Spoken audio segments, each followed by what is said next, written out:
put the feds back in the hood and it look good, now don't it? Get your own Corona, you can be a god, we own it. You come up against me, you know you gon' lose. Salt and pepper, gold teeth, lost it all for some views. Grown man wearing rabbit ears, acting like a wild coon. Had a whole squad looking like a buffoon.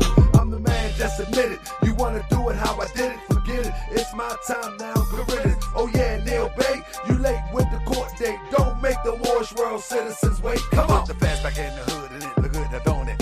Get your own Quran, you can be a god, we own it. I put the feds back in the hood and it look good, now don't it? Get your own Quran, you can be a god, we own it. I put the feds back in the hood and it look good, now this show will definitely be on fire tonight. This will be a fire show, I'm sure. Please share. I would ask you to share. Islam. Hold on. Let me cut the feds. Let me cut the feds. I put the feds back in. I would ask you to be so kindly and share. Be so kindly and share. This is going to be a pretty decent show tonight. My guest is getting prepared. If you are not in the know, Talib Atunde, I think he's Umar friend. I think ain't Umar name Atunde, Sabunde or something like that. No, I'm just playing. Whatever the case may be, peace out to the chat and the Morse World TV citizens. That's right. Talib, the commander or general, one or the other, Ife Atunde. Excuse me, I'm a little bit under the weather, but we're going to get it done. That's it. Yeah. I'm going to ask Talib, is that his cousin? But it's he's a Tunde, and this Ife Tunde. I think you said it like that. But whatever the case may be. So, Talib came on the show. They said the volume low. How about now? How about now? Is it low now? Check 1 2. Check 1 2. I got to make sure it's right. What's my phone jumping? Hold on. Hold on.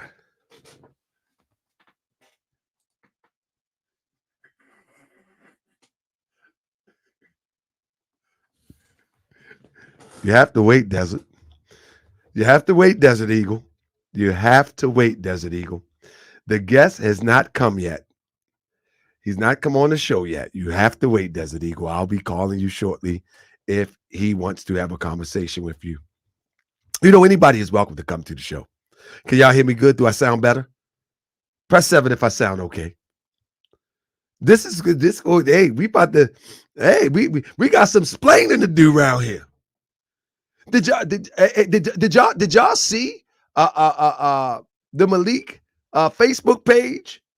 Oh man, yeah. Desert Eagle was up there and said the brother lied, and he came up here and oh man, it's gonna be something else. Are y'all ready for this? Thank you. I'm glad you can hear me.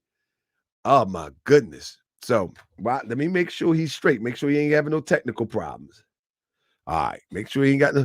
Oh man, yeah. Desert Eagle was showing his hand pots, and he told everybody they can kiss his hand pots. Desert Eagle said all of y'all can kiss his hand pots. Yeah. Y'all ever hear that? Is that a Maryland, Annapolis, Baltimore, DC thing? Hind pots. Is that yeah. That's what Desert Eagle said. He said y'all can kiss his hind pots.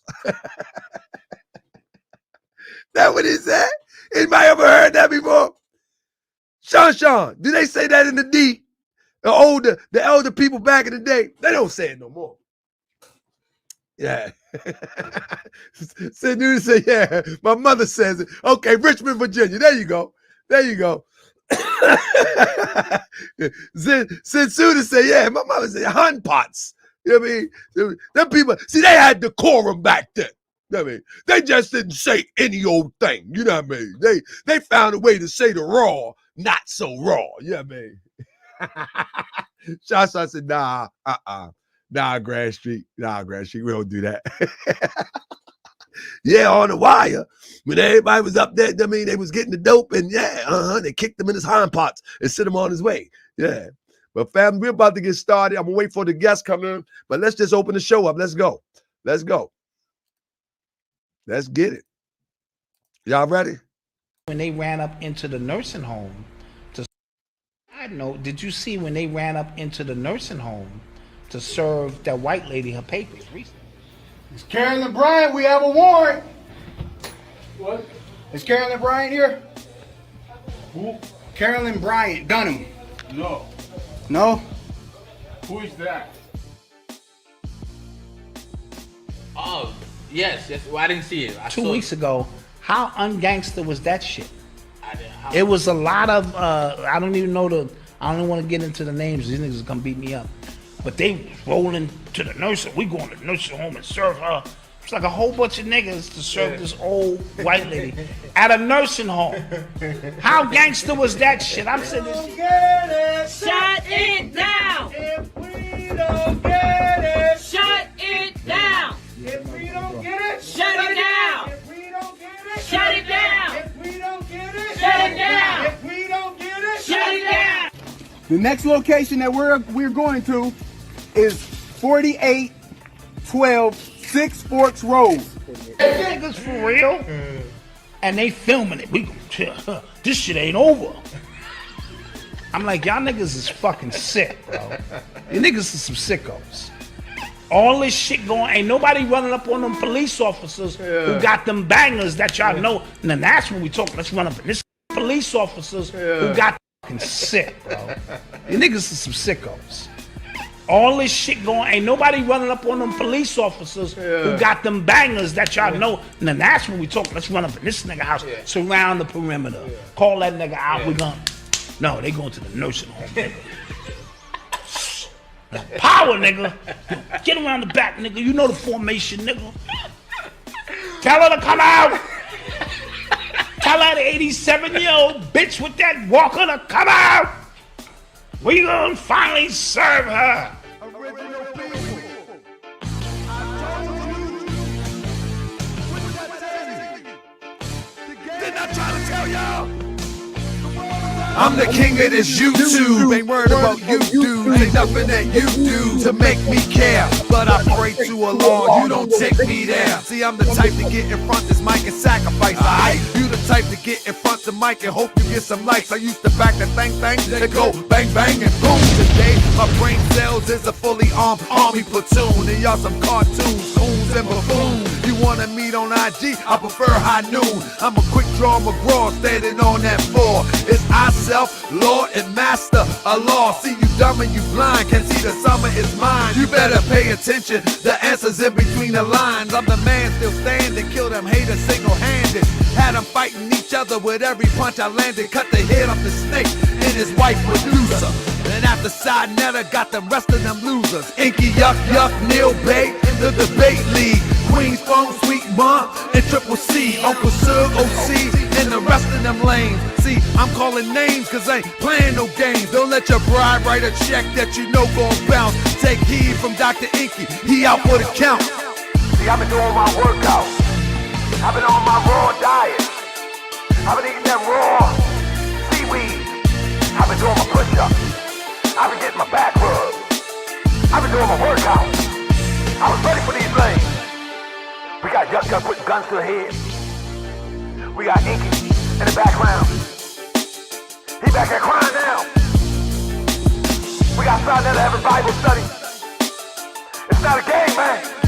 Talk away, we run this thing. It's not a game, I said. It's not a game.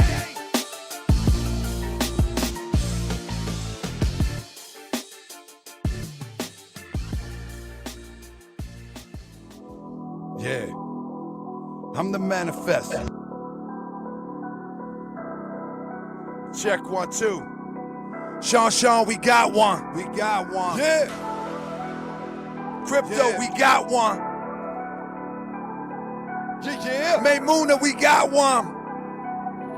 Candy, we got one. Abu X. I'm the manifest of God, the manifest of God. Hit me privately, let's see who really hard. I'm the manifest of God, ain't worrying about you frauds. gone. Hit me privately, let's see who really hard. I'm the manifest of God, the manifest of God. Let's see who really hard. Ain't worried about you frauds. I'm the manifest of God, the manifest of God. Ain't worried about you frauds. Hit me privately, let's see who really hard. Worried about you frauds. Boy, I'm a gorilla, Viet Cong, guerrilla warfare. Don't make me turn killer. You acting like my knife don't shank, my gun don't bust. Hit me quietly, we can do the fist to cup. Show up, I'm really about that stick life, but I'm trying to keep it peace to bring my people to the light.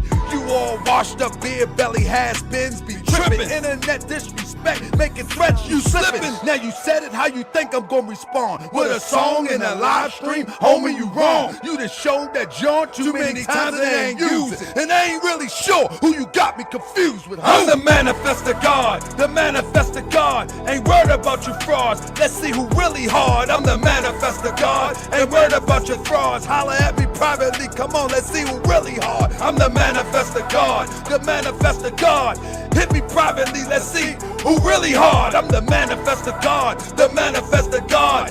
Hit me privately, let's see who really hard. I'm the manifest.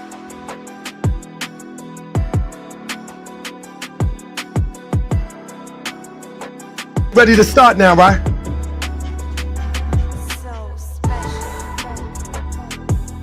So I guess we're ready to start now, right? Let me get my mic right. Y'all ready? Yeah, we ready to start. The guest is in the building.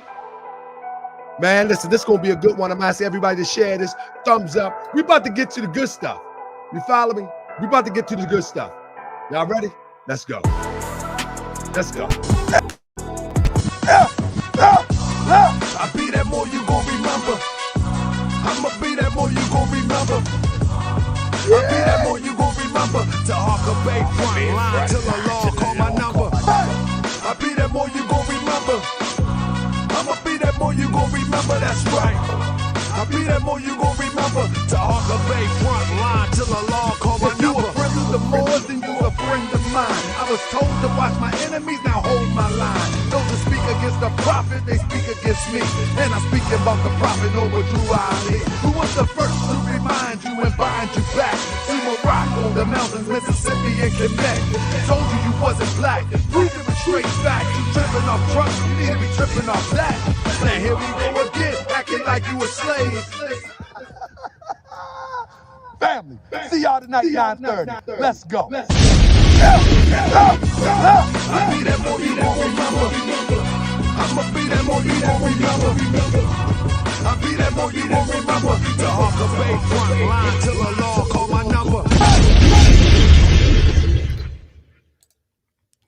Well, here we go, family. Here we go. Make sure that y'all can hear me good. Now, first of all, let's bring the guests in. Let's bring the guests in. Y'all ready? Can y'all hear me good? I want to make sure y'all can hear me good because sometimes I'll be adjusting my volume while I'm messing with the music. You know, it's production. It's a show. It's good to go. But we're going to bring the guests in, man. General Talib Atunde in the building. Let me make sure y'all can hear as well. The gas, what's up, man? It's my bro right there in the gas in the building, the gas footwear. Y'all need to go to check out the website, the gas. I think it's thegasfootwear.com. But if you put in the gas shoes in the internet, you will be able to access all of the RBG fashion. You know what I mean? Support our own. You know what I mean? Y'all be buying Ike and Adadas and all them peoples, man. Support our own. That's my big bro right there. With that being said, and I think the bro, we're gonna bring the bro up on here. But anyway, shout out to my brother in the gas, my brother Tariq. So let me check Talik, Mike. Yeah, we talking tomorrow, big bro. Let me check Talik, Mike. Talib, let me hear your mic. Let me make sure you sound right. I want to say something before you say something. Can you hear me, brother? I can hear you well. So here's my problem. Here's my problem. Somebody say I got some on right now. Salute the man, Dre Montgomery. That's right, rocking that in the gas. That's right. That's my big bro. See, this is why I talk about how we, man, let me get into this first. So Talib comes on the show, and Talib expresses his experience with Malik Zulu Shabazz. If I'm not mistaken, I don't think Talib named anybody beside Malik Zulu Shabazz. Did anybody see that show? Only person he named is Malik Zulu Shabazz, and he referenced the new Black Panther Party. He mentioned a moon, but not in a bad way. He just said, we don't see eye to eye. We don't get along. But he never mentioned anybody outside of Malik Zulu Shabazz. If y'all agree with that, press 7 or name a name that he mentioned. Because one thing, we like to be accurate here. We like to be accurate. And I'm not advocating for, in the words of Desert Eagle, he's not advocating for Malik. I'm not advocating for General Talib. But what I am advocating for is the truth. The brother didn't mention nobody besides his experience with Malik. Homie that shot Ricky in the building. Peace, family. Now, I say that to say that it was kind of surprising to me that on Malik's Facebook page, Desert Eagle is speaking for what he thinks is some infractions by General Talib. Family, this is what I'm talking about. This is exactly what I'm talking about when we deal with Malik. There's always, and that's why I named this, Malik stooped to the all-time low. Because there's no way in the world that he should accept or even ask somebody to speak in his behalf when somebody comes to him. General Talib was speaking about his experience with Malik, and if he was coming for Malik, then he should have came back for Talib. You don't call. Listen. Anybody that watched the show, y'all always know that I say I like when Desert Eagle come on the show. You know what I mean? I like when he come on the show because he don't get flustered and all that thing. But man, this was some real simp stuff in my book. This was some real simp stuff. This was really, really simp stuff. And brother, I text you and I told you. I say, man, you looking like a simp. And what I mean, you looking like a simp, because no man should come and speak for another man or represent another man in the way that you did. It looks really bad, brother. And it's a sad thing when we don't see ourselves and our friends and our loved ones don't tell us how we look. It's a sad thing, because if I look like a simp, I need you and the Moorish World TV citizens to tell me. I need you to tell, bro, that's not a good look. That's not a good look. Because the whole conversation that General Talib had was concerning his experience with Malik Zulu Shabazz and the Black Panther Party. And Malik didn't say a word. So whether Malik asked him to represent on his Facebook page or whether he did it in his own accord, Malik's supposed to say, nah, brother, I got this. He went on for an hour, and Talib never mentioned that man's name not one time. That look crazy. Where I'm from, like the brother talking about, he been in group homes. He from Brooklyn or from New York and all that. They do that there. That's what they do.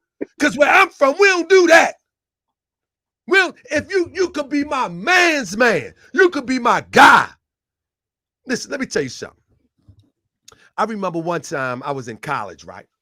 Real quick. I got you, Talib. I gotta set this. You good.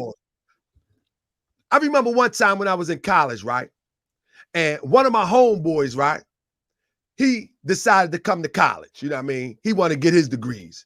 But now this homeboy, he ain't cut from that cloth, you know what I mean, to go toe for toe, fist to cuff and all that. He ain't really cut from that cloth, right? So in college, somebody took his what they call foot lockers, took all of his stuff. You know what I'm saying? And he used to dress real fresh. Lica Sportive. I mean, he was real fresh dresser, right? Because he was a D-boy. Anyway, my man name was Earl. So the homeboys come to me like, bro, they got little man, they got all this stuff. We gotta go take care of that. I said, nah, ho. Nah. Where Earl at? He up in there. Earl, what's up? Man, they just walked out here with my Foot Locker. And you let them walk out? Man, you know, it was like 3 of them. Da-da-da. Nah, come on, let's go get that. He looked at me and was like, let's go. That was the first sign that I'm going to rock with him. If he wasn't going to say, let's go, he was on his own. He said, let's go. So we went by there, down there. We in college now. We go down there. I'm well known, so I literally get it back. You know what I'm saying? Like, that's my man. Come on. Man, that's my man. Come on. We ain't doing this. But then I tell her, yo, you got to punch him in the mouth, man. You got to handle this, man. And then I tell little Black, man, y'all got to go and handle this, man. My man Earl, like, what's up? I didn't expect that from Earl. Because like I said, we grew up together. I ain't expect Earl to ready to go with it. You know what I'm saying? Earl looked at him and was like, what's up? I was like, yes, let's go. My point is, from that point on, I had my man Earl back. Because he was willing to stand up on his own too and go all the way out gladiator style. So when I look at a grown man that's a half 100 plus 6, that's 56, a half 100 plus 6 will let another grown man, and he don't even come in the video, I don't think. I don't know. I ain't see him in the video. Nah, he let another grown man to just speak for him while he's in the comment section. He's all in the comment section. This is a real man here. This is a stand. Hey, Desert Eagle, you know some of the things you do. I give you salute for this, but this was a total failure. Garbage. No man should speak for another man under these circumstances. Never. I don't care how right you think they are. No man should never speak for another man. Now, you can try to remix it and say it's for the coalition. You can try to remix it and say it's for the formation. No, you was on Malik Zulu Shabazz page. You was talking about Malik Zulu Shabazz. You was talking about the New Black Panther Party, which you're not even a member of. And you was referencing what Talib was talking about. No man, I don't care where I come from. No man does that, bro. I know you're not going to hear me because you think you are in the right. But I got to tell you straight up, brother, and I'm going to call you when Talib finish. But no man does that, brother. Last but not least, it was very disheartening to see you mention his queen, man. That disturbs me. To mention his queen in any way, shape, or form is not good, man. It's not good, man. And you representing for another man, and you got to mention another man's queen? The man never said nothing about you. Was it that serious that he talked about Malik that now you got to mention his queen? You shouldn't mention his queen in no way, shape, or form. Her name, even we shouldn't even have to figure out you was talking about his queen. That is out of bounds. That is out of order in every way, shape, or form, bro. And I don't know where you're from, but where I'm from, bro, men handle things. So you're taking on another man's problem. You get so involved in it, you even mention the guy that you don't have no beef with. You even mention his queen. Bro, that's a violation out of the... Man, I'm going to let it go like that. Brother, I just tell you, and I text you when it was going on. I said, man, you looking like a real simp, brother. Because that is simpish. That's simpish, man. It is, man. You don't mention nobody queen, man. Because two men having a disagreement, you know what I mean? Two men having a disagreement You mentioned the Queen. Man, that's disheartening. That's disheartening, man. You know what I'm saying? Like I don't even then when you mention it, you mention it in a condescending way. You know what I'm saying? Didn't you just have like she pregnant? She living in like what? With that being said, brother Talib, open us up, brother. What's going on, brother?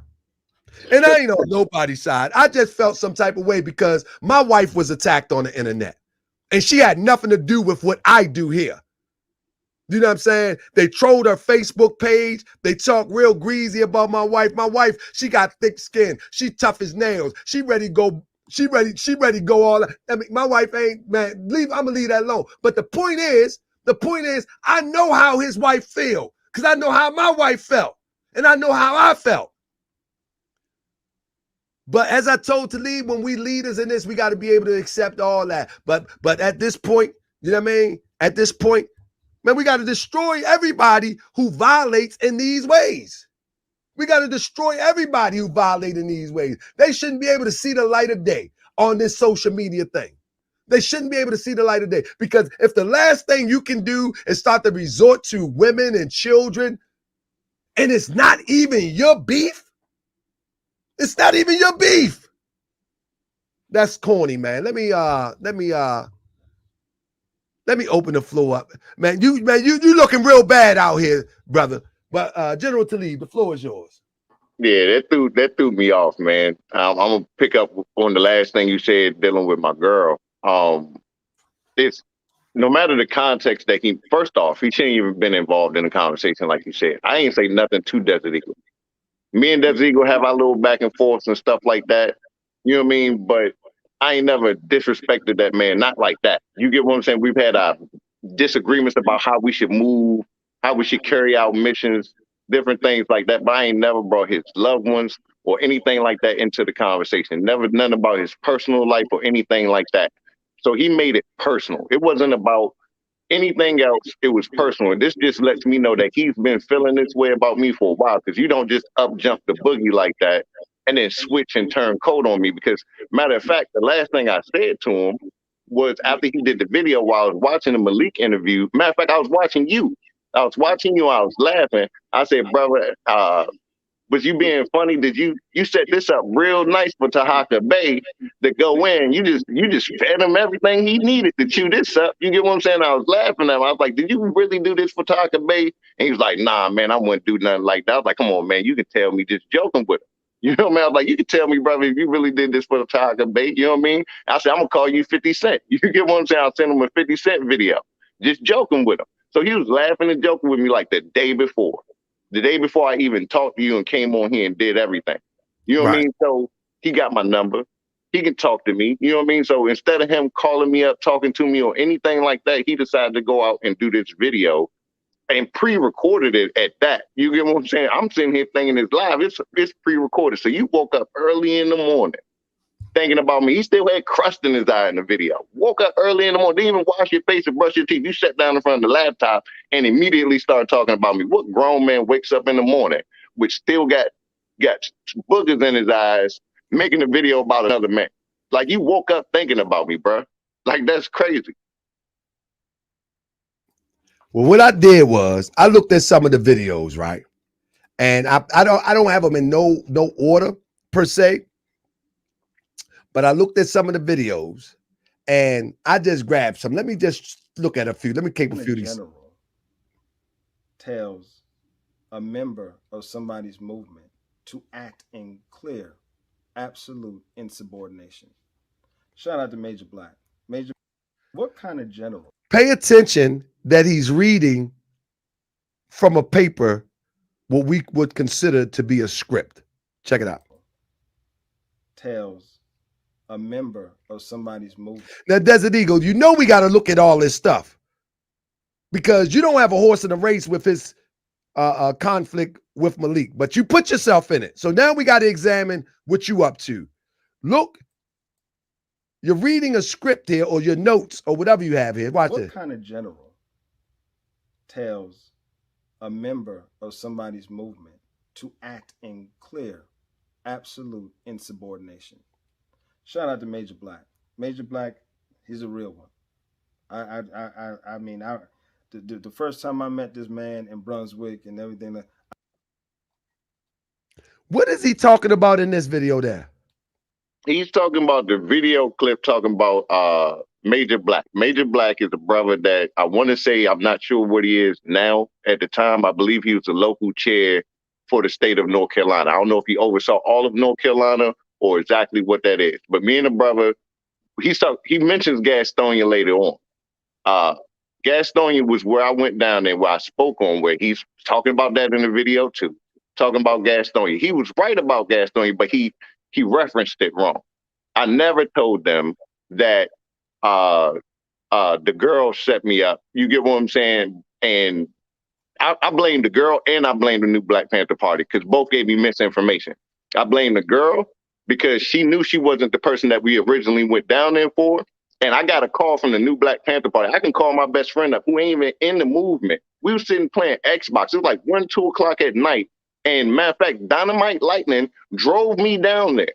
I ain't gonna mention the brother name. Matter of fact, fuck it. I'm gonna mention names because this is what we doing now. I'm just gonna mention names because I need to just be honest and real because I try not to keep people in certain things, but whatever. Everybody want to keep my name in their mouth, so I'm just gonna do it. A brother named Azrael called me up. At the time, he was the mid-Atlantic regional commander or something like that. Brother Azrael hit me up 1, 2 o'clock in the morning. I'm in the middle of the game. Hit me up, was like, yo, we got this situation down in Gastonia, North Carolina, all this old good stuff or whatever. You get what I'm saying? So I'm like, what's going on? He gave me bits and pieces of the information. Brother Akbar was supposed to meet me down there, Desert Eagle, Commander Black, a few other people, like I think his name NDB or something like that. There was a few other people down there, whatever.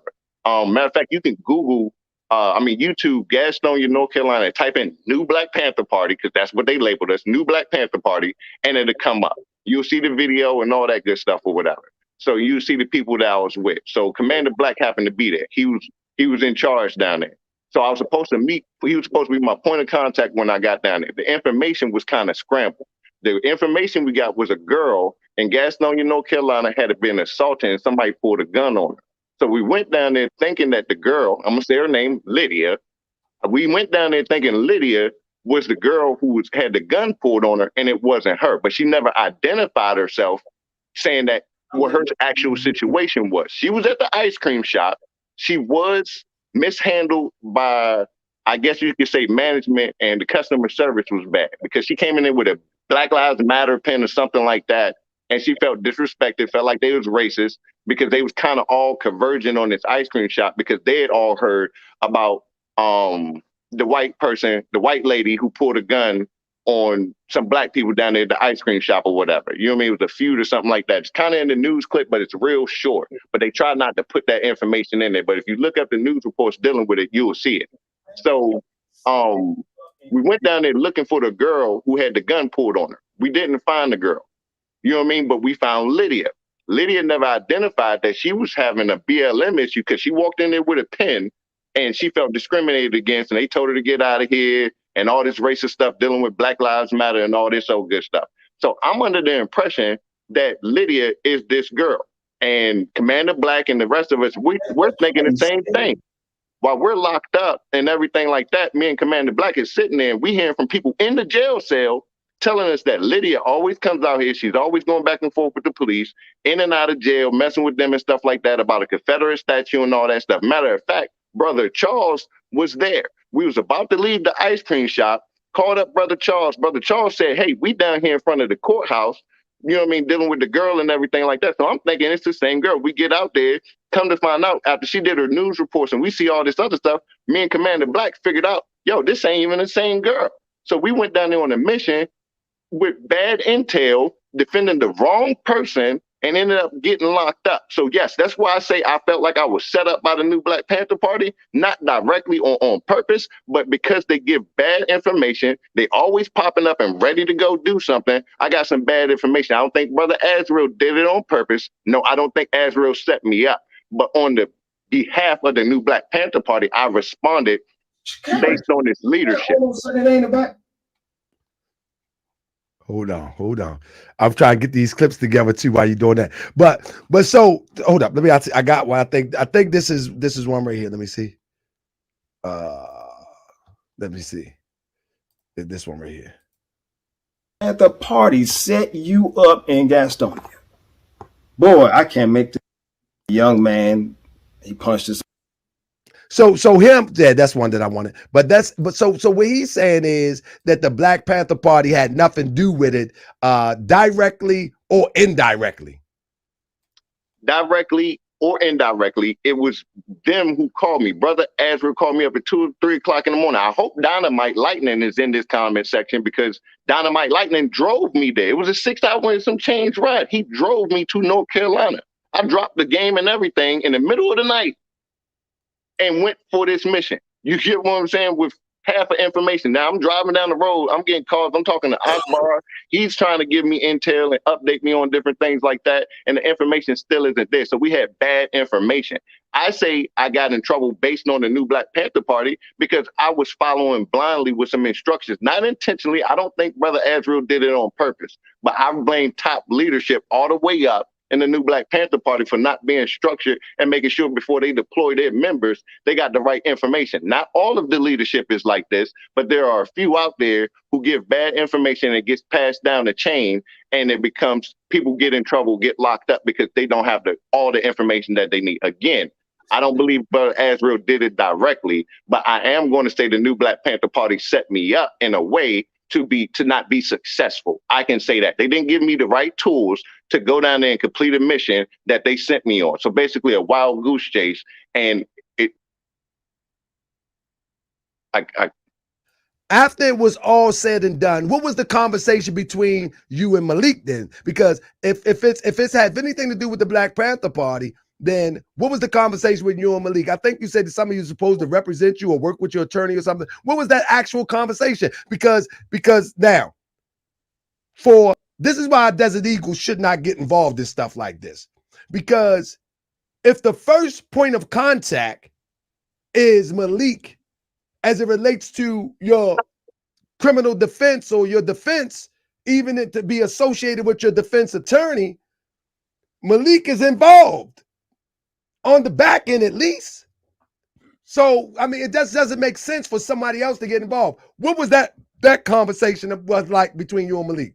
I believe I sent you a screenshot partly of the conversation where I sent them like my attorney information and stuff like that. So that's just to prove that we had a conversation about it. I believe I sent you the text message. You might have to go look back through it, but I know I sent you a ton of them, but I sent you a text message while sending Malik my attorney information. Malik wanted me to email him my case information so that he could talk to my lawyer so that he can work with him, because I believe he couldn't get directly involved, something about the states or jurisdiction or whatever lawyers call it when they can't operate with their bar in certain places on certain cases. The same thing he pulled with Ozone, pretty much, where he went to Florida and they say he couldn't represent because he wasn't a Florida attorney or something like that. So he said he would assist my lawyer and help my lawyer and make sure, because he was like, we need you out here, brother. We need you out here. I'm going to help you with this case. I'm going to help you with this case. And he never did.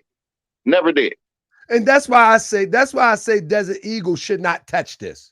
You know what I mean? Because now what is happening is it's starting to look like Desert Eagle is capping for Malik, because there's too many parts involved.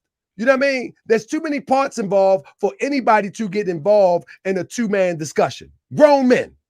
You know what I mean? There's too many parts involved. So now, what Desert Eagle will say? But he's going to start arguing and trying to defend. Hold up. He's going to start arguing and try to defend his position in defending a man. And it's still going to look simpish.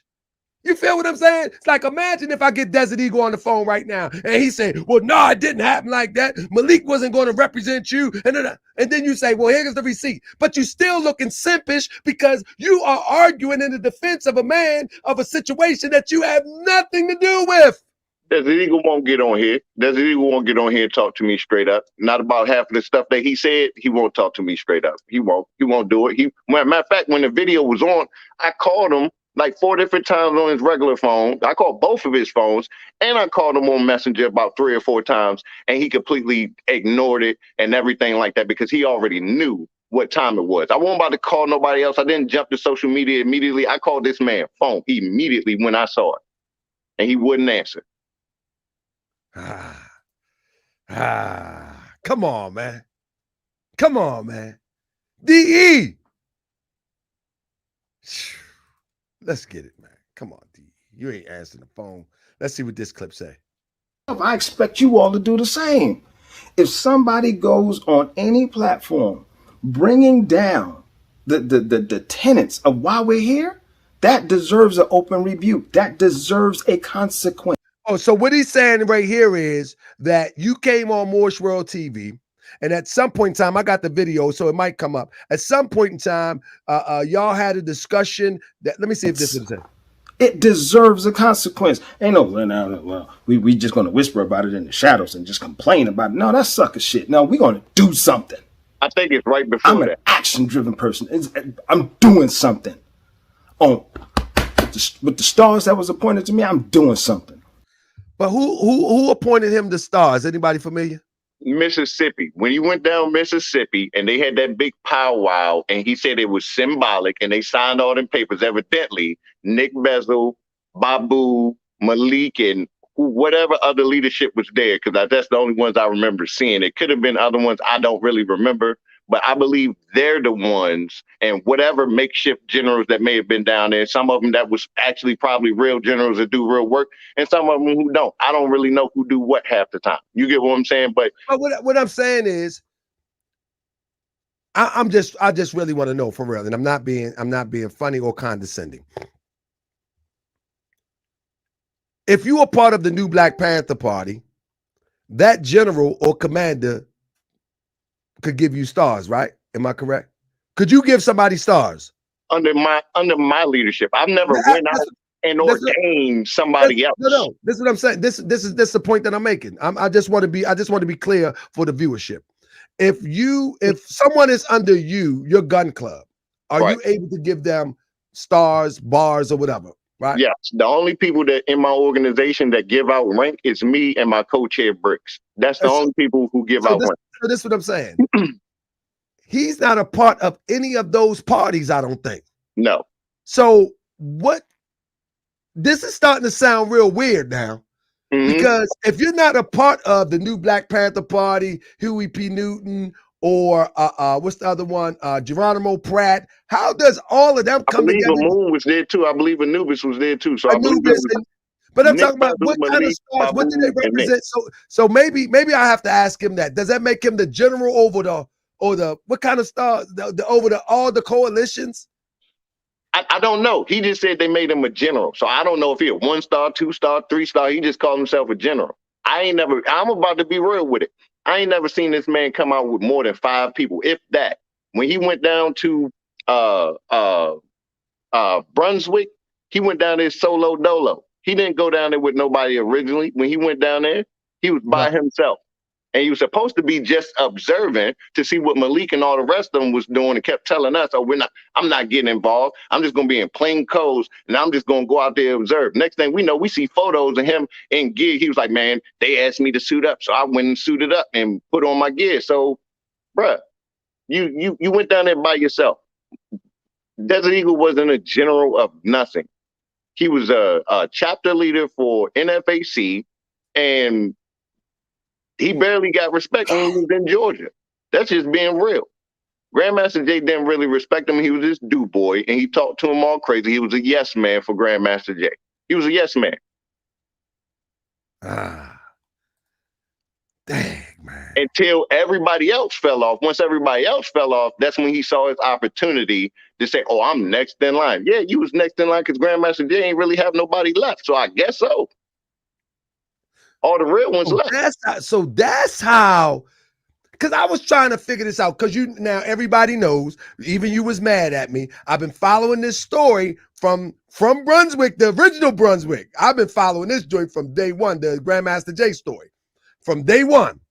And I always wondered, like, okay, maybe he was just in the background, because he always says he liked to be in the background. He don't like to be seen, et cetera, et cetera. But usually, if you go from second in command, if you will, you would have been seen because I mean, this is a position that, you work yourself And I would imagine by building relationships with the commander or the general or something like that. But I never seen him nowhere. Go back and look at all the real videos and look at who's really out there on the front line. You get what I'm saying? I can't got remember. him. I Bro, you can't know, remember. examine I every can't album. remember Kentucky. I can't remember Kentucky that well. But from Lafayette, Georgia, what was the other one we did? Lafayette, Georgia, the March on Washington. I want to say it's more than I missed. I can't really remember all of them. Yeah, It's y'all one did more so than- many marching. You can't remember. Don't worry but about it. if you Y'all ever was look up, at those, y'all was marching up a storm in 2020. Good goodness. but if you ever look at the main people in the front, you saw me, K Foss, Firestorm, AJ, AJ. You saw what's the other brother's name? Desert. I mean, not Lock and Desert. Loaded. But you ain't never see Desert in that front line like that. You get what I'm saying? Matter of fact, I never saw Desert Eagle or even knew who he was. And I had to think back when I was talking to him. When I said, bro, I forgot that I even had met you, bro. Like, I forgot I even had met you because I was looking at an old video when we was going to Hashim's funeral and he was standing there with the Georgia formation. And matter of fact, his Georgia formation had a chick that was in a wheelchair. I didn't know how that was going to work. No offense to the sister, but I'm looking at it like, bro, this is your formation with a female that's in a wheelchair. That's your chapter. How's that going to work, brother? If we need something to really go down. No offense to the sister. I'm glad that she was trying to be out there, but it didn't make sense to me. But he was in charge of that chapter, and you got a member in there that's in a wheelchair. Brother, make it make sense. But that wasn't my call to say nothing because I didn't run NFAC at the time. But that's when we did this documentary. The documentary was supposed to be about me, but I decided to bring the documentary to highlight and hear me giving up my documentaries to highlight stuff in the movement again. Second time doing it, I gave up the documentary to highlight Hashim Nzinga's funeral because I felt like that was important and needed to be recorded in history. And that's how Grandmaster Jay got mixed up in. And you see that video where they go back with the white militias and us and all that good stuff or whatever. You get what I'm saying? That was supposed to be for me and my organization, for our training, but I pushed it off to that. But that was the first time I saw Desert Eagle, and he was in charge of that chapter. Didn't really say too much. You get what I'm saying? But I ran front for that. And then, as a matter of fact, I was in the video, and you can see Grandmaster Jay telling them who I was and all that good stuff. I ran front for that mission there because I had connections with Grandmaster Jay and Hashim Nzinga and all of them at the time. You get what I'm saying? Their leadership. So I ran the point connection between those two to make sure everything went well. Then the second time I saw Desert Eagle was at this award show that Grandmaster Jay had, and he was in charge of his inside small little security detail while I ran the entire outside. You get what I'm saying? I was point for all of that. Me and like a few other people was point for all the main people outside. And he had Desert Eagle and one other person walk up to him when the police came out there and confronted us. You get what I'm saying? And he was dressed in this little baggy, ugly suit. You get what I'm saying? Looking like a whole dweeb out there. You know what I mean? But he was getting talked to all crazy by Grandmaster Jay. I'm just looking like, bro, who are you? You know what I mean? Every time Grandmaster Jay say something, yes, sir, yes, sir, you running around looking all crazy. But you ain't have no real control of nothing. Let me finish this. And then, I'm sorry, let me continue. And then after that, once everybody started falling off, me, K-Foss, Firestar, Ozone, and everybody else that was real faces and actually did stuff in the movement, that's when he came up. He was the last of the Mohicans to speak out about Grandmaster Jay with the Fix It Jay video, sending it around to everybody, talking about what you think. What you think about the video? How did I do? What you think about the video? Bruh, come on, man. So that's how it leaked to me, because he was sending it around. He picked it out on purpose and tried to make it seem like it was a leak. He said, don't tell nobody I sent it to you. Yes, you did, brother. He leaked his own information. Oh, Desert Eagle got me. Oh, no, man. He leaked it himself. No, he didn't. Nobody leaked it for him. He leaked it for himself. He sent it to me. I probably still got it in my email if I go look for it because it comes straight from him. He played me. He got me. He got me good. And if I find it, I can send you the receipt for it. So if he ever come back later and say that's not true, I'm gonna go find it and make sure that I screenshot it and send it to you so you can see it came directly from him.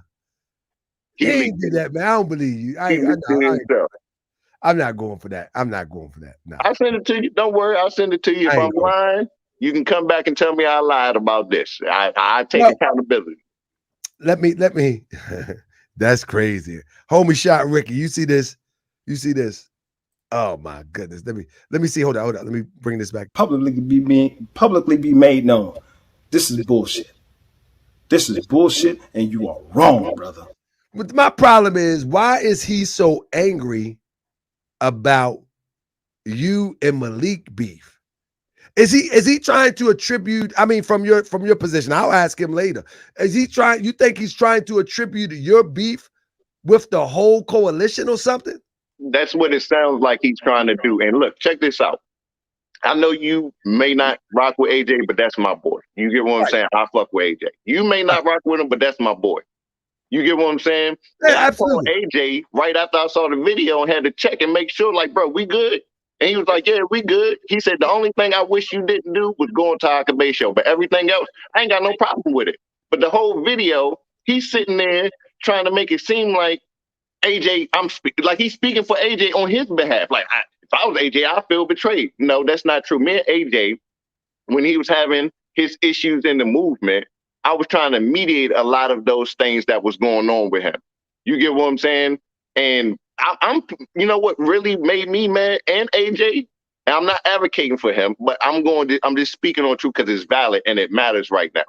AJ was more so mad because he exposed his personal business when he didn't need to expose. You get what I'm saying? Like, Right. How you want to speak on this man's situation and then speak for him about what he would be upset about? Me and AJ been friends for years. You get what I'm saying? Half of the people in the movement hate me and AJ the most. That's why we get along the most. We have dual membership in our organization. I don't dual membership with any other organization except for AJ. You get what I'm saying? I don't work with nobody else like that because I don't like the way other people move. So I know you may not like them. Oh, no, listen, my experience with AJ and your experience is two different things. Right. You know what I'm saying? Right. So I don't hold that against anybody. My experience with AJ is totally different than yours. You know what I'm saying? And the work we do, the training that we do, I like some of the training that we do together because it helps advance my people in certain areas. You get what I'm saying? And it helps us with what we're trying to do as a people. So for him to try to create a beef with me and AJ, it just pissed him off even more because we don't have any issues. Don't create a beef and speak for somebody else. And that's the whole video is him speaking for other people. And you spoke for somebody that's almost like my best friend in the movement. And you gonna speak on this, brother, about how you feel. Well, I had to call him up in the middle of the video, like, bro, you seen me? He's like, no, I don't know what you're talking about. I had to have him watch it so he can hear it. And he called me back like, yo, that's messed up. Why would he speak for me? He even sent Desert Eagle a text message telling him about himself for speaking on his behalf. And all of this, that was a misstep on his part. But all of this is about him speaking out for Malik Zulu Shabazz. Let's not change that. That Malik been around with the great Khalid Muhammad. Right. Could you imagine somebody coming forth and speaking for Khalid Muhammad? No, you couldn't imagine that. Not in a million years. Oh, you said this and Malik did that. There ain't nowhere in the world. Unbelievable to me. He trying to make me say things against other people in the movement. And here's what I don't do. Unless someone publicly says something about me, I'm not going to publicly say nothing about them. Or unless they publicly disrespect me, I'm not going to publicly disrespect them. So that's how that goes. So yeah, I may have some controversy with certain people in the movement, but they ain't spoke out on me. So I'm not going to speak out on them. But I heard it through the grapevine, the moon, that you want to have me banished and banned from the movement. But that'll never happen, brother, because guess what? I created myself. I stood on my own 2 feet, and I ain't come through nobody in this movement to build what I got right here. I did this myself off the hard sweat and tears of my hard-earned work. I didn't ask nobody for permission. Let me ask you a question. I'm real curious about this. When one say the movement, because I hear that term being thrown around so many times. You know what I mean? Like you have your own gun club, right? So is the movement considered everyone as a collective, or because me, right? Let me tell you something. I'm a Moorish American, right? Moorish American. There's different factions of the Moorish Science Temple of America. Now, typically, I love all of them, but quite frankly, most of them are not teaching what the Prophet Noble Drew Ali taught, nor are they demonstrating it. And I call them on it. You know what I'm saying? Right. There's many of them. Right. So I don't, because I see myself as set apart from when it comes to the philosophy and the teachings of Prophet Noble Drew Ali. I feel that I'm set apart from the norm of what's going on. And what y'all do is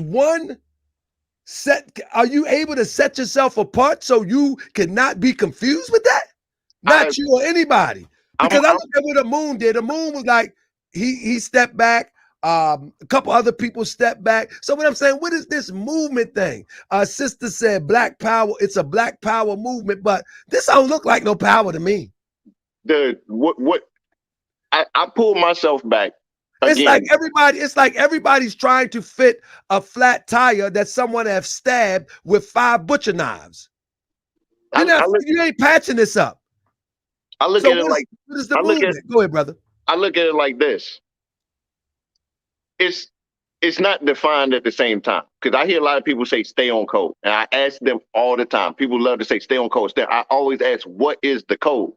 What is the code? No one is able to define the code. So just like this movement, the code could mean anything to anybody. I can't say this is my code for the movement. You can tell me this is your code, and then we ask 5 other people, and they all going to have different views of what the code is. That's why it ain't a movement, though.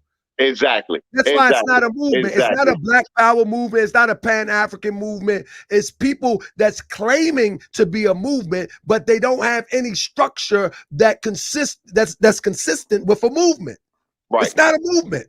Right. It's not.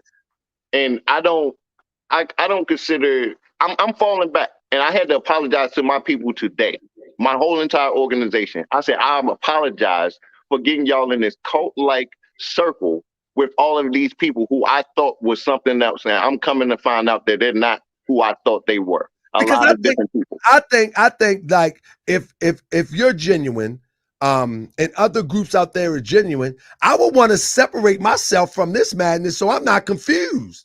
That's like if I'm genuinely helping people, if I'm like for me, more in the more science of America, if I'm genuinely teaching the teachings of the Prophet Noble Drew Ali, I'm genuinely expressing the philosophy, businesses and schools and industry, and I'm genuine. Don't confuse me with that. Don't confuse me with buying me a fake license. Nope, don't confuse. I ain't with no Taj Tariq. Taj Tariq ain't no chic. Nope. I'm laying it out. So and I'm asking not only you, but I'm asking everybody in what they call this movement. Don't you think it's time for you to self-define yourself for a minute and then see who's real and then maybe join some type of coalition? Because right now this is raggedy. I came up with a agenda.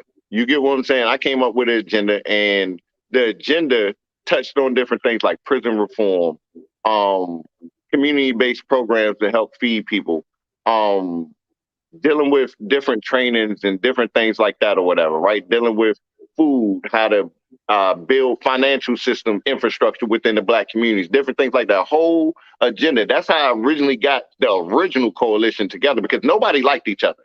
Half of them didn't like Malik. Some of them didn't like Moon. Some of them didn't like Babu. None of them liked each other. None of them really wanted to sit down at the table. I almost had to beg all of them to come sit down at the table because nobody was liking each other. King Rick didn't even want to be bothered with it. He joined for like a day and left. He was like, man, I can't do it. It's like trying to fix a flat tire that's been stabbed up with 5 butcher knives. You're not fixing this tire. It's a wrap. And I tried. So I tried to get an agenda together so we can be on one accord, so we can start actually trying to define what we got. I always gave an idea of it's already been done. Why try to recreate the wheel? If we want to start a militant organization, why not look at the person who actually, at least one of the founders, which is Marcus Garvey, which is the flag that we wear. Why don't we look at what the UNIA created and the Constitution that they created and actually read what their military confounds was and try to mimic that and try to amplify it? Why try to rewrite it if we already got the blueprint for it? Our ancestors gave it to us and no one is listening to me. It sounds like I'm crazy. It makes me feel crazy. Because all they want to do is go to the gun range and shoot and all of that all the time and go put on these parades and go to these permitted marches. And I'm like, yo, let's really look at I like to get to the root of stuff. I'm a deep thinker, so let's really dig into this and actually have some real philosophical questions on how we can make this work, because we're all over the place, all over the place.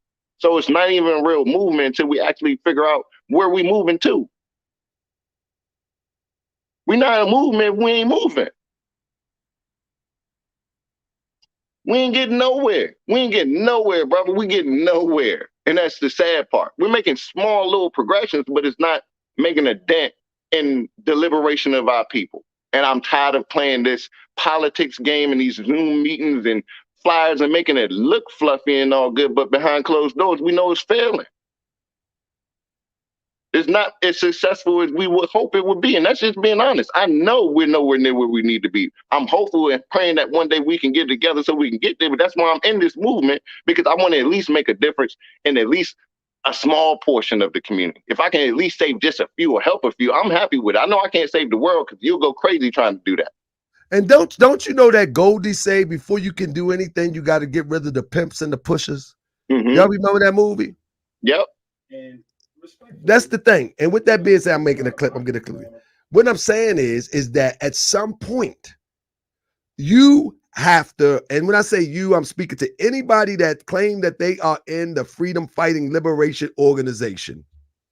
You are going to have to get rid of the frauds yourself. Mm-hmm. They're not going nowhere. Like, in other words, like all of the information that I put out there that has Malik looking half crazy, forget that I put it out there. Just look at the information. Don't worry about the messenger. Examine the information. And everybody should realize this is a problem. 30 years of this. Videos, camera chasing, now social media. I mean, like, but where are the accomplishments? Like, it's a track record here.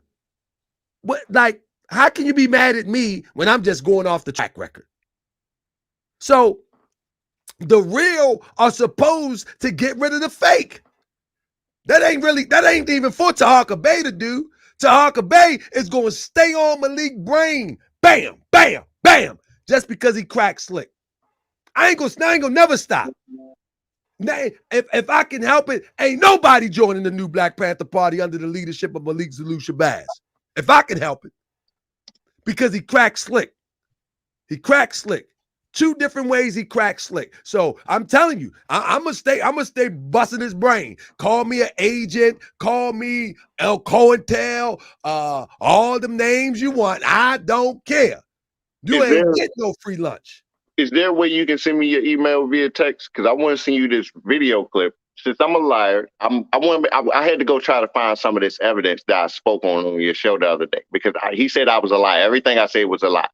I also mentioned, I don't think he mentioned in this video, I can't remember, but I just want to share this clip because I mentioned that he came up to DC doing J6 and he abandoned us, and I said I had it on body cam. Now in this clip that I'm gonna send you, it's about 1 minute and 30 seconds in. This clip that I'm gonna send you, I'm talking to Ghazi, General so-called Ghazi. I'm talking to him, and he turns around and asks me, yo, what happened to the new Black Panther guy? And I'm like, he bailed on us. He's like, yeah, it got too thick out here. He won't about to stay out here. And you can hear the conversation where he's speaking about Malik rolling out and bailing on us and all of that good stuff. You get what I'm saying? And how he was disappointed in what he did. Since they want to sit here and act, since Ghazi, because you was the main one in the background hyping it up, I want to show how you really felt about Malik the day that he did it. So you won't keep saying, you my boy, you ain't never did nothing to me. Ghazi, that's a lie. Come on, Ghazi. No, not Ghazi. Man, don't do this to Ghazi. No. I'm doing it to Ghazi because I want you to show this in front of everybody. Since I'm a liar, let me go ahead and roll this beautiful beam footage. Give me 1 second. Hold on. Might go down for a second. Hold on. I'm going to get this email for you. Hold on. Get your email. Not Ghazi. Please, not Ghazi. Everybody say not Ghazi. Come on, man. We had some faith and confidence in Ghazi. Not Ghazi. Oh, man. Not Ghazi. Keish will say roll it. And Keish. respectfully, Keish. there's a lot of What, you emailed it to me? Yeah, I emailed it to you. All right. Yeah, So why you waiting on that? Let me look at one more of these clips real quick. Let me go see this for one. Let me see. I think I did. If I didn't do this one, let me see, because I was talking. Characters. Now all of a sudden it ain't about the young lady who did all that stuff in Gastonia. You literally said the new. All right, we did that. Hold up. We did that. I'm falling. Let's try this one. The party. Yep. All right, we did that. So I'm getting caught up. I'm readjusting the sound on these clips. That's why I'm running them back. Let me see. And respectfully, you know, there's a lot of mockery going on about all my money. You know, maybe at that time it wasn't a good time for him to say something like that. Maybe. I don't know. But if you've never been in a position of surplus, and if you've never been the person that's been positioned around you, that you're the lender and not the borrower, you wouldn't understand that. This crazy. But hold on. It's another clip. The party. You said the new Black Panther party. Hold up. Bruh. Can't make this up. Again, and respectfully, you know, there's a lot of mockery going on about. All right. So one of the things I want to bring out, and I'll bring that out in a minute. Let me check my email. So I know I got all them. I done played all them. I think we did covered all that. It's one thing I want to talk about that, where he says that Malik got all of this money, and I'm gonna get the click in a minute. And he's very successful, right? Let me see if I can bring this up real quick. And he's very successful also. Where is that? Okay, let me see. Maybe it's here. You're still watching. So I don't get it. You're still supporting them by giving them views. So Hold up. Whatever. That's a whole nother subject. But I would say this. Hold up. Quality of life is a positive thing. So kiss my ass, kiss my entire ass. In the words of Eddie Murphy, kiss my entire ass. You know what I'm saying? Let me stop. See, I'm getting mad now because I tried to do this with decorum. I apologize for losing my way toward the end of this, but I am definitely signing off. Talib. That's not the one I was looking for. He love you, Talib. No, but I wanted to play this one real quick, where I got my files all mixed up a little bit. You good? You good? I ain't going nowhere, bro. You good? Wanted to play this. I wanted to play this one. This one is very important to me. I think it's this one, and I'm gonna save it as one. I can speak to every clip you pull up. Every clip you pull up. I definitely want to pull this one up. This is something that I want to speak to, and I think this is it. Hold on one second.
Oh, my bad. I was talking and y'all wouldn't even hear me. My bad.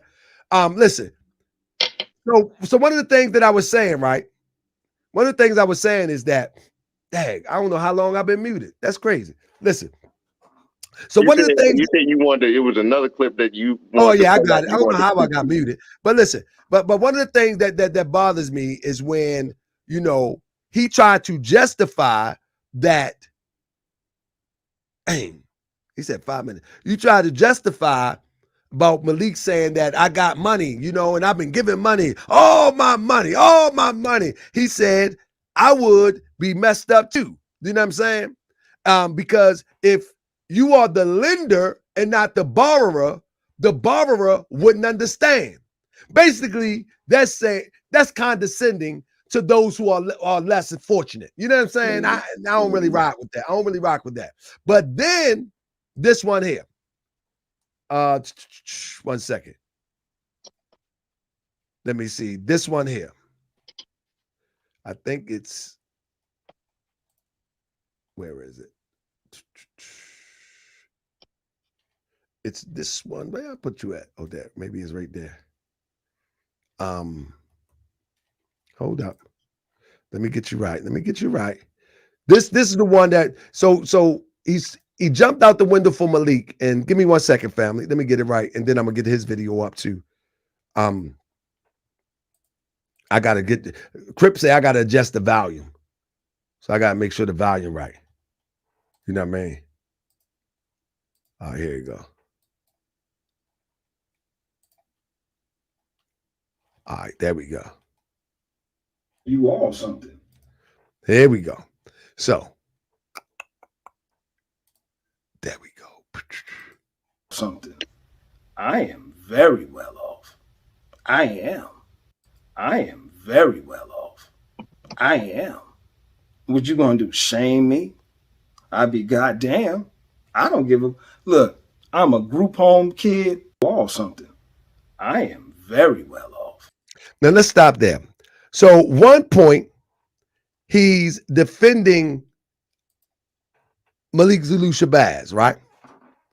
About, he's giving his money out and, people want to pocket check Malik and pocket and all of this, right? But with that being said, why Ozone got a European lawyer and why he's still struggling to get it paid off? You're very well off. Why are they struggling for donations when Ozone is facing a death penalty? You said Malik got this and that and all of this money. You are very well off. You put emphasis on it. You are very well off. In fact, you and I have talked about your love for Ozone. Why is he still struggling and he's facing a death penalty? He's facing a death penalty. He has a European attorney. When he's supposed to represent the Black Power movement, and you're on Facebook talking about you're very well off, talking about they want to count Malik millions. This is what I'm saying. This is why you should stay out of people's stuff, because the brother is facing the death penalty all day long. And they haven't reached the plateau that they need to reach, even for the European attorney. So all of these snapshots and all of this traveling, I gave money to this one to go to this formation. I gave money for people and I paid for their hotel and okay, we got you. Ozone facing a death penalty. The death penalty. That means ain't no redo if it goes the wrong way. And unfortunately, he's still struggling to get that bottom line paid. And it's a European attorney. Oh, don't forget the brother Spike. The brother Spike locked up too. Yeah. And they didn't do nothing. But I'm very well off. How is it a movement when one get plucked off They don't have no support. The only support that I see them have is I know people have donated. Don't say that, because it wouldn't have got to the number where it's at. Right. But one consistent supporter is my weird buddy over there. Was that Grape TV or something? His name, I forget his name. Yeah, they're my weird buddy, man. Yeah, but you want me to mention him? I know you talking yeah, about. you can mention him. That's the all right. You talking about OC the Great? Yeah, that's my son, man. That's my son. Everything I do, he do. That's my son, man. That's my man. That's my little man. OC the Great, you know you my little man. Stop playing, man. I did a debate next week. The OC did a debate. I said, man, my son's something else, man. You I was just on this show a couple of weeks ago. Yeah, he all right, man. He just want to be a podcaster. He all right. You know what I mean? He don't want no smoke. He just want to be a podcaster. He coming around. He doing better. He doing better. Yeah. He started to diversify. And that's what he need to do. He need to diversify. Stop jockeying one person and diversify. Because just like tomorrow, I might have a debate about religion. You know what I mean? But I mean, that's how, YouTube, if you're going to build a platform, you can't corner yourself with Grandmaster J. You know what I'm saying? And you can't get a topic like I do. I can run with this topic all day because I'm going to make it interesting. I'm a researcher. You know what I'm saying? But I'm giving you some jewels, OC. That's my little man. But now, let me see. I wanted to ask you also about when he was reading the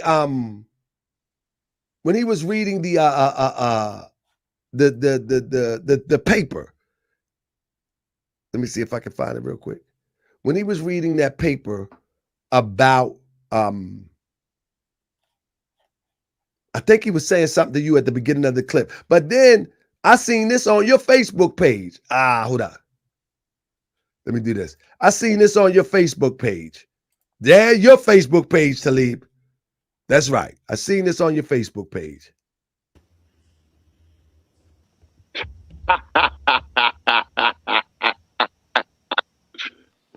Hey, I'm Amanda. How you doing? I'm Paul. So, Paul, what brings you out here this time of morning? I've never seen you out here before. A friend of mine told me about the trail, and I'm kind of glad he did. It's nice out here. Well, I guess your friend failed to mention that it belongs to me. Oh, I'm sorry. Is this a private trail? I'm only kidding. It's just that I ran this trail this time of morning for years, and I've never seen anyone on it, well, until now. How about this? How about I give you my contact information? You can give me a list of some other nice. Can y'all hear that? Neighborhood and Hold on. A little louder. Yeah, turn it up a little louder. Right. Hey, look. So as I get this a little loud, let me adjust it a little bit. So I seen this on your page, right? And then as I'm doing the clips, I see him keep looking down. You know what I'm saying? So I'm like, hold up. Did he write a script the night before and attacked it early in the morning? Because he did say he had to get to some producing, and I'm like, hold up now. And you then said something about he did this a couple of times. He had to get it right or something like that in the beginning of the video. Like he thought this over and had to go back over it again before he did the video. Yeah, so I'm thinking, son got to say, what in the mess is going on? What's going on is that I just seen him keep looking down at this paper while he was addressing Talib. And then on Talib page, I see, which I'm going to show you in a second, on Talib page, I see what appears to be an acting sitcom or dramatic role, or I don't know what it is. But I told everybody in the beginning, I said, most of these people that come in the name of liberation, they either actors or they want to be celebrities. Each and every one, hands down. Grandmaster J wanted to be a celebrity. You know what I mean? Hands down. You know what I mean?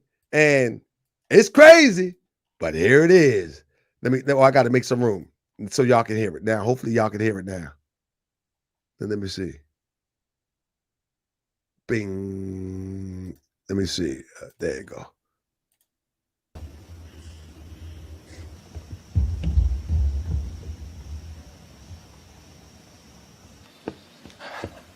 Hey. Hey, I'm Amanda. How you doing? I'm Paul. So, Paul, what brings you out here this time of morning? I've never seen you out here before. You know, a friend of mine told me about the trail, and I'm kind of glad he did. It's nice out here. Well, I guess your friend failed to mention that it belongs to me. Oh, I'm sorry. Is this a private trail? I'm only kidding. It's just that I ran this trail this time of Shout out to Miss Parker in the building. morning for years, and I've never seen anyone on it, well, until now. How about this? How about I give you my contact information? You can give me a list of some other nice trails in the neighborhood, and maybe you won't have to see my face on this one ever again. Only if you promise that I'll never see you again.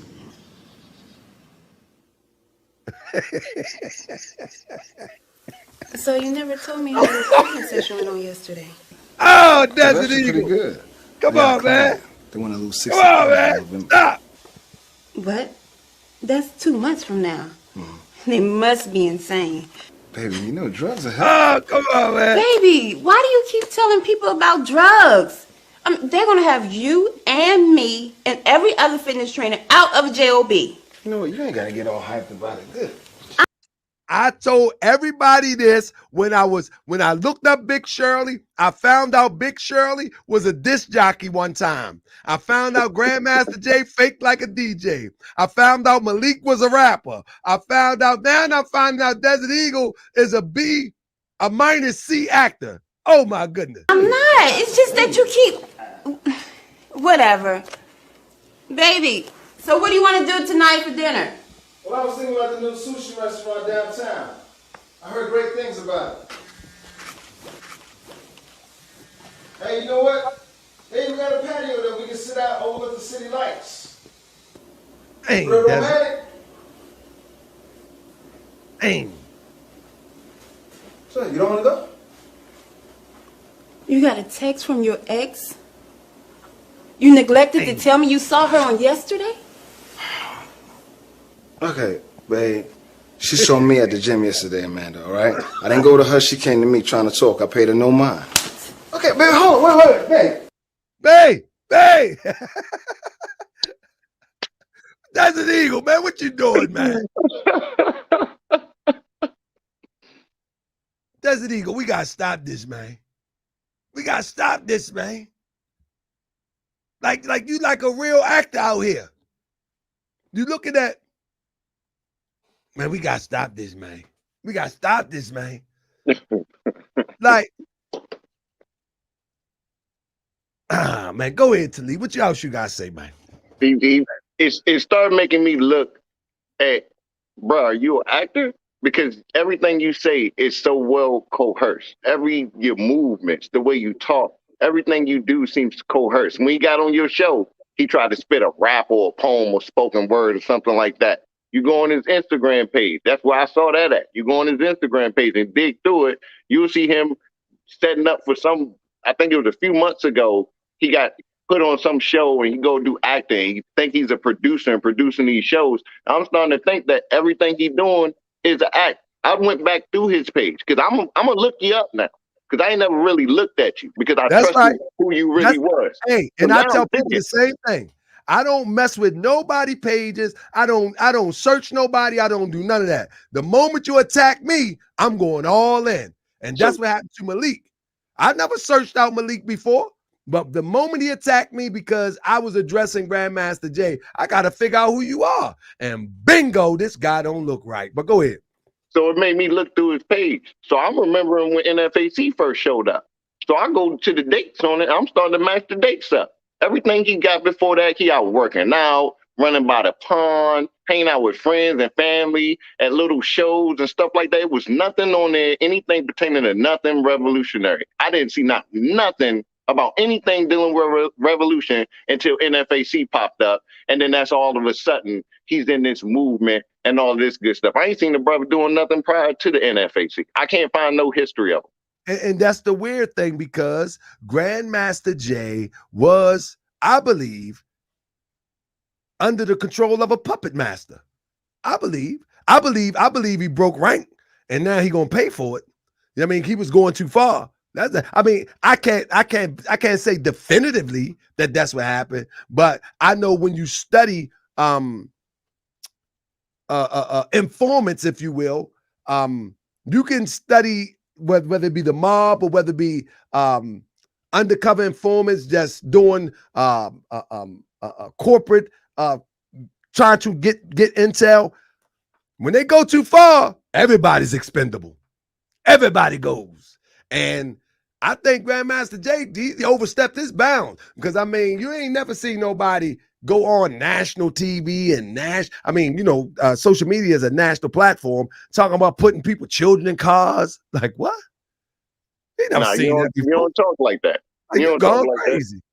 Then you talk about you got the how do you come on the scene less than a year or two and you got a congressman on the phone live streaming it? Like, come on, man. You know how hard it was just for me to get my council members here in DC to talk to me? You know how hard I had to get people to tag them under the post and rile people up just to get them to respond to me. Because direct inboxing them was hard. So I had to get their attention by any means necessary. It ain't easy just getting your congressperson on the phone and people like that. You got to put in some work to get that. And somebody said, so what about you mentioned Azrael? I think you mentioned Azrael. Brother Azrael is a good brother. He's doing his own thing now. I ain't gonna put his organization out there what he's doing because he wants to keep it on the low. So I'm gonna respect that on the brother's behalf. But Brother Azrael, I ain't got no issues with him. I don't think we talked like not too long ago. We don't talk as much as we used to, but we did talk and stuff like that or whatever a lot. And Brother Azrael was just doing something honorable, but he got intel from somebody else. You get what I'm saying? So I got message that it seems to me, and I don't know Brother Azrael, but it seems like every time Azrael is around, somebody goes down. Hold up. He started. No, Azrael, I can say this about Brother Azrael. Anytime I've seen Brother Azrael or work with him, he's had my back. He's done real positive work with me. You get what I'm saying? Now, he's just as rowdy as me, though. Brother Azrael is to get up in the police face. You know what I mean? He out there trying to get tear gas and all of that stuff. He don't need a gun. I've seen Brother Azrael step out there with no weapons and step to the police ready to go. You get what I'm saying? He's been locked up, standing up to the police. You get what I'm saying? Being a one-man army sometimes, with or without the cameras around. You get what I'm saying? Like, Brother Azrael has done some real work, and he ain't afraid to put his life on the line to make sure that gets done regardless. And he go against the grain too. He'll defy chain of command if he knows what he's doing is right. And that's the type of people I like to have around me that won't listen to people who know the right thing to do, but tell you to do the opposite. And Brother Azrael is one of those people who ain't going to play by the rules if the rules don't play fair. Can't hear you again. Is there any truth to the idea that when he's around, people goes down? I'm not when I'm around him. You get what I'm saying? That was the only time, and he apologized to me. Like, he almost tears in his eyes. Brother, I'm so sorry. I didn't know it was going to go like that. You know what I mean? And apologize. You get what I'm saying? I think the reason why he don't hit me up as much because I think he feels bad. Because every time we call, he's, you know what I mean? We tight, but I think that, you know what I mean? I know I would feel bad if I had somebody to do something with me and I sent them somewhere not knowing that something bad was going to happen. He took full accountability and was apologetic. I mean, super apologetic. Like, I think the brother would have gave his life just to prove that he felt bad about it. It was genuine. It was a real apology because somebody else passed down misinformation to him and he felt bad. Like, yo, brother, I you know what I mean? Like, I've never heard somebody apologize so much a day in my life because we super tight. And I got love for the brother. You get what I'm saying? But again, I don't blame him. I blame the people above him for passing that information down. Now, who gave him the information, I'm not sure, but I know it didn't come directly from him. I can't remember who he said he got it from, but it was somebody within the chain of command that gave it to him. Man, I'm trying to find. I ain't see that. You say you sent the email, but I ain't see the email. That's what I've been looking for also. Hold on. To hawkabay@gmail.com. I got you. Hold on. Let me make sure. Man. So everybody thumbs up this demonstration for me. Man. Do y'all think, let me ask y'all, do y'all think that Desert Eagle was in the right to talk for Malik for over an hour concerning Talib? What y'all think? Anybody? What y'all think? I'm curious as to what y'all think. Just put yes or no. Let me know, yes or no. Because I think like where I'm from, like this guy's been around for, come on, man. Malik been around too long to have somebody to come and speak for him when nobody is even talking to the guy. Like, this is weird. And then he says that he is not speaking for Malik, but bro, you can't say that. You on his Facebook page. You right there on his Facebook page. That don't even make sense. You saying, I ain't speaking for Malik, I ain't speaking for the new Black Panther Party, but you're right there on his Facebook page. You know what I mean? That don't even make sense. Come on, DE. Let's see DE. He trying to send that video. Let me see. Watch. Let's see if DE pick up. That's right. Let's see if he pick up. Let's see if he pick up.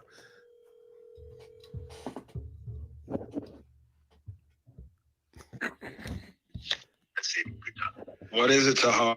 I'm not going to be on here long. My people already don't want me to be on. What's up, brother? Do you think that was official? What made? Let me ask you. I'm not going to project anything. Why do you think that it was okay for you to go on for an hour to represent? Hold on a second. I got a delay. 1 second. All right.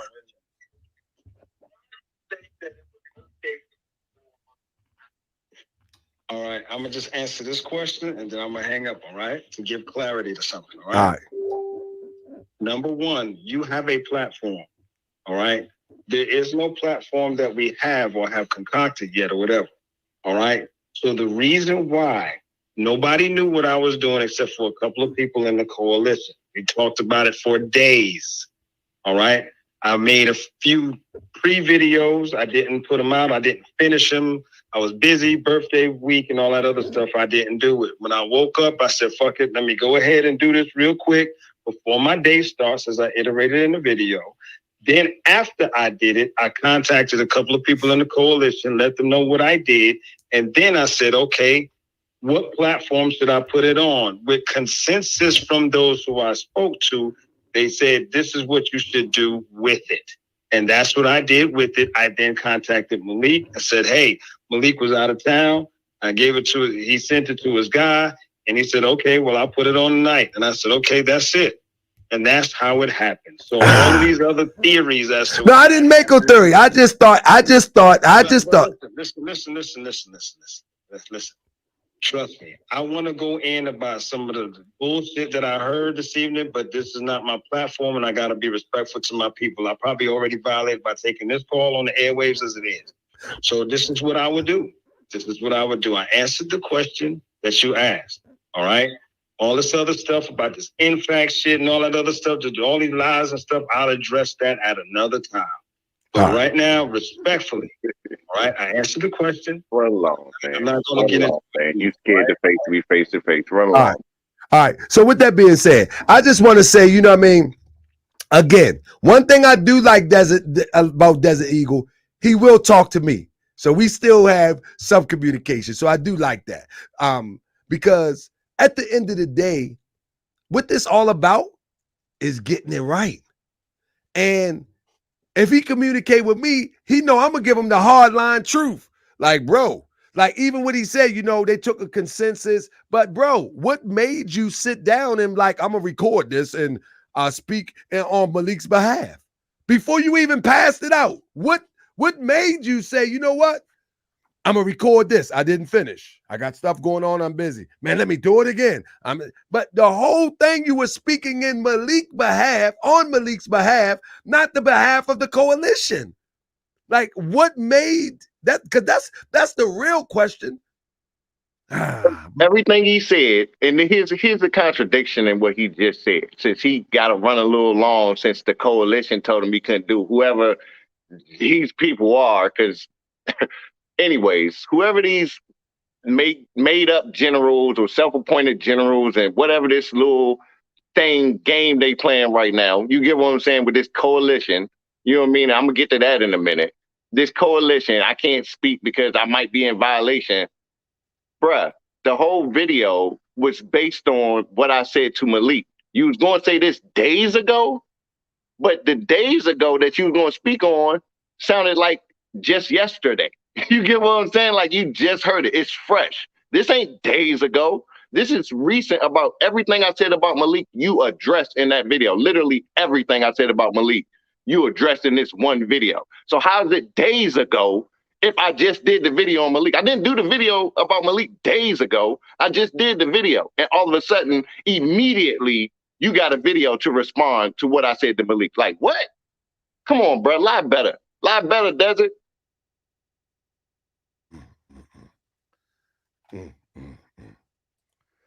What do you think this is all about? Why would Desert Eagle jump up there? Because you said y'all wasn't beefing, y'all didn't have any. What do you think this is all about from your perspective?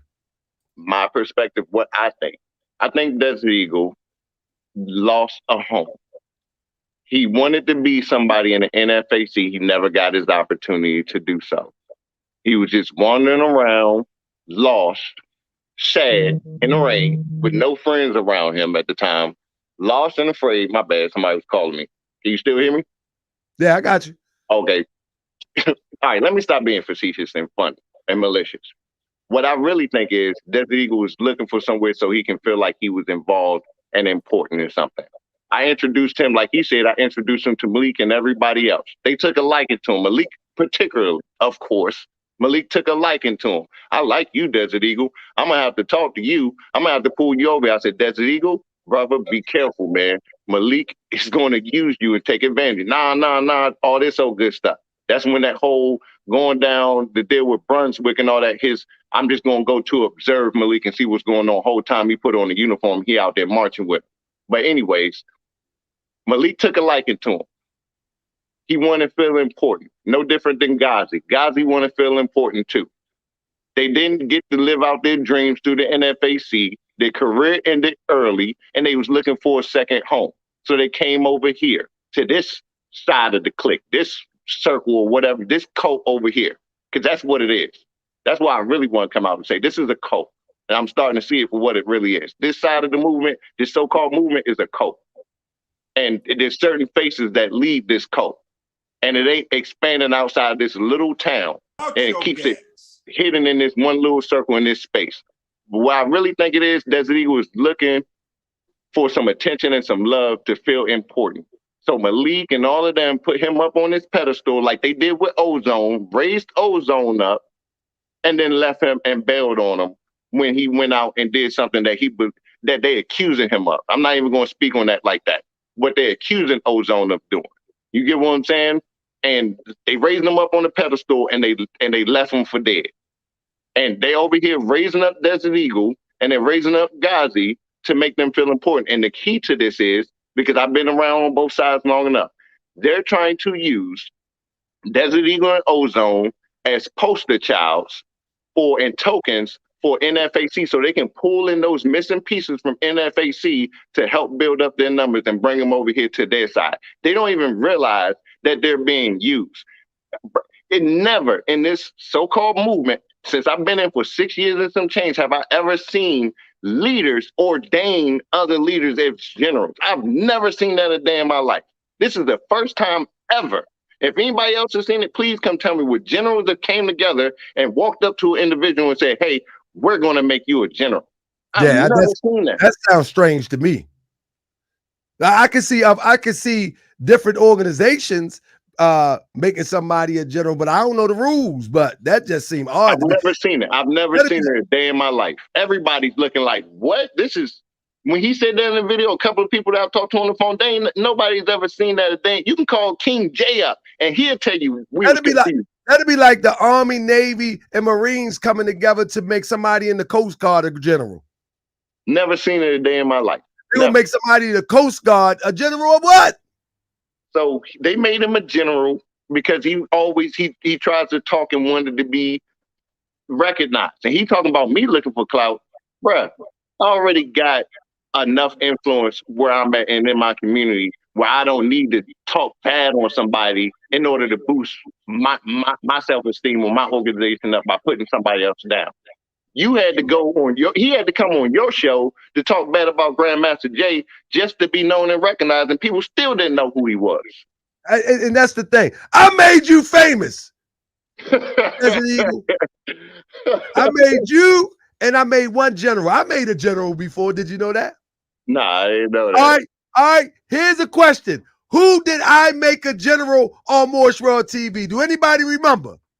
Anybody remember who did I got a general? Yes, indeed. Anybody know? I'm gonna let that hang there for a minute. Let's see if somebody said it. Delta. That's right. That's right. I did. When Delta came to here, he was Delta Falcon. I said, you a general. Next thing you know, he was a general. And he still to this day call himself General Delta. Look, everybody know. That's right. Big up the Morris World TV citizens. I made me a general around here. Right. And I'm a convicted felon. I can't even have a pistol.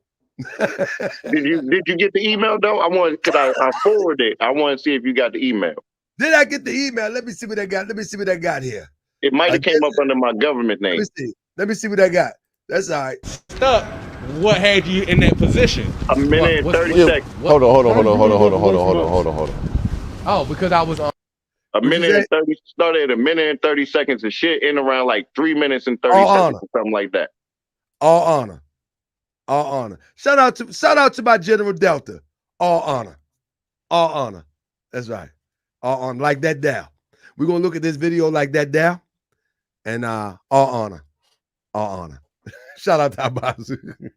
Trying to weaponize us because he was, you know what I mean? That's what he did. But one of y'all called that out. Was he? I did. I called that out off Bucks. Yeah, I called that off Bucks. When you say that, happened to the Black Panther. Yeah. Huh? Happened to the Black Panther. It was no issue. Malik, I don't know. Next thing I know, I turned around. He was ghost. He didn't say shit to nobody. Yeah, Malik dipped. He do that a lot though. Yeah, he got turned off by the situation, so he was just like, you know what, I'm out. This is dumb. You hear me? Yeah. Huh? Happened to the Black Panther. It was no issue. Malik, I don't know. Next thing I know, I turned around. He was ghost. He didn't say shit to nobody. Yeah, Malik dipped. So what? Hold up. Describe what we're watching here. What's going on in this video? This was when I was speaking about J6, when I was out there with Ghazi and all that or whatever. That's Ghazi I'm speaking to the right. That was standing in front of me initially. That's back up a little bit more. Ghazi is speaking to me to my right. He was originally standing in front of me. He steps off to the right. That's Ghazi right there to the right, where you kind of see him coming in. Right. So Ghazi's talking to me. He turns and he says, that's his voice asking what happened to the Black Panther dude. So that was when I said Malik was out there. I want to send you the other video. Let me go back. I want to make sure everybody know what's going on here. That's Ghazi right there. That's Ghazi. All right, let me stop it right there. Let's try it again. Trying to weaponize us because he was, you know what I mean? That's what he did. But one of y'all called that out. Was he? I did. I called that out off Bucks. Yeah, I called that off Bucks. When you say that, happened to the Black Panther. Yeah. Huh? Happened to the Black Panther. Bucks. When you say that, happened to the Black Panther. Yeah. Bucks. When you say that, happened to the Black Panther. Yeah. Huh? Happened to the Black Panther. It was no issue. Malik, I don't know. Next thing I know, I turned around. He was ghost. He didn't say shit to nobody. Yeah, Malik dipped. He do that a lot though. So my thing is, okay, Malik dipped. What you can listen to it some more. I want you to listen to it. No, I'm gonna let it go. I'm gonna let it rock. What I'm saying, can you describe what y'all was doing there one more time? That's when we went out there for J6. That's when we was right there on Pennsylvania Avenue in front of the White House, and I got more body cam footage so you can see how big that crowd was. You can kind of see it on the news. Just imagine, everybody know what happened on J6. So just imagine what Pennsylvania Avenue looked like. You from Baltimore, so I know you know what the Pennsylvania Avenue looked like. So that junk was packed all the way up to, all the way on the other end where the streets start to tee off. You get what I'm saying? So I say about 15 blocks. It's nothing but Trump supporters and all that good stuff. Literally nothing but them. Flooding the streets. All right? So it's just us out there. You can see it's not many of us. It's about maybe 15 of us. It's not a lot of us. Malik was out there with us. I got another video where Malik is standing there talking and all that. It's hours of it, right? I got at least 5 hours of this body cam footage of us being out there. So we're going back and forth. We're out there. We went out there to make sure that no black people was being attacked. You can hear me say it on the body cam video. I'm saying We're not Antifa. We're not Black Lives Matter. We're just black people walking down the street. If you got a fucking problem with it, speak up. So the Trump supporters will come up to us, fuck Antifa. I'm like, yeah, fuck Antifa. They're like, fuck Black Lives Matter. I'm like, fuck Black Lives Matter. And they're like, well, who the fuck are y'all? I'm like, we just black people. Walking down the street, making sure nobody does anything to harm any other black people or people of color. That's what we out here for, to protect the community and make sure everything's good. We went out there after everybody said, stay home, don't go out. Like, this is sundown town. I'm not going, I live out here. You ain't going to tell me I can't go outside because there's some white supremacists. I'm going to go out there by myself or with people. So I put out a flyer and said, yo, we going out DC and we going to protect the people who got to go home and walk home every day, because people got to walk home. I don't know if people remember, but the Proud Boys was out there attacking. They hit a girl in the head with a motorcycle helmet, knocked her clean out. They was burning flags and doing all types of stuff. The people just walking home. So I said, you know what? Next time they come, I'm not having it. And J6 was that day. I got tired of standing back watching and everybody scaring me out of going. So I put out a post. Ghazi picked up, said, I'm coming. And a whole bunch of other people who knew me came out there to support. Some was local from DC, some was from out of town. You get what I'm saying? So we out there. Malik decided to show up. He's out there, got a, his little jacket on and face covered up, you know what I mean? So I'm on the speaker, and all this is important. I'm saying all of this. You get what I'm saying? I'm keeping them at bay, because they're coming up to me. I can show you body cam footage of me having these conversations. I can show it. No lie. You already see some of the body cam footage. So I'm telling them, they start surrounding us. You get what I'm saying? We're surrounded. And I'm telling them, I want to send you this other clip. I'm probably going to try to send it to you if it ain't too big, because I want you to hear it. Malik is, I'm saying what I'm saying. We're not Black Lives Matter, all that. You get what I'm saying? So I'm keeping him at bay. Malik gets it. He starts getting on there, kill these crackers, fuck these crackers. We kill your babies and all this shit. Bullshit you not. I got it on body cam. Not making this shit up. So I snatched it. You can see me snatch it back from him like, yo, we ain't doing that, Malik. No, we're not doing that. And then you can hear me on the body cam saying, nah, Malik, we ain't doing that. And you can hear in this video, you'll hear me having conversations with other people about the shit that he was saying and how dangerous he made it for us and almost got us fucked up. And I'm having a conversation with Ghazi and a few other people. And Ghazi was like, yo, that dude was dangerous. He shouldn't have been hollering that rhetoric out. Y'all can do that shit elsewhere, but don't be doing that shit on our watch. And that's what we're talking about as a collective. So when Ghazi gets on here and talks about Malik ain't never did nothing to him, in this video, it shows otherwise. So why you capping, bro? Okay, now here we go. Here we go with the video. Ah, man, Ghazi. Dang, Ghazi. I don't like liars. Yeah, he got turned off by the situation, so he was just like, you know what, I'm out. This is dumb. You hear me? Yeah, see the thing, but it's a good thing too. I ain't gonna say it like that, but Malik was about to start some shit too. But that's what I'm saying. How'd he go off when he was saying my reflex too? But my thing is, where was Hassan? Hassan usually be out here for shit like this. But see, this wasn't the environment for that Panther rhetoric. I saw him back. I just saw somebody. You get what I'm saying? Like what Malik wanted to start saying on there, like fuck these crackers and all that. Yeah, that. I didn't think he was going to be on that type of time. I didn't either. That's not. But once he started saying, let's keep walking, bro. Yeah. Once he started saying that, I was like, oh shit, no, not that. You get what I'm saying? That's not the energy we need. We're not deep enough for that type of talk. When we can shout black power and white people say, yeah, you feel me? But when they say fuck, Man, come on, man. Y'all got to give it up, man. So Hawker Bay get the exclusive, man. Thanks to the General Talib, man. We get the exclusive. This is the receipt show. Throw your sevens in the air, man. We get the exclusive. This is big. Where you got true freedom fighters, minus the cappers, that have true freedom fighters saying like, hold up, man, hold up. Hold up now.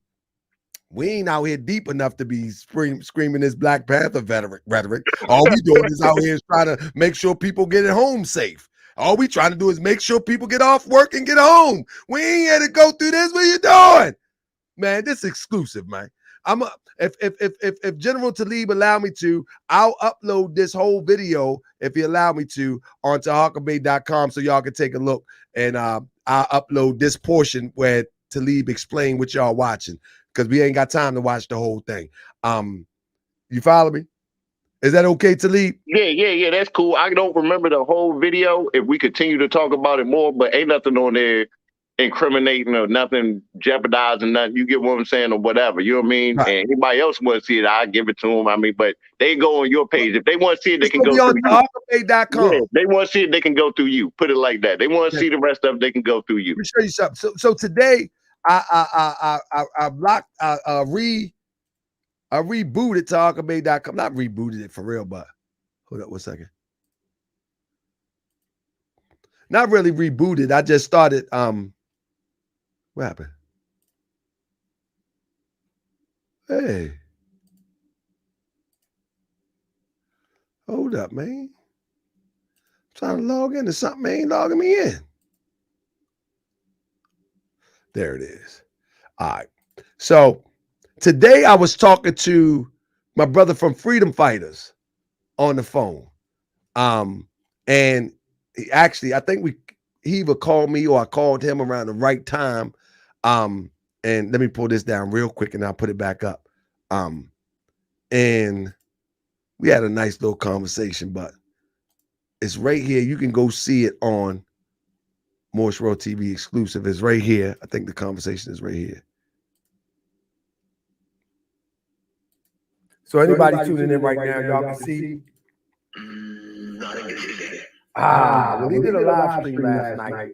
Hope if you didn't see it, you're going to see it tonight. We're going to go over tonight with Brother Talib. Brother Talib came on the show. Did you see that? So anyway, this is my brother from the Freedom Fighters, and I keep messing up the brother name, but it's Salah X Hadim from the Freedom Fighters. So we talked earlier, and that's what I'm going to be dropping on. Give me a second. That's what I'm going to be dropping on TalibAtunde.com. You know what I'm saying? It's going to be all exclusive. Some stuff that won't even make it. It's going to be all exclusive. So come on, subscribe to TalibAtunde.com. Get all your exclusive. Salah. Salah. So man, we had a nice conversation. And one of the things that he expressed is about us coming together. And one of the things that I expressed was, man, we got to pick out these weirdos though. We got to pick out these weirdos and get away from them. And so that's on TalibAtunde.com. And this will be objective. Right. I objective. In the eye of the storm, you saying fuck these crackers. That sound good for your ego. That nigga dipped and left her too when he got hot. Right. That nigga dumb. We talking hell nah. They circled us, so I started walking between us and them with the stick like So y'all got surrounded? Huh? I said the fastest train. So y'all got surrounded? It's several times. I got body cam footage showing, man, they at least 50 to 80 deep around us, man. Every single time we stop. And it's because of Malik and what he was saying that almost got us killed out there. I had to keep snatching the thing from him, telling him to stop. He was by himself. He just came out there by himself. And he just came out there screaming, hooping, and hollering. Yeah, just popped up. Didn't even know he was coming. I can show you the body cam. I didn't know he was coming. None of us did. That's some real suspect stuff, man. And I'm just saying, because I said the reason why I'm showing you this clip is because he said I was a liar. And I won't lie about nothing I said. I can show receipts at least for most of the stuff that I'm saying. You get what I'm saying? And this was one of the things I said when Malik abandoned us. You get what I'm saying while we was out there on J6. So since I lied, I wanted to make sure I can show proof to some of the stuff that I'm saying. I had to go dig for that and look for it. I think everything that Desert Eagle spoke about, it was a lot of fluff. It was a lot of fluff. Let's put it like that. But I think one of the things that he spoke about was Mississippi. And he said that, he said in a video, one minute he said you were scared to go because of Moon. That's one of the things he said.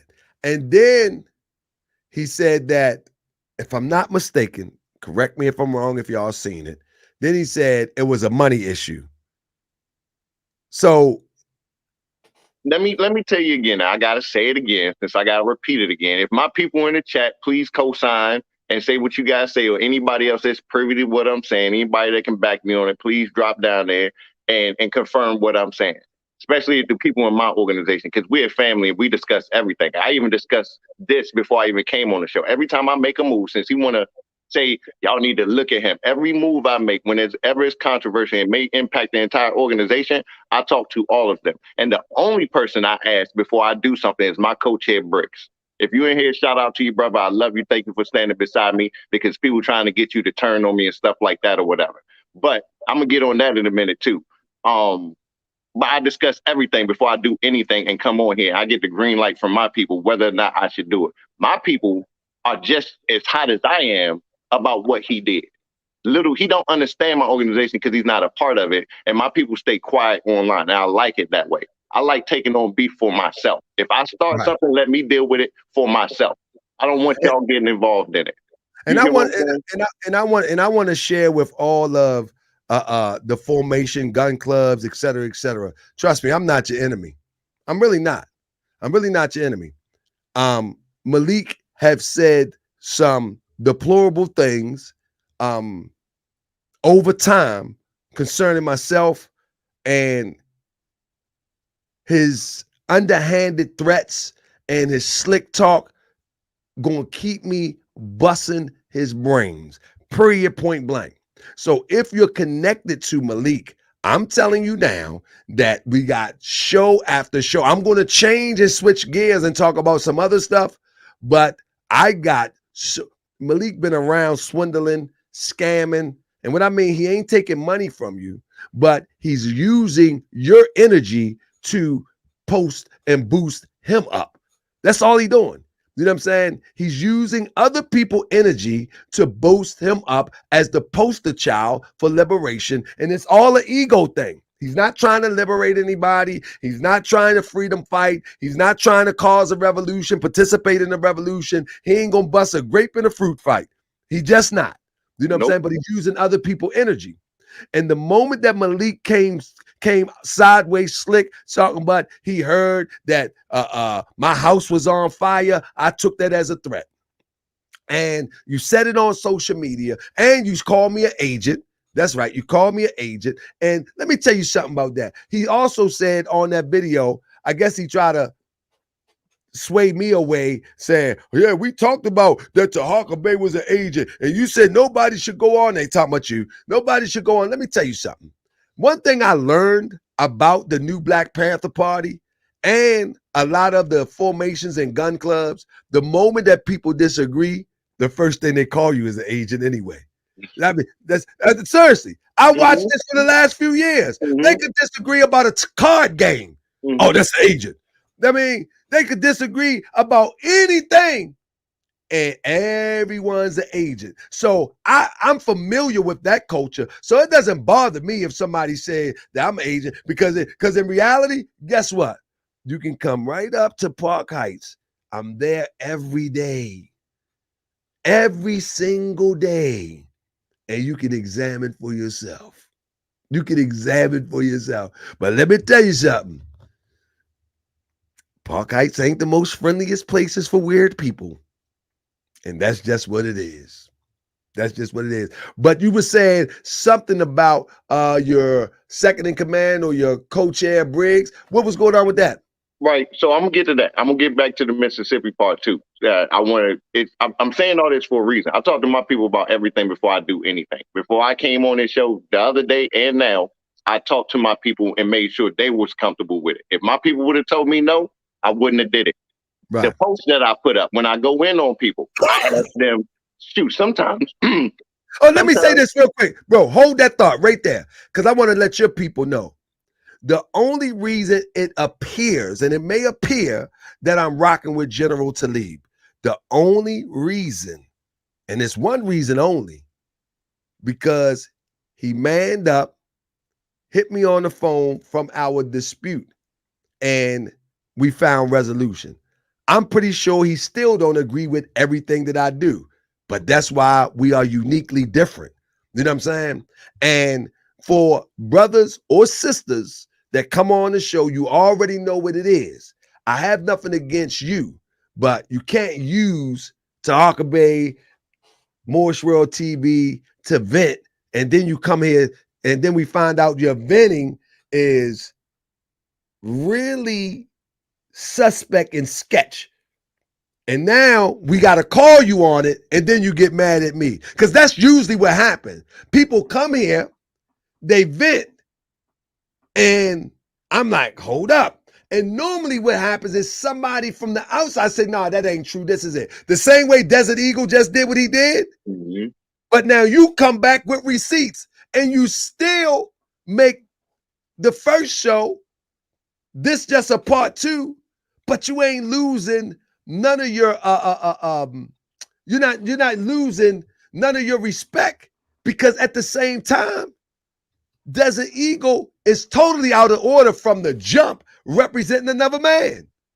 Secondly, anything that he accused you of, you speaking of it openly and you showing receipts. So again, the only reason it appears that I am supporting Brother Talib is because he manned up and I manned up. We seen things different, and hey, it is what it is. And that's the same way I feel about a Moon. Man, a Moon talked in the background. Man, listen, a Moon called me in the background. In the background. No Morse World TV, no nothing. And we had a discussion. I respect that.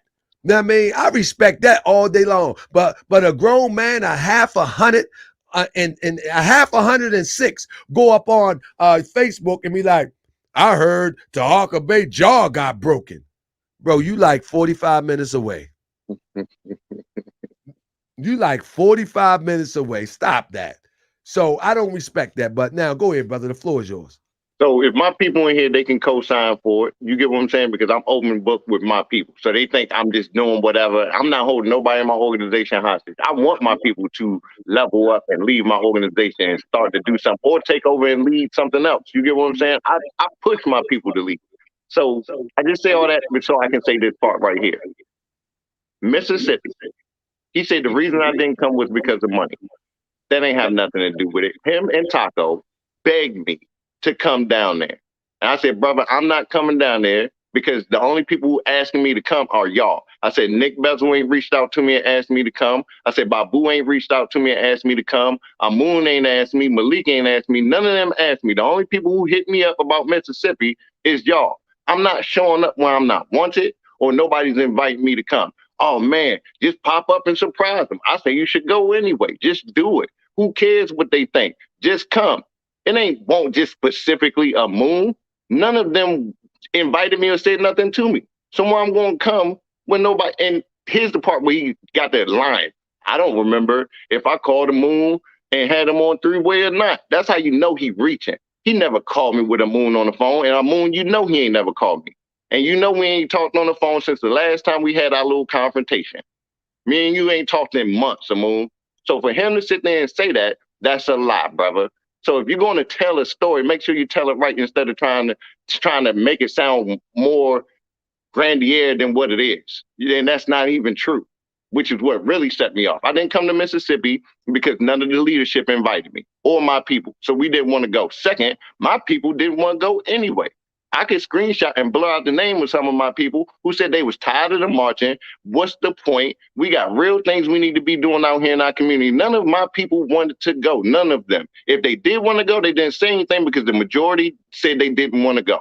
So none of my people really wanted to go because I don't want to hold back my people from doing certain things and working with certain people. I just tell them to be careful depending on who it is. Certain leadership, I say absolutely no to. If they go out and do something with Malik, it's an absolute no. If they go out and do something with the Moon, it's an absolute no. So it's certain people that I'm going to give a definite no on, but it didn't specifically because of a Moon. It's because nobody else in that leadership invited me. Am I sad about it? No, I really didn't care. They wanted me to come and begged me to come. But I already had other plans going on. No, he wanted to try to make it sound funny, talking about something. The training never happened. There's reasons why the training never happened. There's other things that are important that I needed to take care of in my organization that took precedence over going to train and everything like that. We held off on it. It's some inside things that I needed my people to do in order for this training to happen. They didn't do what I asked them to do, so I postponed it and said we're going to do it a different way. I love my people, but we have to do a lot of other things that needed to be done. And that took precedence over the training, Mississippi, and everything else like that. I had to make a business decision. I have the LLC EIN. This is a business and it's an organization and it's a family. So I have to run it accordingly. So no, it's certain things that didn't move. It wasn't because of money. Yes, he offered money and said, well, you know what? I'll pay y'all back for all the stuff that y'all did. It wasn't just my woman that kicked out money. It was other people in the organization that contributed, and they were traveling from all over different places. And I wasn't about to reconvert them at the last minute and have them change up hotels and all that just for us to convene on Mississippi to walk around a town where it won't really, I didn't see the purpose of it. I was tired of convening and doing these marches. I did that enough with NFAC. Y'all can have that. I even said, why don't we take these people that's there and go deal with some real issues going on in the communities? Why aren't we doing this in Chicago? Why aren't we doing this in California? Why aren't we doing this in places? We can get all these numbers converged on Tulsa and all these other places. Why can't we get these same numbers together to go make real change in our communities? That was my argument. And that's what I stand on, and my people can vouch for. Anybody with a Fred Hampton Gun Club patch will tell you that's exactly what was going on. Yeah, this don't look good, man. Because one of the things that I always put out is, why don't they go over in the West End? And Desert Eagle say gang politics. I was like, huh? Are we supposed to be protecting the community?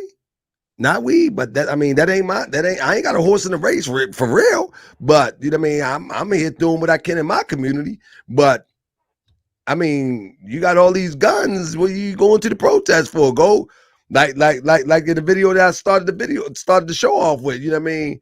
Like go to the people who really need that protection. Those children going to school. You know what I'm saying? Walking past drug dealers. You know what I mean? How about that? Bro, I got to do this because you had it on your page. So I just used your page for a minute. Go for it, brother. Go for it. I got to do this. Go for it. It's if I can find it real quick. It's old Malik acting a fool. Fucking care. What about your personal worth? Where are you? It's old Malik acting a fool. Like, why did he go so personal with this? Here it is right here. Fucking care. What about your personal worth? Where are you? What are you going to do with your own value? You got a baby on the way, right? You got a woman that you just took in your home, right? Like, come on, bro. What that had to do with anything? Why did he go? Why did he take? Where's your value? I would be more concerned about where you are. We always watching the next. And he goes on to say, we always watching the next man pocket. But how does that fit in the conversation of what you said about Malik? I guess he's bringing that up about when I said something about, I mentioned about us going in the communities and doing stuff and him helping people. I think we was discussing all the money that he getting and different stuff. We was talking about the school and all that stuff. I was like, have you ever looked up how much Malik is worth? And I was like, he got like $1 million. I think it had to do something with helping people or making change in the community, why he ain't using his money to do certain things and all this good stuff. You know what I mean? So that was a conversation that the public wasn't privy to. No, this was a conversation I did on here. When I was like, if we were saying something about those information on it ain't always factual. So I guess he heard that and that little snippet. Yeah. When we were saying that, when you said we know what Malik, yeah, I remember now. You know what Malik is worth. I said, yeah, we gotta be careful because Polite was up there, and yeah, I got you. Yeah, that's where that came from. But he made it personal, where it didn't have to be personal. Yeah, you know why? I'm a stand-up man. I'm with my queen, my woman. She pregnant, and we're moving towards getting married and everything like that. So I want to take care of my woman and the child that we have on the way. And I saw that it was reasonable to have my woman come and stay with me so I can provide and protect her and make sure she got a roof. She already had her own place. She had a 3-bedroom apartment. But no, you ain't supposed to do that. You supposed to be on the corner smoking blunts, twisting beer caps, and waiting for the next formation. That's what you supposed to be doing. No, my queen was doing just fine. She had a 3-bedroom apartment. I got a 2-bedroom, 2-bath. You get what I'm saying? I kick out almost $2,000 a month for my apartment. I live right by the Redskins Stadium. I live in a decent neighborhood, a really nice neighborhood. So I'm that good big bread. financially, and yeah, I drive trucks. I make almost 6 figures a year. I make like $90,000 a year. I'm coming good. over there next time I go to Everlasting Life. I'm coming through.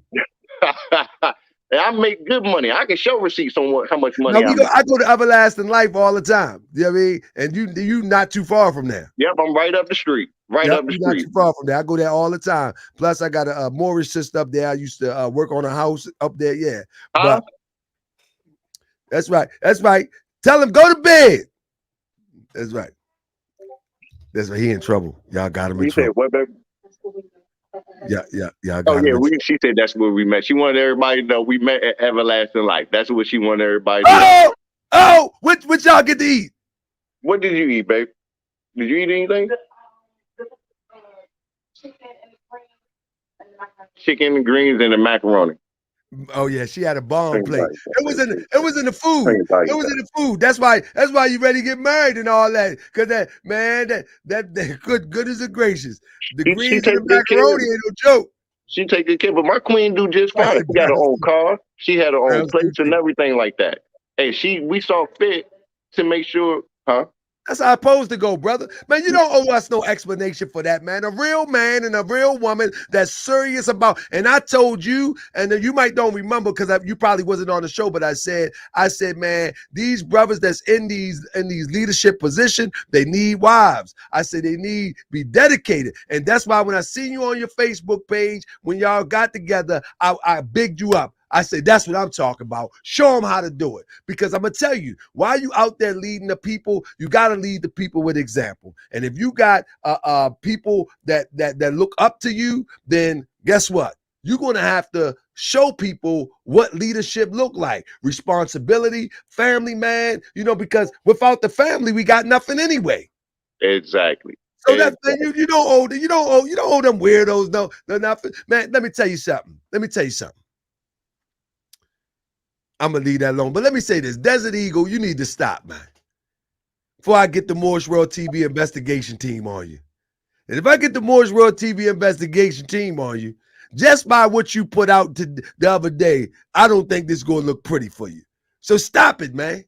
Stop it. It was very disrespectful and disheartening because... Yeah, that's what I wanted to say. I wanted to say that. Brother,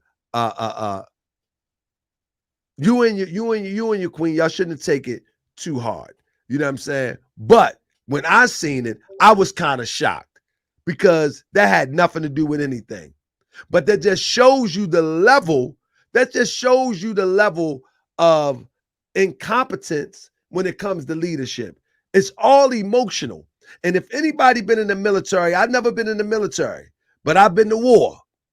And if anybody been in the military or been to war, you know any person acting off emotion is going to mess up everything. And if anybody following a person that lives by their emotions or their below the belt part, you already know you ain't going nowhere fast. So know this, bro. You ain't got nothing to really be tripping off about that. But I was surprised from Desert Eagle because I thought he was at least stand up as it relates to him trying to get resolution and balance out of this, what they call a movement. But now I see, man, nah, man, you really clout chasing with that because you ain't had to go there. His response had nothing to do with nothing. Him talking about me and my queen and our future child that's on the way had nothing to do with nothing. You get what I'm saying? So, and then he didn't have to do that. That was unnecessary. This whole thing had nothing to do with him in every aspect all the way around. And that made it personal for me. Once I got to him, anytime you make my woman get tears in her eyes because she feels attacked, but ain't no peace talks. That was totally unnecessary. I don't know why he thought that was okay, but that was totally unnecessary. I mean, it's unnecessary for him to take the role of representing for Malik anyway. You know what I'm saying? Because you said nothing about him. But then you go on and you throw in other elements. Come on, bro. I had people, it was so messed up that people bypassed me and was calling my phone, checking on my queen. Is she okay? That was unnecessary. That was totally unnecessary. And if you watch a Desert Eagle, man, you should make a public apology because that was just unnecessary. It was very, very unnecessary. And then the thing is that you never said nothing to him or about him. Not At one all. word. At all. DE, you looking real simpish. I expected responses from a lot of people, but not him. Not him at all. That threw me for a blinder. Like I didn't see it coming whatsoever. Like at all.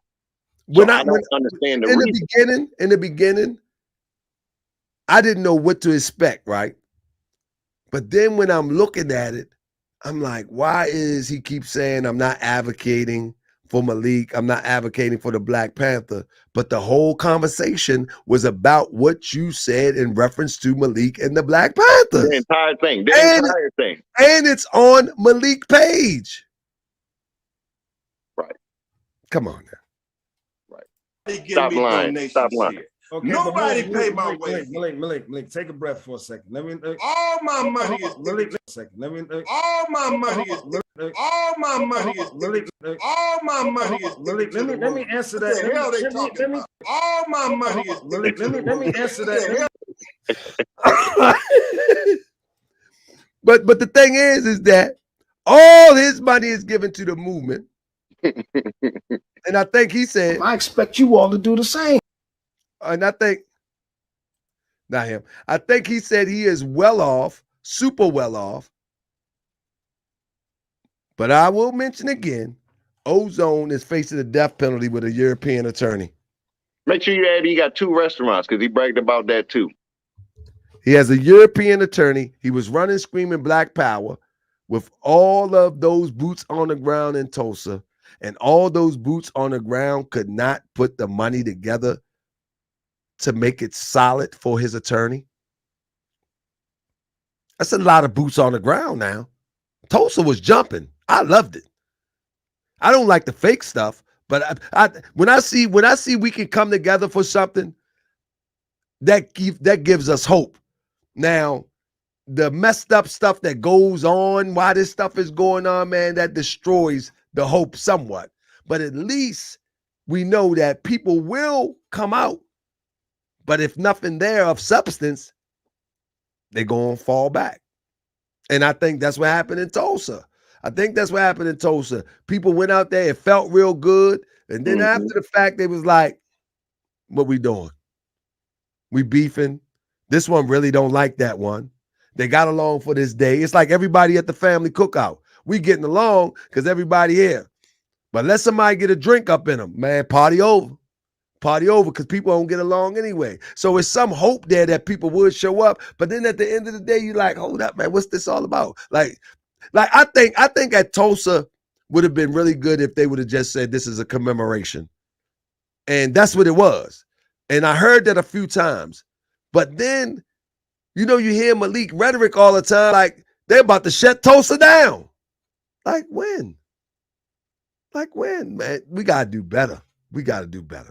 Like who gonna step up to Malik and tell him that he fired? Anybody?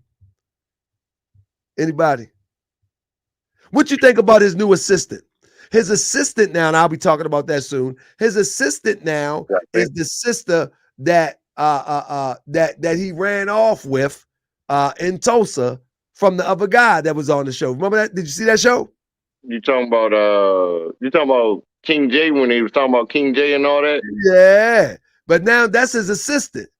I don't know if that's her or not, so I don't want to say that. I'm not going to speak what I do know. I'm gonna look at it. So don't mark my word. Don't mark my word. I'm thinking that is the sister. If it's not, I apologize. You asked me what I think about it. So since we on here telling truth, because I see truth at the top. Since we on here telling truth, she called and checked on Lola. Who did?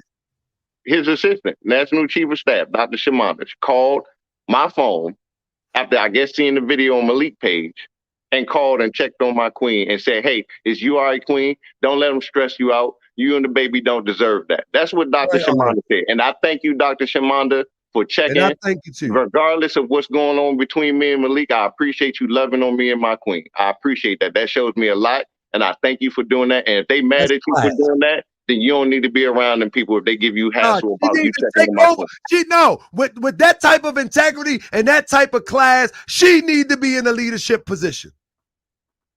That's it. I Case, appreciate her for that. That case meant a dog. lot. That meant a lot to my queen for her. Listen. 'Cause she bypassed me. She immediately said, "How your queen doing?" As soon as I With- got on the phone, she didn't care about me, which is cool. She immediately wanted to know, and that's real sisterhood because she wanted to check on my queen. Ain't never met my queen a day in her life, but That's wanted right. to check on my queen. And guess what? I don't know her, but from that story alone, that's the type of leadership need to be in place. And she probably don't like nothing about me. But what's right is right and what's wrong is wrong. What's right is right and what's wrong is wrong. That's the type of leadership that need to be in place. And that's real talk. You know what I'm saying? That's And I real love her talk. for it. Anything you need, sister, anytime we got you. Okay, because what you did, we needed that from you. She Because might fix it though. She might clean this mess up. she's definitely smart. Dr. Shamanda, you know what I mean? She do real good. A lot of people Outsmart give her a that lot of fool, credit. Doc. Hey, Doc, outsmart that fool. Make him chase his tail like a puppy. And That's you just take it. over Stand and up. She's a sweetheart. She got a good spirit about her. You know what I mean? I ain't never seen her caught up in no crazy mess. She's a real good person. Like, I mean, she's I a might really got the good wrong person. person. What was the one that was with King J? That was another one. That Oh, yeah, I one. must got the wrong person. Yeah, I can't remember that sister name. I know who she is. They I just must can't kind of remember look her name. alike. I apologize. Yeah, I it's was not her. wrong. Yeah, it's not Forgive her. me. don't I do was my wrong. sister like that. Don't do it like Yeah, that, Tiger. I Don't was do it wrong. like that. Yeah, I was wrong. Forgive me. I was wrong. Don't do the sister like that. Yeah. No. I'm good. I'm good, man. Like for real, if I'm wrong, I'm gonna say, I ain't gonna let it linger. I'm gonna tell you off the top. If you say, I'm gonna trust your word. If not, I'm wrong. Yeah, I'm only going to speak on what I know and my interactions. And when people do right, I'm going to say it. If they do something wrong, I'm going to say it. If I don't know nothing about them, I'm going to say it. I'm not going to make up nothing. Can't be faultier than an informant leading the organization. Yeah, we got to think about that too. You know what I mean? Because Malik do some weird stuff, man. And let me tell you something. You ain't supposed to detect who's the informant. You're not supposed to. You ain't gonna find no signed paper. I'm the informant. You ain't gonna sign it. But you gotta look at the things that's been done. Like for real, man. When you compare Malik to leaders of just say the Black Panthers, or even when you go back to what's my brother name? Ern Michaels. You know what I mean? Now they say he's suspect too, but he actually had a food pantry. He actually was doing some things. He actually was going in the hood with the drug dealers. He was doing something. Malik ain't did none of that. Malik think he gonna buy a pizza and get people to join. Every time they serve food, it's like it's a hook to try to reel people in to become members. I mean, like, come on. Like, where's headquarters? Where headquarters at? I know you right in DC. Where headquarters? For them? All them years, brother. It was DC under Akbar and Hashem. No, I'm saying I'm talking about the physical place. If I wanted to say, I'm going to the office of the Black Panthers today, where do I go? No idea. There you go. 30 years. And he's been in leadership since what? Again, for this time, just a few years now. But before then, I mean. As far as I know, when Hashem was leading, the headquarters was in Atlanta. That's what I was told when I was under Hashem. I was never exactly under Malik's leadership. When he was coming in, I was transitioning to Fred Hampton Gun Club. Dr. Shamanda is out of order. You always address the head of the household. Nah, man. And I want to say this. I hope that this doesn't come back on her because she wasn't doing it from a new Black Panther or any of that. No, She was doing stop it that. as a human being. You always as a address the sister. head of the household. We don't live in that world no more.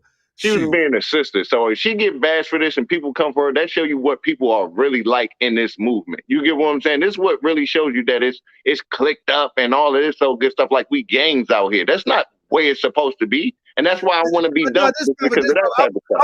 I want to address this psychology real quick. He said, Dr. Shamanda is out of order. You always address the head of the household first. By addressing your woman, not you speaks value. She's a doctor. She knows that was disrespectful to a Black man. No, she didn't. No. Hold up. I just want to address that psychology.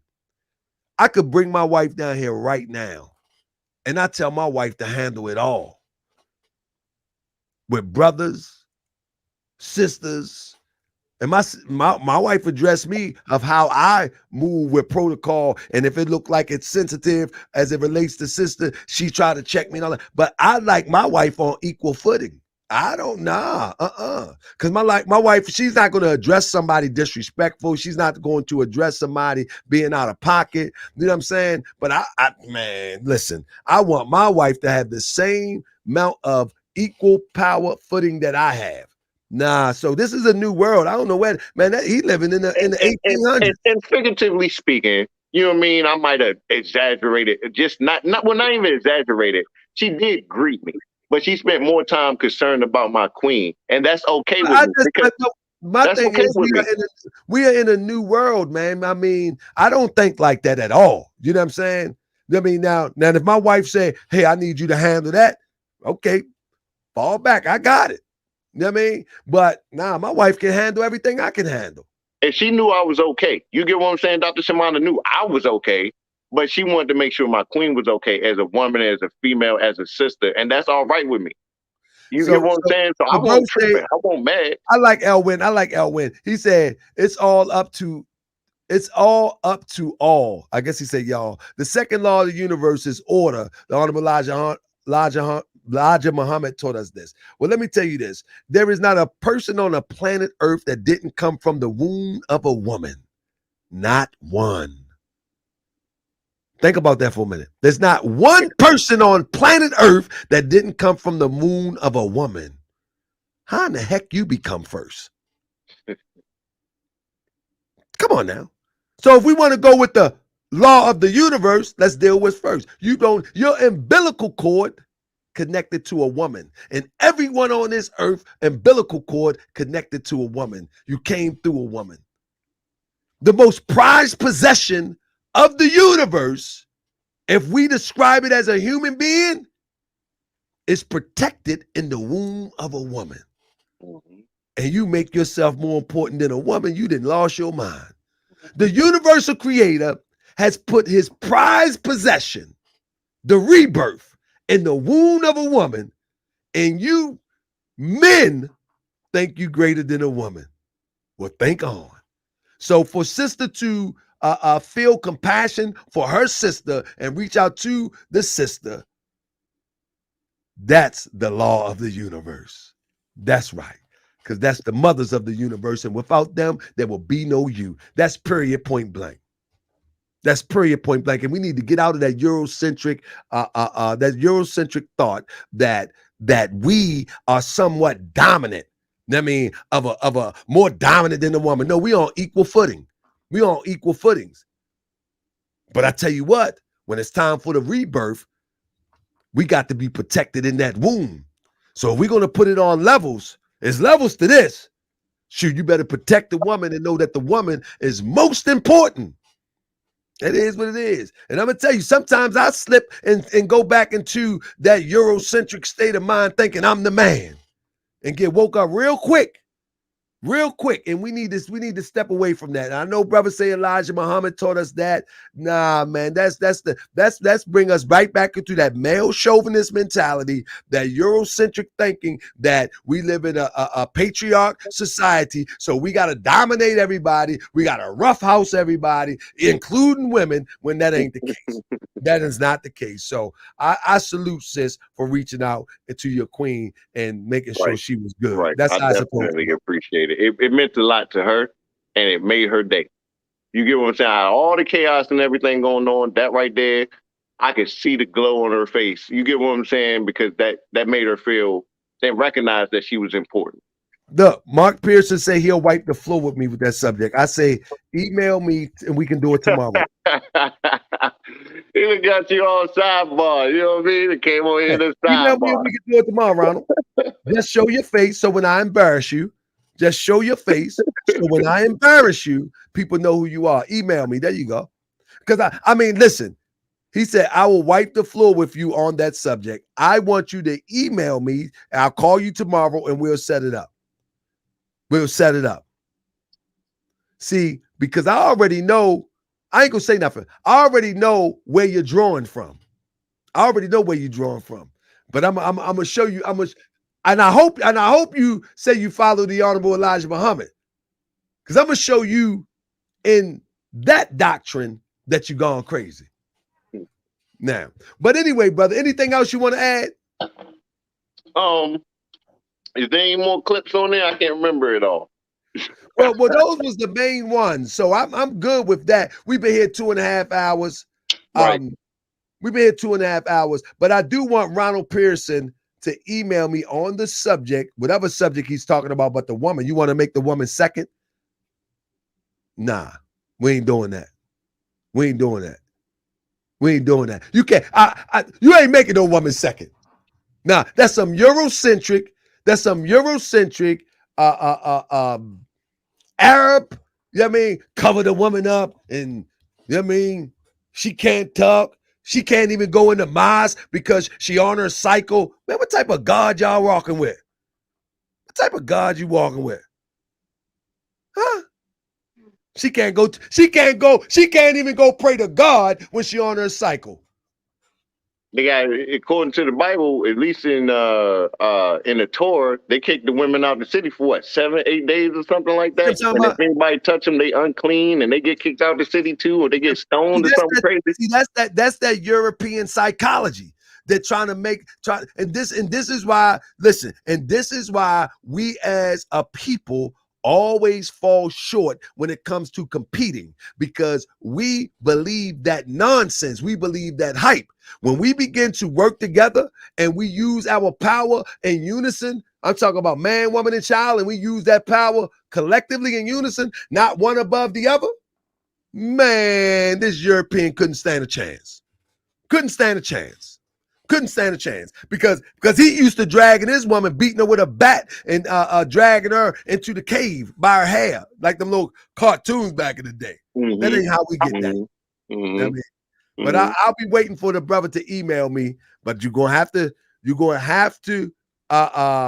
show your face. You're gonna have to show your face and bring your receipts. No, you ain't got he said it's late in San Diego. You confused already. I said tomorrow. You confused already. You sure you want to do this? You sure you want to do this? But with that being said, take us home, Talib. Without anything you want to close with? If we got to do this round again, you know what I mean? I know Angola said that, you know, he called out Desert Eagle and said he wanted to see Desert Eagle with the hands. He ain't respond to it. King J was privy to some of this stuff too. We didn't even get the time to get to that, but King J too can attest to some of this stuff, especially the phone call. Matter of fact, before we go, I know you said we've been on here for a minute. Matter of fact, if you were to call King J right now, he would attest to this.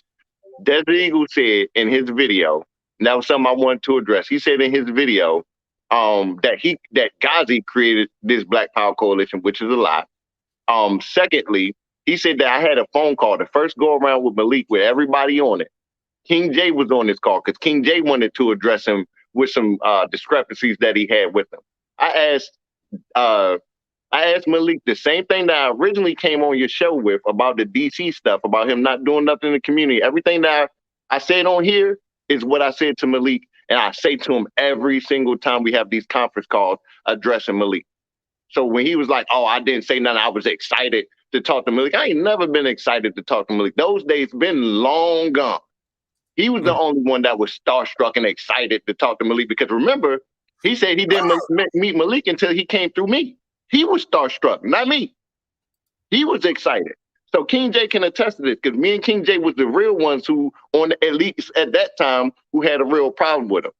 And Jafari at the time was on the call. He was from Black Lives Matter 757. Me and him don't speak no more. You know what I mean? And I don't care to, but that's neither here nor there. But King J can attest to me addressing Malik the same way I had concerns and issues on your show when we first talked about it, is the same thing I said to Malik. And Malik's response was, since you want to lie, Desert Eagle, let me refresh your memory. He said, you right. I need to do better.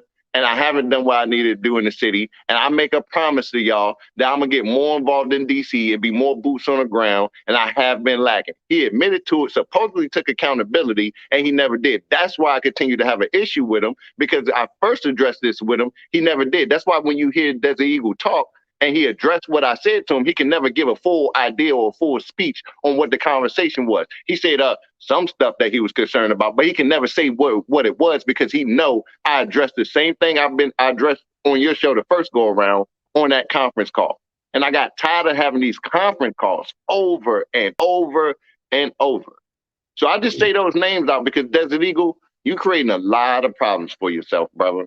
And this ain't just a movement thing. This is some real life stuff. This ain't acting. This ain't no play. This ain't NFAC where we run around. Everybody got guns and vests and everything like that. They ain't stopped making yours when you got yours, brother. So we strapped up too. So stop playing games with people who's just as strapped up as you is. Don't make threats. Keep my wife. I'm going to hit you with a Will Smith. Keep my wife name out your fucking mouth because I'm going to slap you on the world stage. Uh-oh. It just got real. DE. Come on, DE. Come on, DE. Man, come on, DE. We got to stop this, DE.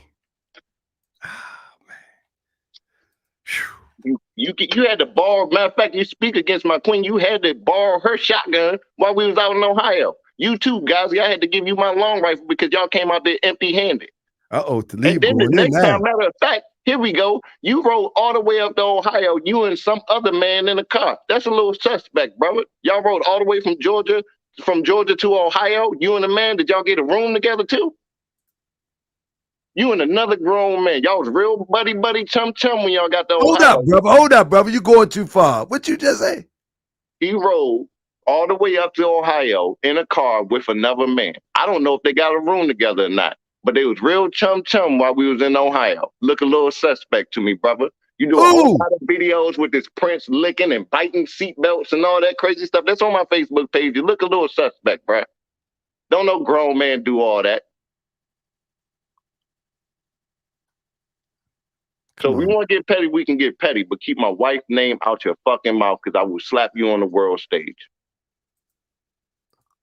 Hold up. Let me see where he at. Here you go. There you go.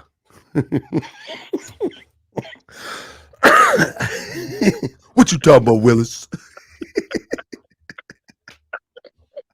There you go. He acted. Oh, man.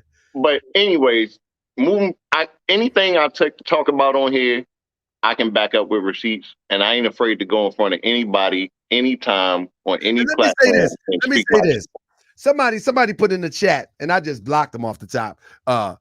Agent Talk, where's the address for the Black Power Black Panther Party? Goofy, I was being facetious. You know what facetious mean? That means that if somebody wanted to join the Black Panther Party, the only thing they can do is go online.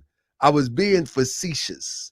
That's being facetious. In other words, after 30 years, you don't have no brick and mortar, nothing for your organization. You don't have a school. You don't have a pantry. You don't have a current constant free lunch program. You don't have no brick and mortar of nothing after 30 years. That's the point I was making. And so when you start talking goofy, and I know you ain't gonna come up here and face me, so I'm gonna just go ahead and block you. That's the point I was making. I was being facetious, like, where's the address? There is no address, goofball.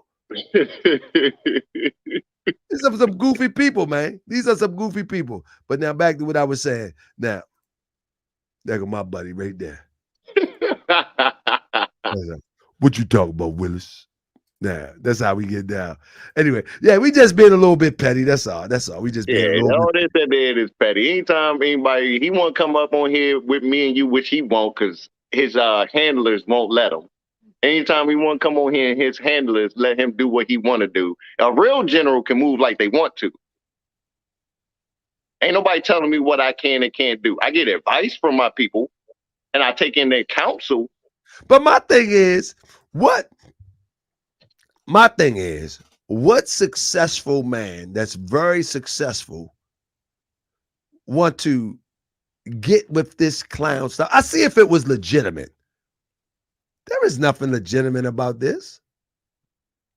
Like, I'm very successful. Bro, why don't you just, and I've told him this on my show, why don't he just organize a group of people and do it the right way? Why is he so desperate to be underneath somebody, be around somebody?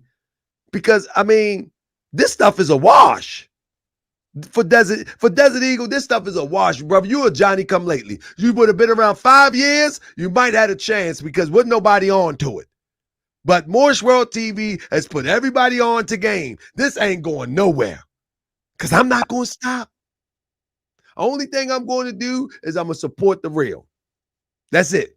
I'm going to support the real. But Malik, and the only one that's not real in my book right now is Malik Zulu Shabazz.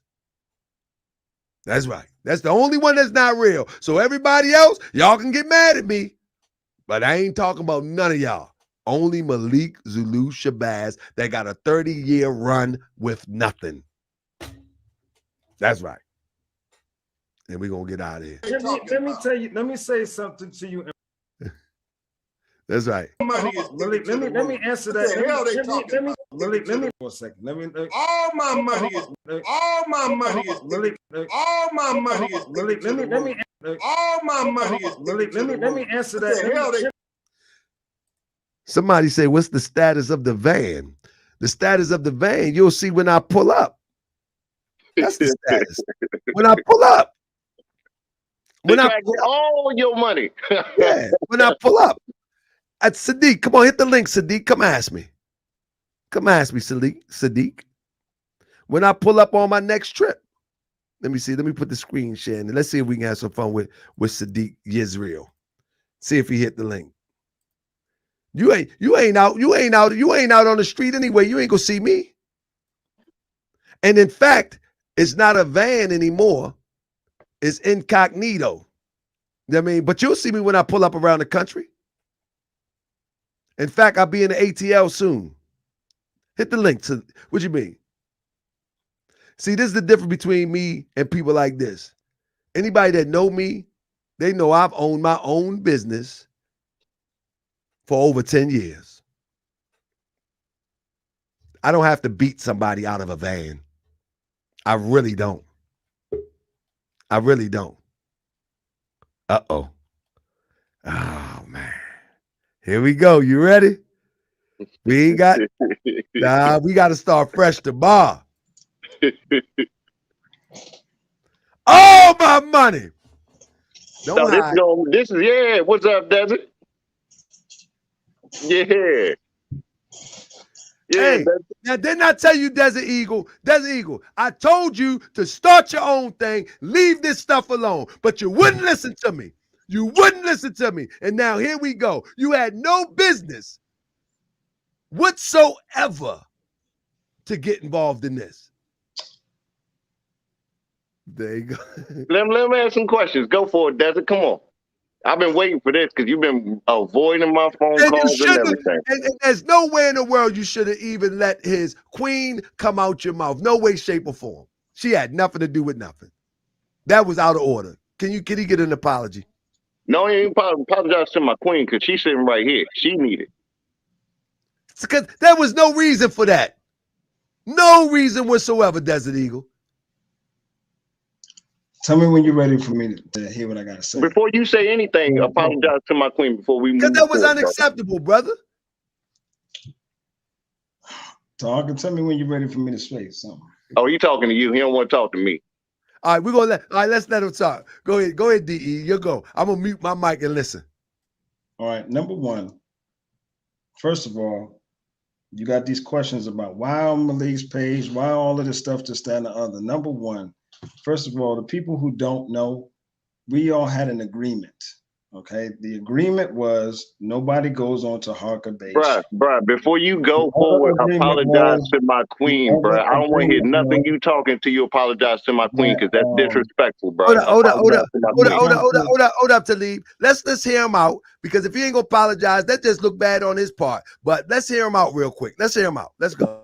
All right, number one, as I was saying, when it comes to this whole thing, the reason why the recording was made was because it was supposed to be about rebuke about actions that was done that disrespected the tenets that we laid out in the agreements that we have amongst leadership.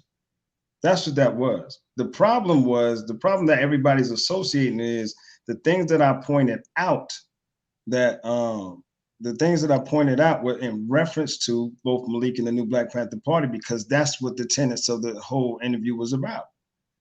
But that wasn't in defense of them. It was to point out the things that was said that was wrong, that was incorrect.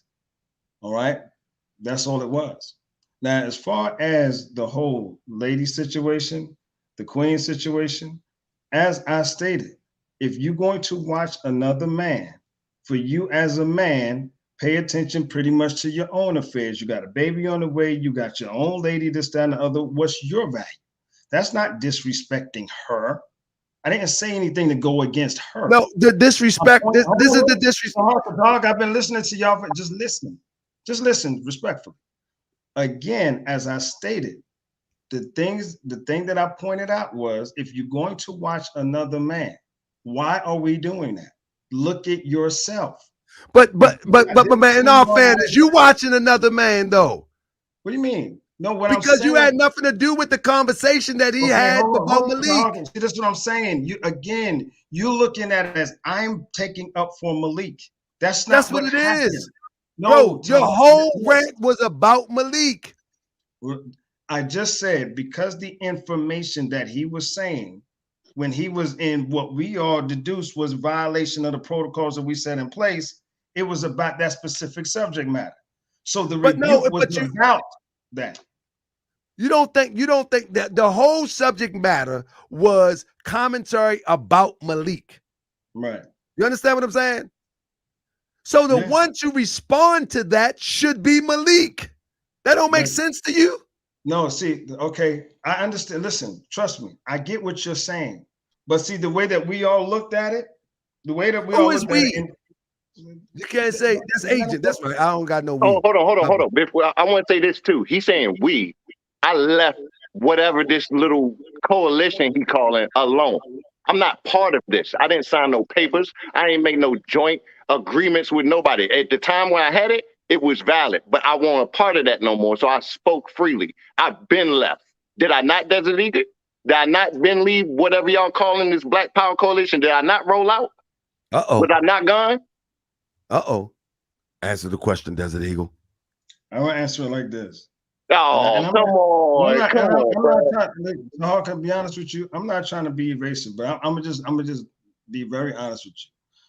You can't hold me accountable for something I'm not a part of. After the video played last night, because everybody thought it was a live video, it was a recording. But because it was live video, people was constantly hitting me up in the chat and stuff like that, talking about, let Talib in and all kind of stuff like that. And he said, let me in or whatever. And then after that, all right, and call me all kind of bitches and stuff like that. Mm-hmm. So I got the text message. So this is where I'm at. This is where I'm at. All right. Now, I'm kind of traditional, old school in certain values. I just don't think that I know that there's certain things you don't call a man unless you're ready to see a man about that. And I do want to see you. Don't get it confused. But we're not going to do that here. We're not going to do that here. Let's not do that here. That could happen some other place. The only thing I'm saying is the whole 2 hours. Okay, listen. To be honest with you, there's no amount of conversation that's going to happen on any platform that's going to get. That's why I say. That's what I said. That shouldn't happen. Okay, hold on. Before he never answered the question, because he said that the people in the coalition said that they made an agreement that we won't come in on your show no more. My question was, at this time, since he felt violated and all these leaders felt violated, was I a part of this? Yeah, was he a part of this coalition and this agreement? I'm gonna be very honest. He never signed the declaration. He never did sign the declaration. So he wasn't a part of the agreement. How can you hold him to that standard? Tahaka, I told you this before. Sometimes you gotta listen to all the information. Just listen. All right, come on with it. No, Talib never got around to signing the declaration. I would say that wholeheartedly, honestly, he did not. However, the engagements of it's weird with Talib. 1 minute he's in, next minute he's out. It's a whole thing with him. But as far as going forward in the tenets of the coalition, creating the policies and stuff like that or whatever, Ghazi got him back on board. So what happened was when this interview took place, that night, two people called me that said, you know, Talib is going to run straight to Tahaka. All right. And I said, it's funny that you say that because he just texted me and said he's going on Tahaka Bay's show. Yep. And I was like, and they said, why? I said, well, he said to go after Malik. Right. So the night that he came on your show, people that saw it and they're like, did you see that shit? I'm like, yeah. And then they was like, man, you know, we got to handle this. So you keep saying we, who is we? Well, I'll let them say what they want. You should have let them say it from the beginning. Anyway, you know what's funny though? Hold on, wait, listen. Let me tell you something straight up and down. All right. The thing about it is you can't dissect this unless you understand the levels of agreements that we all came to. And that's just what I'm saying. This was all predicated based on values and things that we put together to say that we wouldn't violate. So the rebuke, as you I wasn't a part of this. But he's saying that he wasn't a part of, you skipping over the most important part. He's saying that he wasn't a part of that. He stepped away from all that. No, at the time even at the time that the whole interview was going on with Malik, Talib was part of it. No, I wasn't. Desert. Stop. You just said I wasn't, bro. Stop lying. I said he didn't sign the declaration. I wasn't a part of the coalition, was I, Desert? At the time I did the interview, was I in any of your group chats or anything like that? Did I not say I walked away? Eddie Robinson said, y'all need therapy. This is sad. Eddie Robinson, you can join the new Black Panther Party. They got openings, brother. Hold on, join the new Black Panther. I want to make sure we got this clear. Go ahead and say it, Desert. Was I a part of the chats or the coalition when I did this interview? Did I not walk away? Yes or no? Your communication breaking up. Say again. You broke up. Was I a part of this coalition or in any of these group chats when I did this interview on Tahaka Bay Show? Yes or no?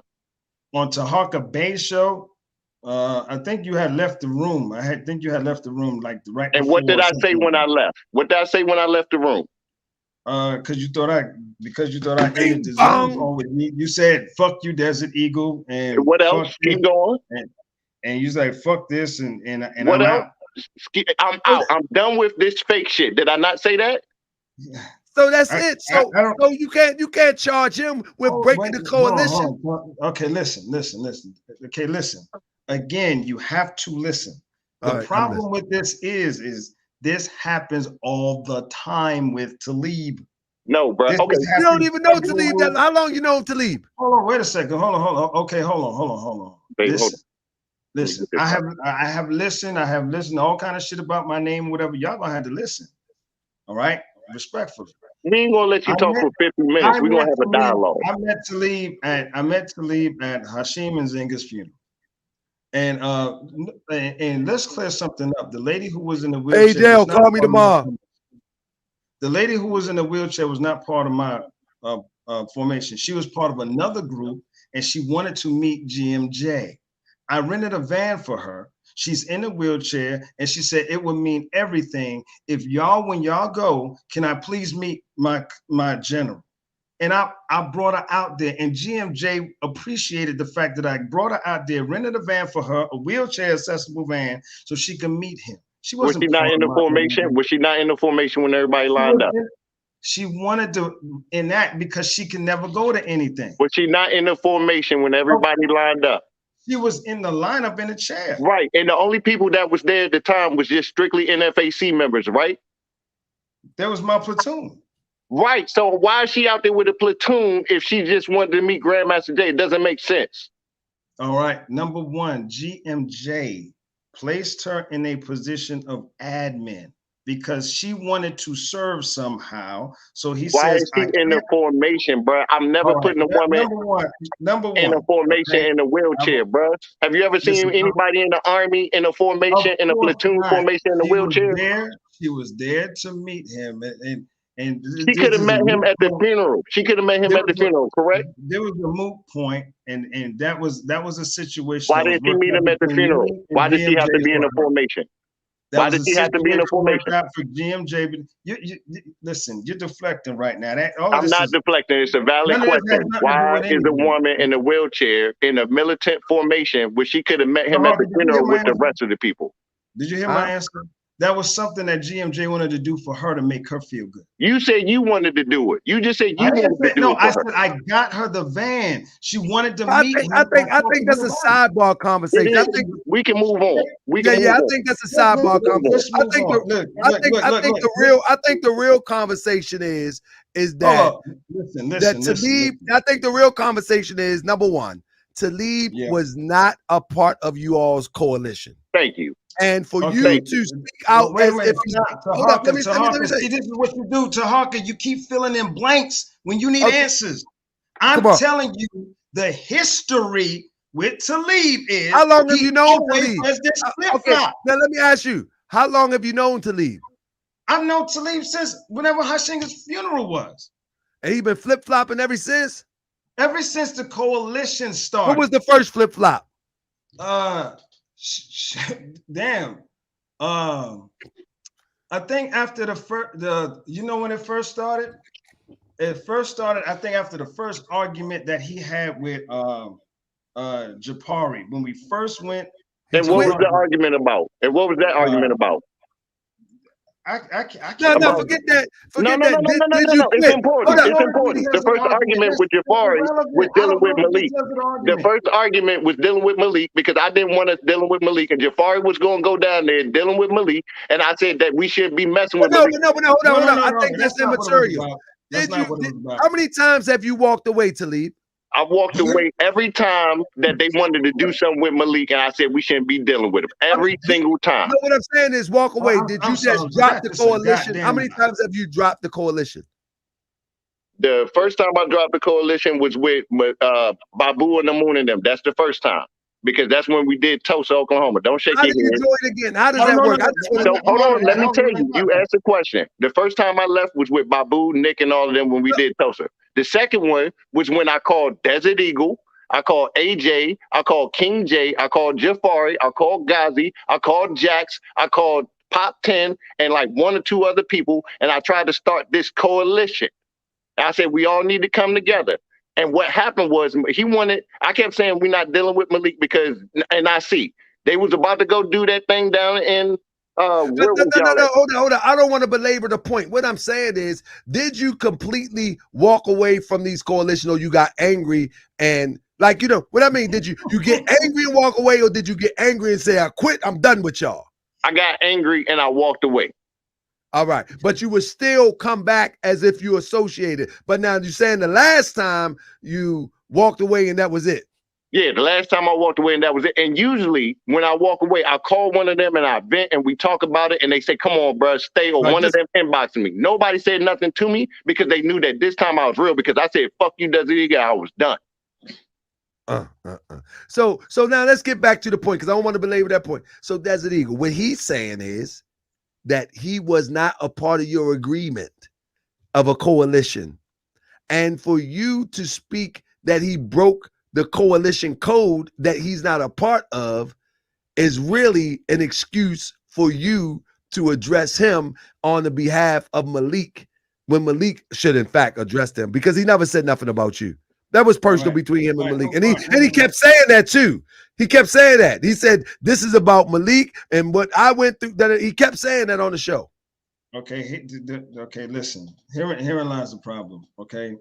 Herein lies the problem. It's a couple of factors, all right? Number one, this got kind of, in all honesty, it just got kind of out of hand. But the truth of the matter is, even on the live last night, when I went on live, I kept on telling people, like, listen, it sounds like, of course, Malik and the new Black Panther Party, if you listen to it, they're just a collateral benefit of the stuff that I was saying that was wrong, that we, assessed that Talib had did or whatever. Because all the stuff that we did that was referenced that he spoke about had to do somehow in conjunction with the Black Panther Party. See how you started with the Black, but you ain't even a part of the Black Panther Party. Hold on, listen, what I'm saying is when he brought up Mississippi, when he brought up Mississippi, I didn't say anything about Malik. I brought up just about the Mississippi thing. All right. When about Major Black. That ain't had nothing to do about the new Black Panther Party. I was just saying on the contents of being a general, you don't just tell somebody to just do insubordination. You don't tell somebody to just break from their ranks or don't listen to their command and all. That had nothing to do with Malik or the Black Panther Party. All right. When I said, like I said, and Akron, even with Akron, okay, because one of the biggest highlights that we all been talking about that was a great mobilization was Akron. And I was just saying, in a spirit of fairness, for those who attended that, don't omit them and just say, well, the chairman of it wasn't in favor of it. When we all right, let me ask you this. Who was what's his name? What's his name? You just named King Black or something like that? Commander Black. Commander Black. Major Black. What coalition? I mean, what group is he a part of? He's part of the new Black Panther Party, but I wasn't. But why talking about why are you speaking for the new Black Panther Party? Shouldn't they handle that in house and let them address Talib? Again, okay, hold on. Again, what I was addressing was the tenets of being a general and us. I understand that, but that's something that Black Panther should deal with. Harker, you have to listen. All right, I'm gonna listen. You, thank you. You're right. What I'm saying is, on the tenets of being a general, you don't tell somebody to break the ranks of their formation, disrespect their commander, set up their own thing. That's what I was saying. Where's the spirit of that as a general? Let me say this though. Let me say this. I can say, and I don't want to sound like his attorney, so I'm gonna stop in a minute. I can say that all the times that Talib has been on the show, he even says that he want his own members to even create their own thing. So that sounds consistent. Hold up. That sounds you don't tell that to somebody else's ranks. But listen what I'm saying. But it's not your ranks. But it's not your ranks. So why are you so sensitive about somebody else's ranks? Okay, hold on, stop. You're right. Black is not in my ranks. But what I was doing, I was addressing Talib, who was, again, as we was approaching it, was one of us. So that's why the message went to Talib. I wasn't one of you. See, but again, so as I said, this up and down, in and out goes on all the time. On, bro. Come on, all of a sudden now, this time I'm officially gone. This is like I was officially gone. I was officially gone when I said, "Fuck you, bitch ass nigga." Was I not? Hey, you know what?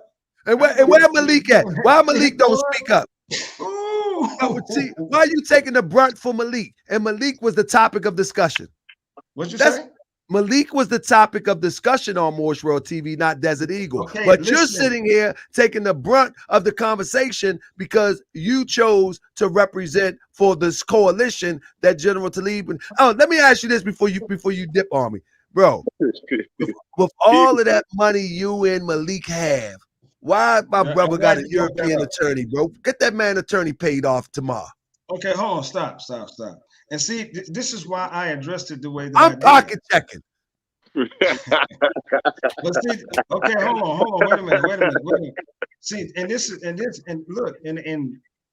is just real. Having a measure of success does not make you the recipient of everybody's life's invoices. It doesn't. I will contribute, and I have immensely. No, he's facing the death penalty. You are very wealthy. Okay, hold on. Yeah, I'm comfortable. Yeah, I'm very wealthy. You live on wealthy Highway 37.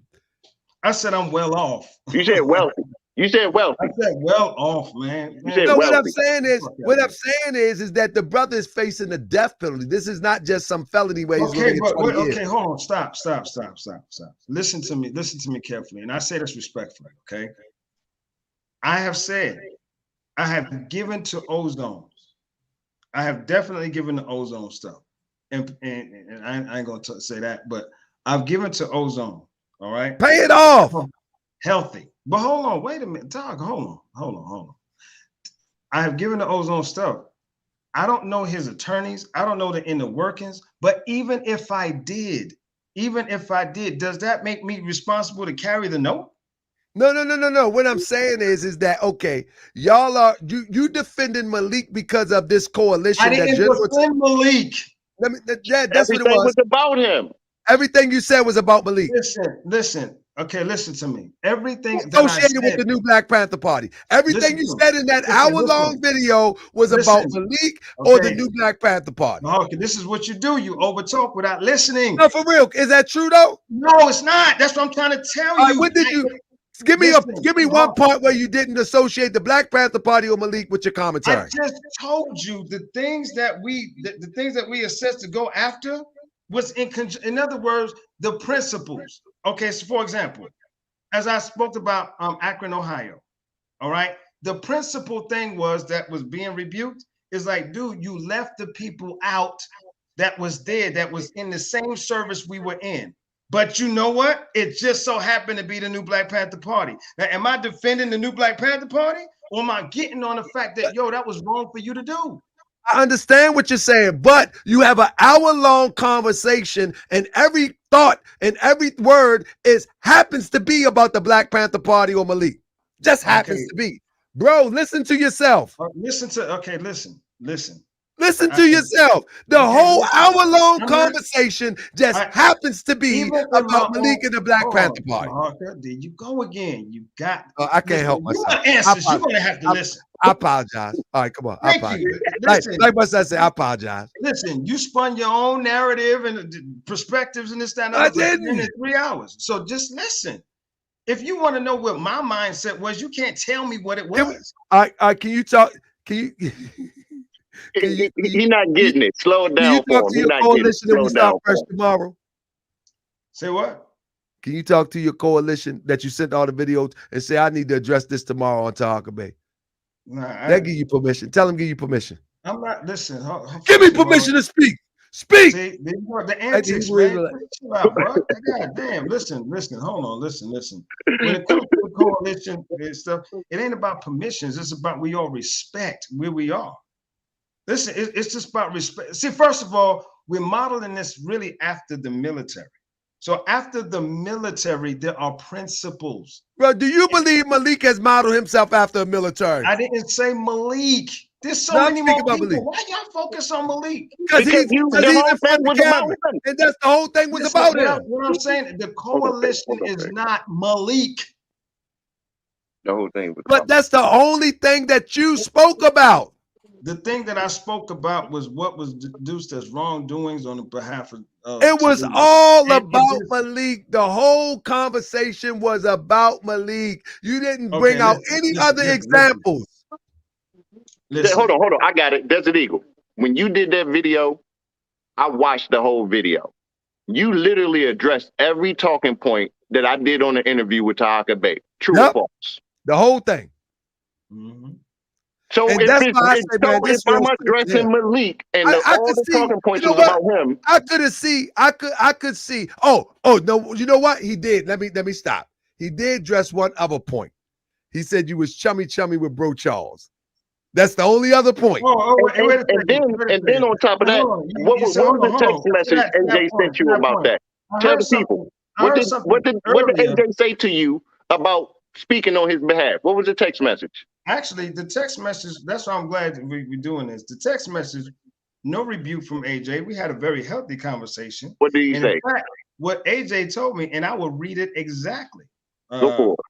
He was like, hey, I didn't leave the movement because I needed to save my marriage. My marriage is fine. I left the movement because some of the people in it are rotten, and I keep away from rotten people. Most of the people in the movement are good people, but the rotten ones make all the noise. And I said, who said that? I didn't. I definitely didn't know why you left. He said, maybe you misspoke, but that's what you said in your video. Shout out to Jasmine. He said, it's all good. I ain't tripping. I'm just letting you know why I left. I said, that's what's up. Didn't mean it that way. Was just pissed at Talib for the fuck shit he pulled. He was addressing the fact that you brought up his marriage and you didn't have the right to speak, because what you said was, if I was AJ, I would be upset. So you addressed something that had nothing to do with you. You spoke on his behalf, and it had nothing to do with you. And what? And he, no, Desert. I want you to hear this. Because I want you to hear this. I talked to AJ today, and AJ has no problem with me. Everything that you felt was what you These felt, are not your what AJ felt. liberators. Let me Take just a look at your liberators. because the truth of the matter, No, I want you to hear this again because you're not listening. AJ, nigga, fuck no. you. I ain't listening to you, and I want to see you. So what's up? AJ had an issue with you speaking on his behalf. So everything you said, you sent all the yeah, stuff go to on my your phone. feelings. I want you Go to on answer your feelings, for. bro. Go on your feelings because no, I'm not in my feelings. Happens. This is what happens when you start speaking truth. I want to see you. They start doing female stuff. I want to see you. And I want want to to see you. threaten You talked all of that Black before I got power. on the line. What you gonna Black do? power. Now hold Again, on. I'm only saying that because listen, AJ, for all those who seen you spoke for AJ. all You spoke for online, people. Shout out to You spoke Yasmin. for gay shit everything. online, talking about all this sucking dick shit online, Yeah, nigga, I all told of this you gay suck, shit and rainbow suck shit dick, online, you calling me all faggot kind of ass bitches and nigga. stuff. Nigga, come on, man. Listen, man. Listen. I'm gonna say this This to is her too much. respectfully because this is what I'm doing, and I'm gonna tell you right now. In that moment, Taco told me, he said, "Desert, you like to fight? Don't do it. Don't get on there." And you know what? I did. I blow it. I don't have the discipline to put up with fuck niggas. I don't. I don't have to put up. I don't have the discipline to put up with pussy motherfuckers who talk shit online and won't meet me to get their fucking jaw broke. Nigga, I'll text you my address. I'll text you my address tonight. Text it to me. I will fly there and fuck your ass Come on, up. I got you. I'm about to do it right now. I'm about to do it right now. Do it right now. Nah, do it now. nah, we ain't gonna do it this. now. I'm a resource motherfucker. I will beat your bitch ass. Let's stop it. All right, I gotta stop this now. I gotta stop this now. Punk ass, bitch ass nigga. Oh my goodness. How we Snap get your here? bitch ass like a twig. All right. Let me. Let's stop. Remember how I said all my money and I made that reference? This motherfucker right here was a fucking How recipient here. did we get Bitch ass nigga. here? How the fuck you get Nobody to Akron supposed to be all the time? here. And guess what? How you fuck to get to Akron, you fucking faggot, you bitch Oh ass my nigga? God. Now, man, we gotta stop this, man. We gotta stop this. What you want, man? Man, we gotta stop this, man. Desert Eagle, come on, man. Stop this, man. Stop this. Stop this, Talib. We gotta stop this. Everybody take a deep breath. Everybody take a deep breath. Y'all supposed to be fighting for the people, man. Y'all supposed to be fighting for the people, not fighting each other. A disagreement is all right. But I mean, going to this level, come on now. Come on now. Come on now. For real. I mean, come on. Y'all got to this to fight for the people, but now fighting each other. Like, disagree. Disagree, but come on, this is goofy. All right, hold up. I'll let Desert Eagle I'm gonna say this and then I'm gonna conclude. All right. First of all, you're right. You're right. I'm a person that's sensible to understand when I'm wrong, and I'm wrong in this moment. Taco told me, Malik told me, hell, a moon. And they're like, hey man, just and I thought I could hold my head, but listen, I'm gonna be honest with you. Ain't nobody gonna keep on filling up my phone with all kind of bitch, this, that, and the other, putting all kind of stuff on social media, talking about I'm a faggot and I can't wait to suck Malik's dick and all kind of shit like that. Good night. Yeah. And then all of a sudden I'm supposed to be here with this level of decorum. You know what I'm saying? And it's like, yo, man, Tahaka, I don't care.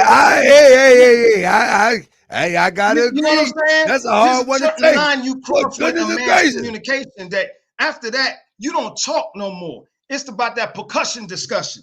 All right, straight up. See, he could sit there and sit there with his bony buck 5 ass, you know what I'm saying, and laugh and stuff like that. But he wouldn't see me. You like research? Why don't you research my boxing record? Why don't you research my Fort Hood boxing team record? Why don't you research my shit? Nigga, I'm telling you, I will put something on you that will make you piss blood, my dude. I'm serious. Now, here's the thing. I get it, man. I lost my cool, but goddamn, you did certain shit you just don't do. Certain, you want to tag me and all of this stuff, whatever. You couldn't take the rebuke given to me, so you go to these antics.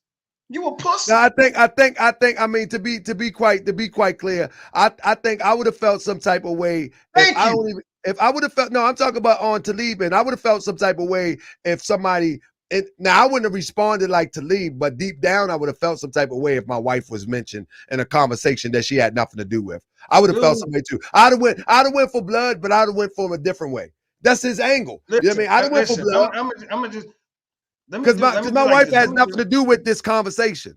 I mean, I would have went for blood, but I would have did it in a different way, and that's his way of going for blood. But once you start, I mean, Look, the brother, I mean, Desert Eagle. Let's be clear. Let's be deep. Let's be clear. The brother, the brother is striving to build a fruitful, healthy relationship. He got a new baby on the way, and all he hear is you saying, "Don't you got a baby?" Bro, I will feel some type of way too. Okay, You know what I mean? Right so there, you right can't quick. expect. Hold on, So you cannot. wait. You cannot. Hold on. Let me say this. You cannot look at his response as over the top wrong, because that's how. Just like right now, your response because he say you whatever to Malik. I mean, that's an expected response. Okay, and like on my channel, I don't even like this type of cussing. But guess what? I understand that that's an expected response. Hold on. Here's the thing with that. And I'm gonna address that comment when it said, "Oh, you disrespecting my lady." Let me tell you something.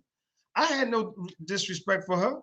But that's what it feel like, brother. It's projection. God damn, Tahaka, could you just listen? No, you need to know what it feels like. What I'm telling you is there's more to it that you're not listening. I listened to the video. You gotta listen. Look, the bottom line is what I'm trying to tell you. I would have felt the same way.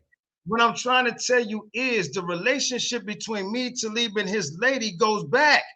Not deep, but what I'm saying is I got respect for him and his lady. I sent them to Akron. I was like, yo, man, for you and your lady, I'm gonna look out, whatever. On 2 occasions, put them in a fucking hotel suite and say, yo, man, I got you, man. Hey, man, I want you and your lady to be good, this, that, and the other, there and back home. While we was there in Akron, everything was cool. So when I made the reference, it was more like, yo, brother, hey, brother, instead of watching this dude, just worry about the things in your own life. That wasn't no disrespect or shot to her. Hey, man, hey, listen, I do my damnedest, man. You know, I think sometimes people make the mistake. They think you're polished, business class, you know, well off. And then they think that you're not about that life. And it's like, man, y'all niggas messing it up. It ain't like I forgot how to be that dude. Like, man, no, your response is supposed to be that. This is what I'm telling you. This is what I'm trying to tell you. I want you to understand. If a man says something like that to another man, that's supposed, like where I come from, when you say that means let's just get busy, let's just lock up. You know hey, man, focus on your wife, focus on and develop you. But what I'm saying is, come on, man. Listen what I'm saying. You're talking to him on the end of a conversation of him addressing Malik.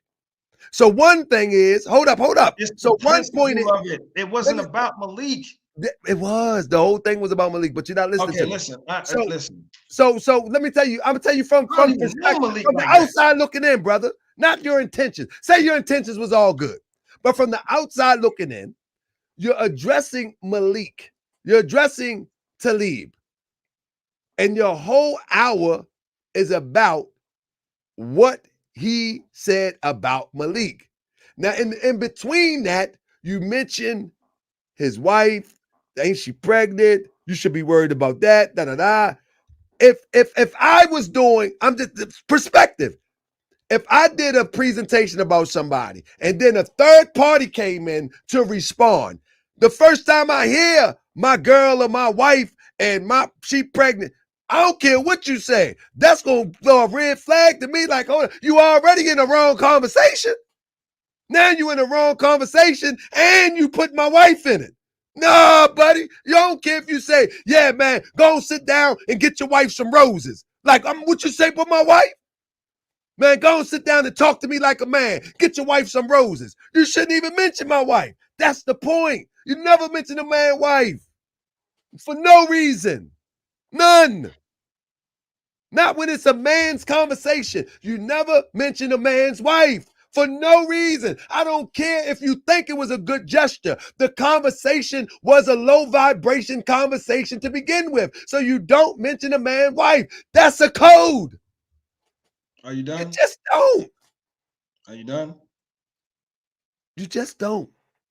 Are you For done? no reason. It's unacceptable. Okay, are you done? You got the floor, Desert Eagle. All right. So listen, I already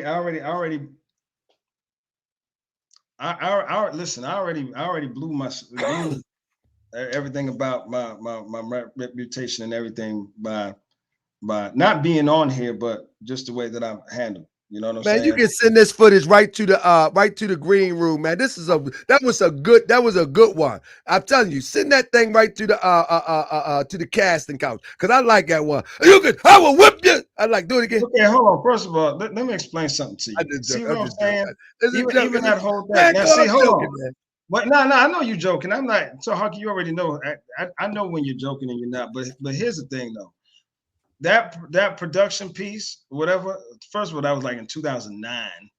Y'all, you was doing your thing though. You was doing No, your but thing. hold on. That looked like that was on. That looked like that was. First of all, that was on the cassette joint. Hold on. First of all, if anybody look at my Facebook, like I said, even in the video, I own a production company. I've been doing that, especially I've been executive producing projects in Atlanta for since 2009. So it ain't like I'm an actor. Sometimes I just fill in. I don't like that was a lead role. That was a lead role. You was Boo Lover. Hold on. I just said I fill in for that scene in the park. What's some of the projects? What's some of the projects? Because I got to shut down. What's some of the projects you did? Most of them, you'll see that don't look like a Nigerian movie too. Right now, hold on. Right now, like the other day we went to a premiere. My sister's doing a project right now called The 30s. You can see that on Tubi. We've done I'm trying to think of the big ones that really made it out there past the film festivals and stuff. Well, that joint that you just that video that I seen, that looked like a Nigerian film. First of all, ever watch the Nigerian joint? You go to the little joint out there in Silver Spring, grab them joints. Again, see the jokes. What for? You know what I'm saying? Yeah. Nah. But you know what? Look. I'm glad that you do that, but man. Hold on, listen. Real talk. That was for the Atlanta, the Atlanta Art School in Alpharetta. There was some students working on a project. That was my sister you saw in there. So we were just helping them with That's the one that smacked you. Yeah. Yeah. That's my sister Avia. Yeah, she smacked. So that's what that was. We help sometimes with some of those productions like that. Haven't done those kind in quite some time because we moved on to bigger and better things. My sister just did the John Cabana Project documentary. So she just did something with Marlon Wayans. So yeah, we do that. If you look on my Facebook, it says. Why you keep saying we? I asked you what you did. Where do you think the money come from? You're the production company. Executive producer. Man, send me the link, man. I'm tired of this mess. I'm about to send me the link. That's what I'm saying. You ain't gonna keep talking with these accolades. I ain't seen no links. What do you mean? Okay. Oh, I'm glad you brought that up. Real quick. When it comes to the movement, I've told everybody. The first time I got into we went from the movement to the movies. What happened? Hold on. What I'm saying is when you say you don't see no links, so that gave me the reference to why you don't. I've never posted anything. So there's no in fact history on my Facebook or Instagram. We was just talking about movies. We talking about your movies. How we go to impact? What happened? Are you done with your question? Are you done with your question? When you say you don't see no links, I started talking about the link between me and the movement. So when you was like, there's no links, so I was like, okay. I was like, pretty much I'm glad you said that. You on that stuff? No, man. That's the old folks say though. You on that stuff? Nah, because there was some things that was addressed about me on here that definitely needs some clarity. Look, let me get this. Somebody say, Sarnetta talked about your wife. You didn't go for blood. I can show you the video where I walked up on Sarnetta. You want to see that? But I don't have to prove nothing to you. I walked up in a room with 250 people up in there. Real Facts TV. Ask them about it. I got the video, but I ain't got to brag to nobody. See, I ain't never said nothing on social media, but I got the video. In fact, one of the video is posted on my page. So know your history. Real facts, raw facts. You don't know no facts. If you know the facts, you know I walked up in there for Dolo with 250 people around and said, boy, what it is. And had them shaking and trembling like a leaf on a tree. Ask them. Ask them. I can go to the footage. Receipts. Just because I don't mention it on social media don't mean it don't happen. Because I gas up in a minute. I don't do social media when it comes to that. You ain't gonna never hear me threaten nobody on social media. You ain't gonna never hear me talk no tough talk. Now, but guess what? When it get like that, it's time to gas up. Raw Facts TV. How about that? I ain't gonna give you a show. I'll give you a show like this. But anyway, so Desert Eagle, you apologize for the crazy. You went out the window a minute ago. Nah, yeah, I did. I lost myself. I did. I thought that you know, every day that I live, I'm growing. So I will not sit here and BS. Like, nah, a lot of that stuff, it set me off. I mean, it really set me off. And it put me back into a headspace where I'm like, fuck discussion. Let's get it on. Let's scrape some skin. Because I mean, again, as a man, I would never look at another man and say bitch unless we call him a bitch unless I'm just ready to go there. There's no talk after that. There's no words after that. It's time to speak another way. And that's what I say. And I understand that response. Because where I'm from, that's the response you get. But you have to also understand his response. He just come off a video talking about Malik. You do an hour video responding. And you're saying it, but no. You're saying it's not about Malik, but you're responding. This is the problem with your analysis. You don't act. The question is, see, that bitch stuff, it came before this whole thing about, because that's at the end of the video. Yeah, but I get that. What I'm saying, hold on, listen to me, Tahaka. What I'm saying is, soon as the video started playing on Malik's platform, Talib was in the room talking about, let me in, you're live, bring me on, let me defend myself, this, that, and the other, whatever. And I'm like, I'm not even live. That's a recorded video. And then the next thing I know, I get you a bitch ass nigga, you bitch. So all of that happened before that. I mean, but what I'm saying is, that's what I'm saying. I understand that response. So I think you're missing my analysis. I'm saying I understand your response. It's appropriate when somebody call you out your name like that. But you also must understand his response. What do you, okay, that's when you mention his wife, his response could be anything. You can't dictate that you mention his wife and you mention it in a good light after you do an hour responding to his video about Malik. I wasn't really talking about her. All I said was, no, it don't work like that. Okay, that's what you're missing. No, I'm just saying you don't mention the man's wife, man. That's all I'm saying, brother. I don't know, see why that's so hard to understand. You can't. Let me say this, and we can move on. You can't determine how a man receives you mentioning his wife in any way, shape, or form. Absolutely, that's unacceptable. Absolutely, I agree. I agree. So that's absolutely, I agree. Why didn't you go with Malik when they went post that warrant for Carolyn? Why didn't I go? Yeah. You was busy that day. I don't know. I mean, I think he called me about it or whatever. I mean, I'm always busy, so I didn't see these weekday stuff. For me, I run my businesses. It's difficult for me to do those kind of things. And I got shout out to Raw Facts TV. Shout out to Raw Facts TV. He got me worked up a little bit earlier, but shout out to Raw Facts. Yeah, but I will say this: like even about that whole thing. Like I said, some of these business days, that's what happened with Brunswick. When Brunswick happened, I didn't go down there by myself. I went down there the first time with 4 people. The second time I went down there because it was business days. The first time I went down there, it was myself and Nasi. All right? It was myself and Nasi as far as representing the coalition.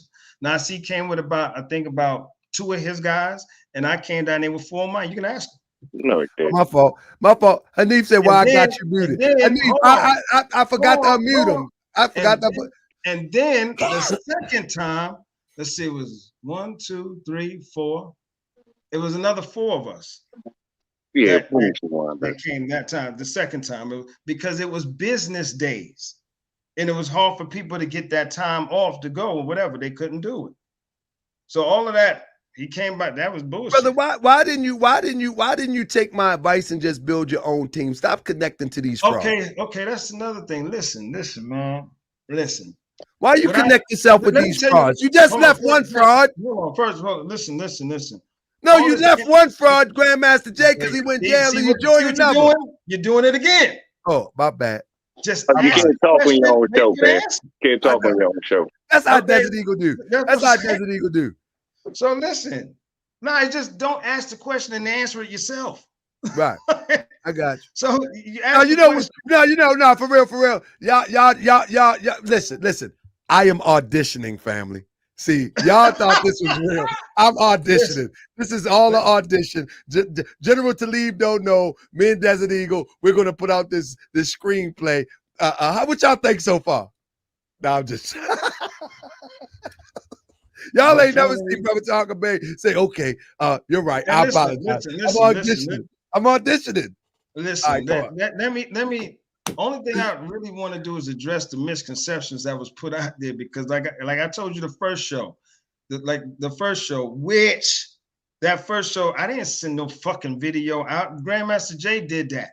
And that's how you got it. You even told me somebody in fact sent it to you. No, so Desert Eagle, when I talked to you. No, I know, but I didn't know who it was though. Remember I said I didn't know who it was, but then General Talib said that you sent it out. So I figured that was I sent it to the generals. Okay. So you didn't send it to me? I didn't mean what I meant, I sent it to there it is. I sent it to GMJ and 4 generals. Because what happened when they told me what happened when they went to Louisville or something like that, right before Tulsa. And that's when I was telling them, bro. But no. Send it to me, Desert. Hold up. But you said it's elite. But it was elite. I just thought about something. No, but Desert Eagle, you owe me a check. What? You owe me a check. I owe you a check. Wouldn't nobody know you if it wasn't for me. I wasn't trying to be known. That's the problem. How you owe me a check? You very wealthy. I made you famous. This the problem. You a household name now. Wait a second. No, the movies ain't even make you famous in Sports World TV. There you go. Listen. Straight up and down. Everybody that knew me in fact, all right, knew a couple things about me, even my chapter and everything. Number one, I didn't want to take any pictures. I took pictures. The only person on the planet that I shared my pictures with was my son. That's it. But hold up, but doesn't even hold on, Tom. No, man, I just thought about this. My Sports World TV made you more famous than your production company. I need my money, man. No. I got IMDb and I get my points and residuals and more TV. Yeah, I need my money, man. I'm tired of this, man. Saga, can I have a Desert Eagle? Everything that you said, I said was a lie. Let's leave. Get the floor. Go ahead. Everything you said, I said was a lie. I want you to ask me these questions straight out about everything I said about Malik. He ain't gonna do it. Look at his face. You got the opportunity to do it right now in front of everybody to ask me straight up questions that you said I lied to about Malik. What's the first one? Go. It wasn't about Malik. I didn't say you lied about Malik. The only lie that I said that you lied about Malik was in Akron when you said he was not in support of it. When we was on the phone with him and his people to rendezvous, to meet with each other, this, that, and the other, he had 4 people there. He had 1. Yeah, 4 people. He had 1. What? No, there was 4. Come on. There was Who was 4 the 4 people? Who was the 4 people? I don't know if they want me to say their names, but one of them I picked up in Dayton. While you talking about that ride I did solo with another man, fuck nigga, I had to pick up somebody on the way there. I had to pick up somebody who was part of the new Black Panther Party. I picked them up in Dayton and drove them into That's Akron. 1. Hold on. No, the one who rode with me was part of the new Black Panther Party. The one that we met there, and went over the security protocols and stuff like that for the convoy, new Black Panther Party. I'm not saying their names because they may not want to be. I know everybody that was there. It was one dude and he had a face mask on and he was the only one with the new Black Panther patch on because that's the only person that Malik posted on his page. One person. No. What are you talking about when we went to the theater? Bruh, I was up there way more than you. Yep, right, true or false? You went there one other day. Damn, way more, nigga. One other day. One other day. How long did I stay up there? You went up there. You went up there one other day. You went there from like a Friday to a Saturday. Friday and Saturday. I came back. How many more days? The next time we all went. So how many days was I there? The first day you went there. How many days was I there? Altogether, maybe about 4 or 5. How many days was you there? How many days was you there? First time. All right. So when I'm talking about the day when all them photos that I posted online, how many of them people were New Black Panther Party? Because I've got pictures of everybody that was there. If it's the photos that they took while we did the security for the theater, on that day, there was 1, 2, 3. There was 1, 2, 3, 4 people. It was 1. Oh, okay. They didn't come to the funeral. They only came to the first one. At the funeral. The New Black Panther Party. You talking about Prince Najee? Prince Najee was the one that came to the funeral. I didn't see no other New Black Panther Party. The brother that I picked up in Dayton. The man you rode with for like 3 hours, 4 hours, that man that had dinner with us? And this is a moot point, man. There was 4 people there from the New Black Panther Party. It wasn't 4. It wasn't 4, bro. You can't even get it together. It wasn't 4. Okay. All right. Okay. But the whole point of it was, I said that I'm gonna address. No, you asked me a question. I don't know what you're trying to prove. You asked me a question. Let me speak, Desert. I'm what not. Listen, can I speak, Desert? I didn't get on here to give you an interview. Fuck your interview. I Let came me on speak. here. He don't even want to answer me, Taka. This is what I'm talking about, bro. What do you want, nigga? You just I been on want here you to 3 ask hours. Anybody everything you said that I said was a lie. Address it. I just did. Okay, so let me speak on it. So what I said about Malik, what I said about Malik was, I said Malik. It's not even about Malik. You said that he wasn't in support of it, but he sent people up there, and we was on the phone with him. How you gonna say it's not about Malik and then go back to Malik? Which one is it?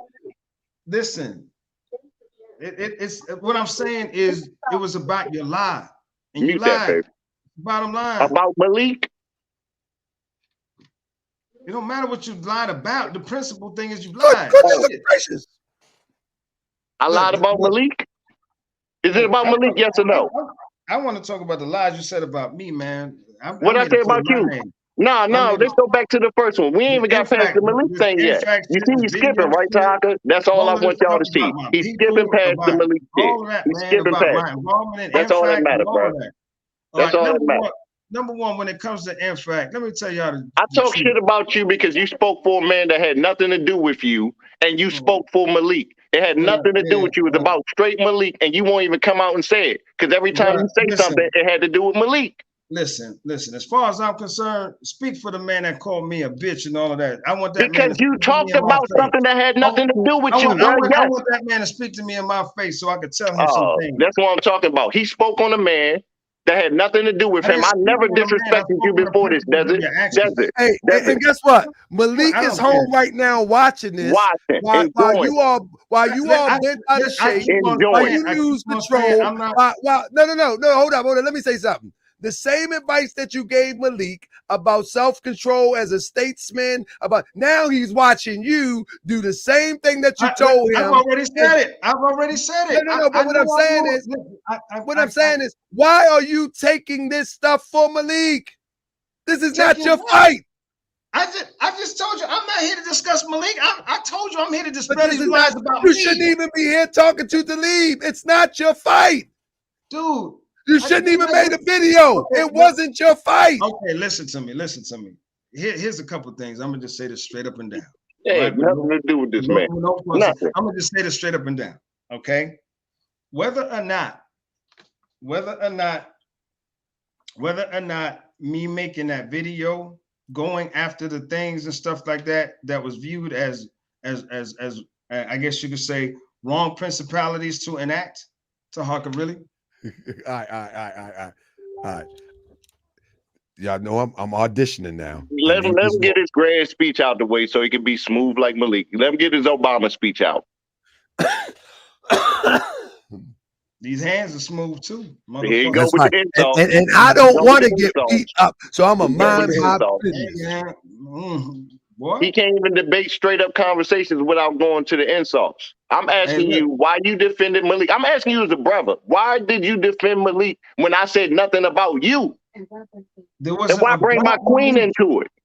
I had spoke no ill of you in You the know, entire video. let me answer like this. Let me answer like No, this. brother, answer the question straight up. Stop thinking and trying to dance your way out of it. Answer it Ain't straight up. nobody Why did dancing you talk right about now. me I want to dance when I though. said nothing about you?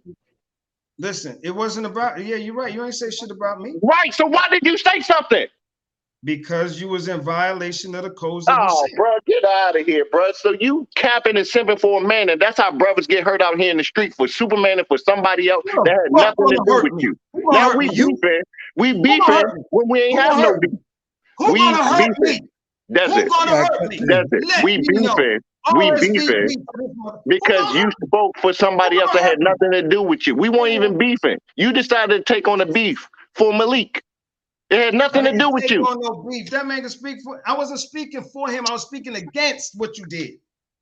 It had nothing to do with you. It was about Malik, was it not? Did I say anything about you? Why did you feel the need to speak for another man when I didn't say nothing about you? That lets me know you've been feeling this way about me, bro. Your true colors came out. You've been feeling this way. Well, why did you say something about me then? If you ain't feel no way, why are you speaking? For everybody else. You're speaking for everybody else. So it got to be you, bruh. If everybody else had a problem, you should let them speak. So why are you speaking on somebody else's feelings? You're not them. You're speaking for other men. So that tells me you felt like that. Anytime you can articulate for somebody else in that way, that means you've been feeling that way, bruh. And that just lets me know how you've been feling about me. Great question. So here's the answer. I don't know. Here we go. Let's get to the truth. I don't know if y'all paid attention to the actual live that I said yesterday for the Q&A. And as I pointed out, I'm like, listen, I said all of us got these generals got these stars on our collar, and we had these conversations, but I'm the only one that spoke up. See, the conversations went on.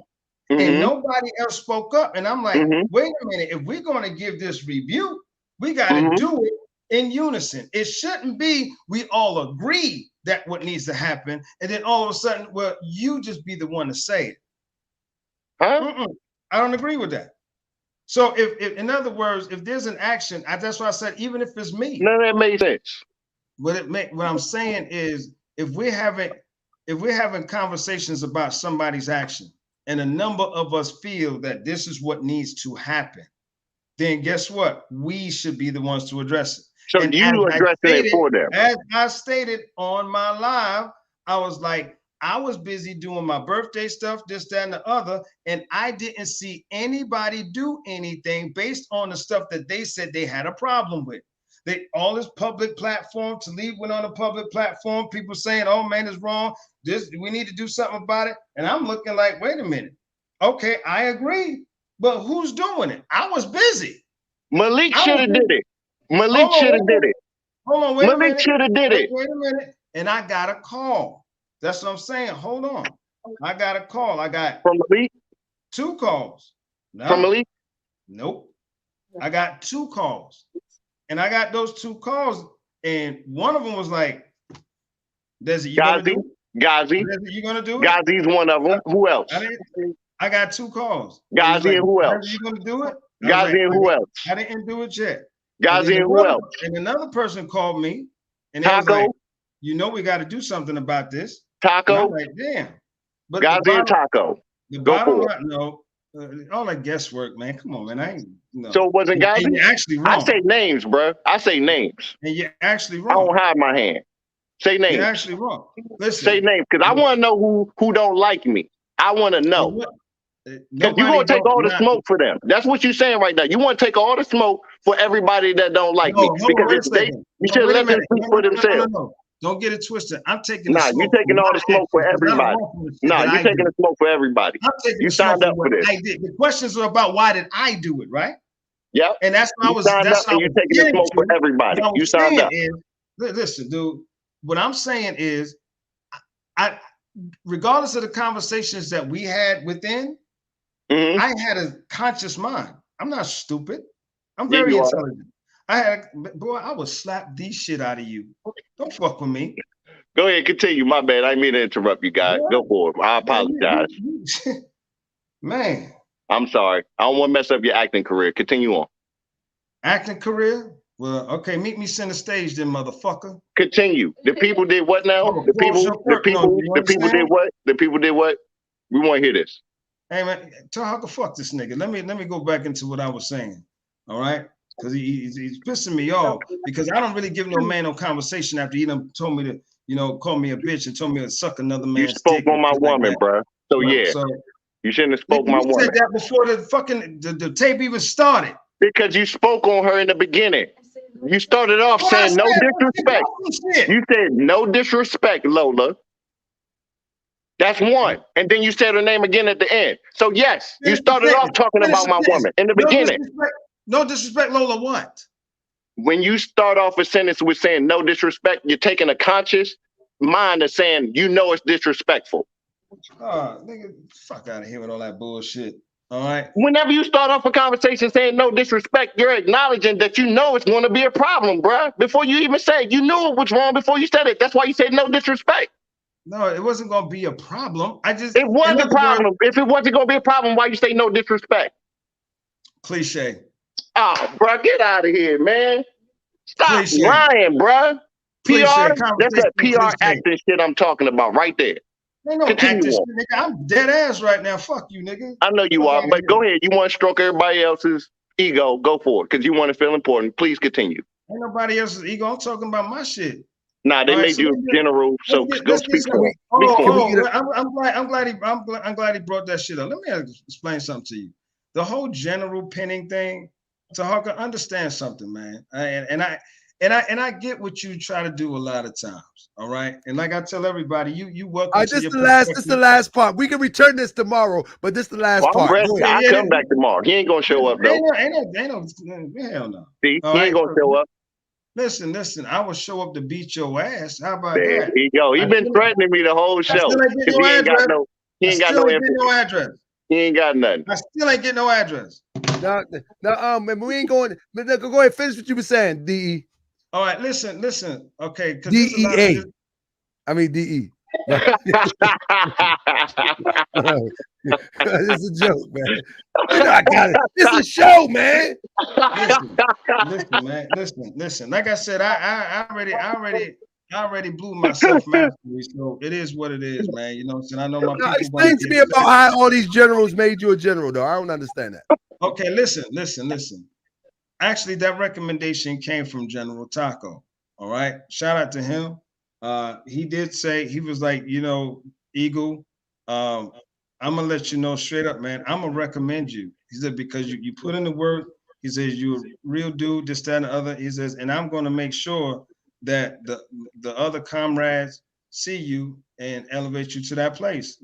So when we got there, when we was in Mississippi, he went ahead and did that, and the rest of them embraced it. Now, here's the thing about being a general.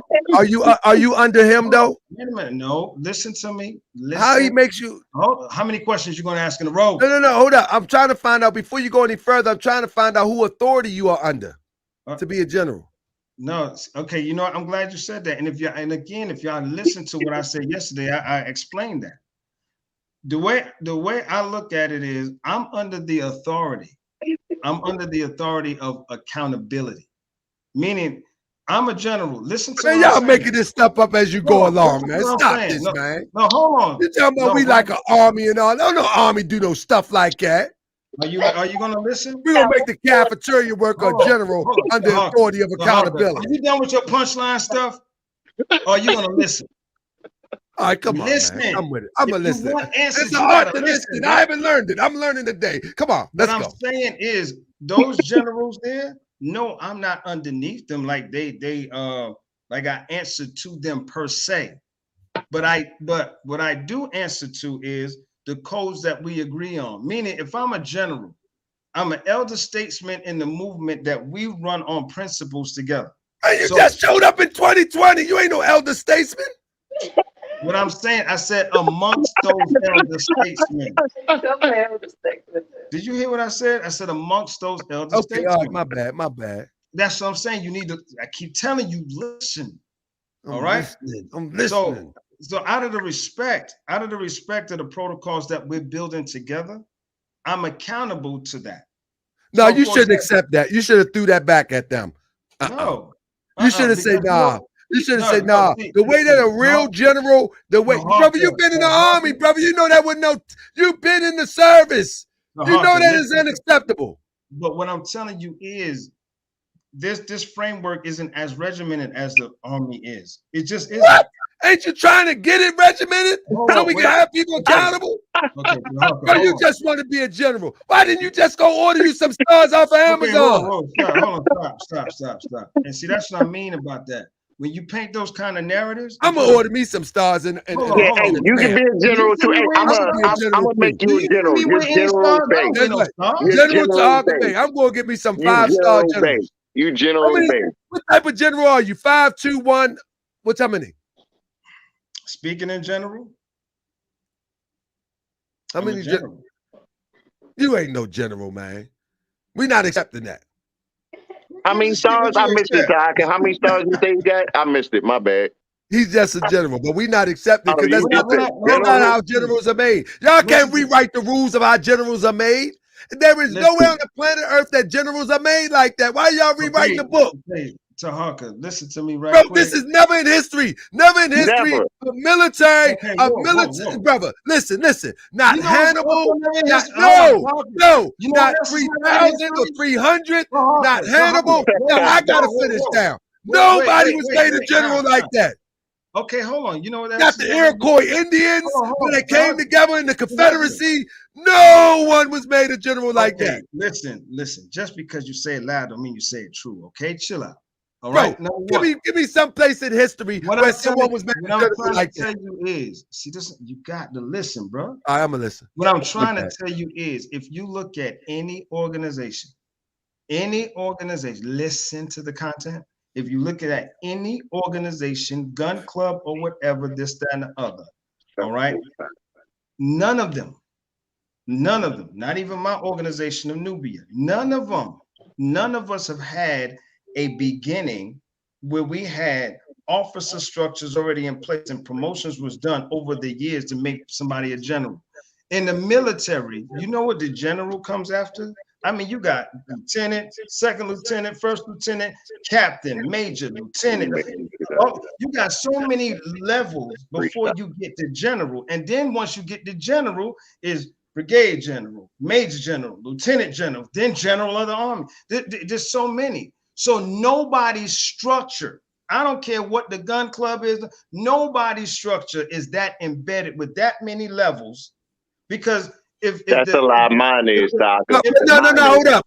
But what that got to do with all different formations or gun clubs making you a general? What I'm saying to you is, before anybody gets to if you was in the military and you started off, went to West Point, whatever, for officer school, you would have to put in almost 25 years before you got general. So nobody's organization is around long enough. We're not saying that. That's not the point. You can join today and be a general tomorrow, but you must be made a general by a superior of that organization, not superiors of 5 different branches of organizations. Okay, you know what I think is happening? This is what I think is happening. You're looking at the term general. Do you hear what we're saying? I do hear what you're saying. One organization has the authority and the ability to bless somebody to be a general. You're saying that 5 or more organizations made you a general. So now the question is, general of what? Of the coalition, maybe. General in the movement.